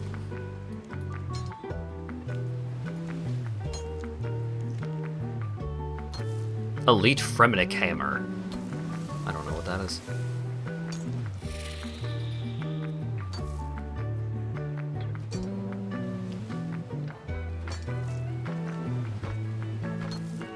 Yeah, if double jumping were real, you'd have to be really careful to not just try to use it to gain the maximum amount of height unless you know that you're going to be landing higher than you started.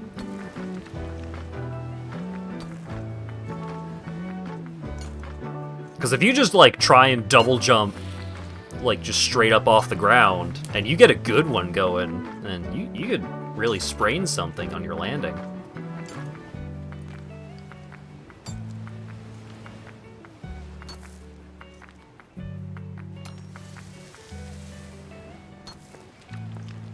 Also, I've talked about this before, but I still get a kick out of the fact that a lot of James Bond movies, like, for one of their big action set pieces, it's just like, they would hear about a cool thing, and then they would get the person that invented that cool thing to do the thing in their movie. Like, in Casino Royale, they got someone who is generally regarded as, like, the person who invented parkour. And they just got him to do a bunch of parkour through a construction site while James Bond chased after him.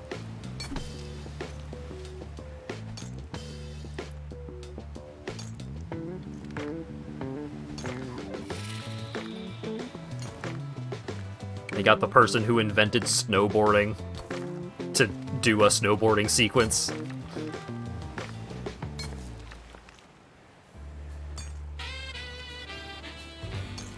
Jump down onto concrete several times from higher than twice your standing jump height. Not a good idea, but didn't damage anything in the short term. Yeah, but, like, if you kept doing that, and one of those times you landed funny, just use double jumps to break death falls. Yeah, that's, like, if the double jump were to cancel out your momentum, then that would be a great way to do it.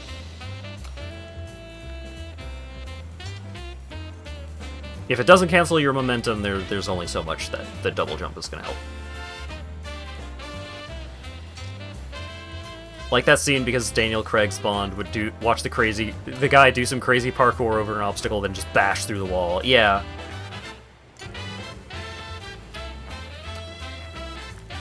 It's character building.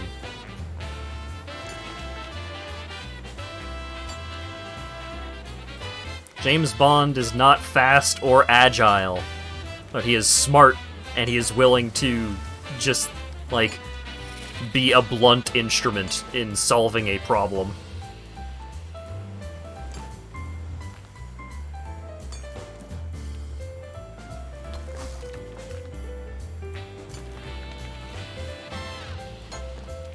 I need to actually watch James Bond movies instead of just watching clips and listening to podcasts about it.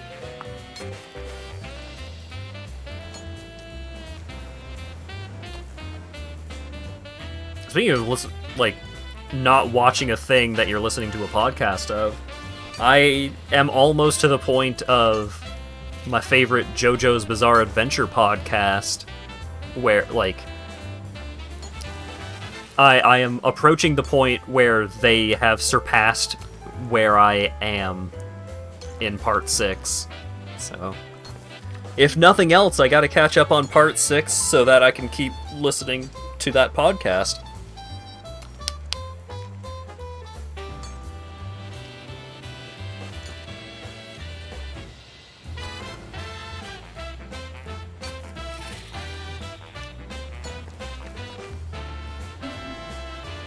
Oh, it's midnight, huh? Golly. How the time flies. Time flies when you're flicking rocks.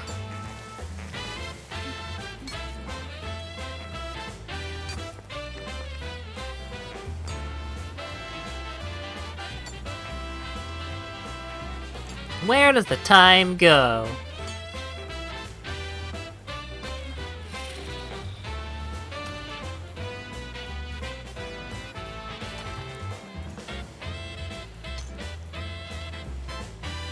Finished Yak track almost instantly by completing a bunch of artifacts. Nice.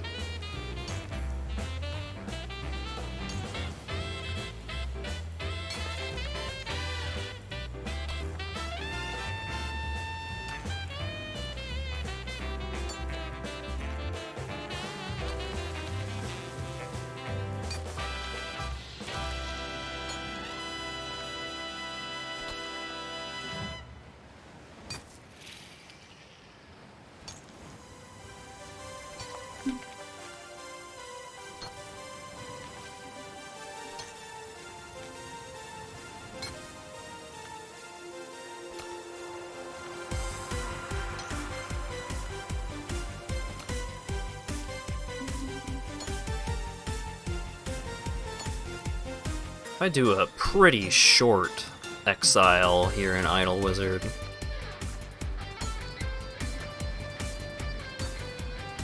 how many mysteries is that going to get me?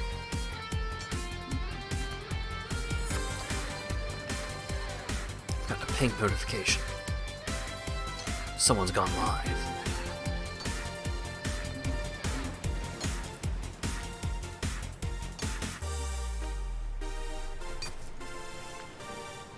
Ping notification, ATM machine.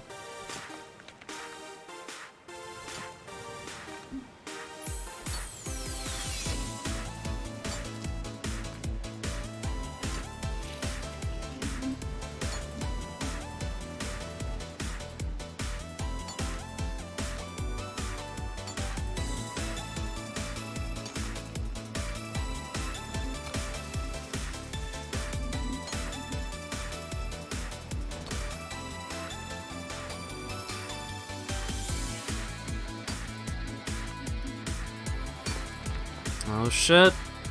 420 approaches.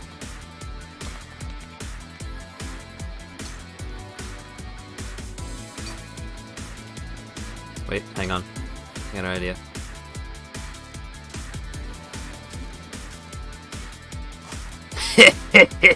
Nice.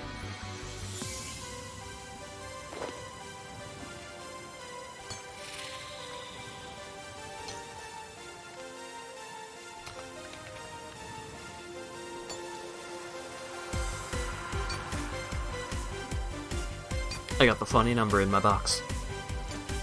Now it's time to quit. Yeah, it's probably actually time to quit.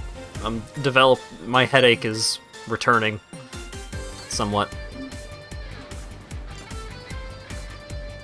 I did not actually intend to go the full 4 hours because I started so late, but here we are. These things happen.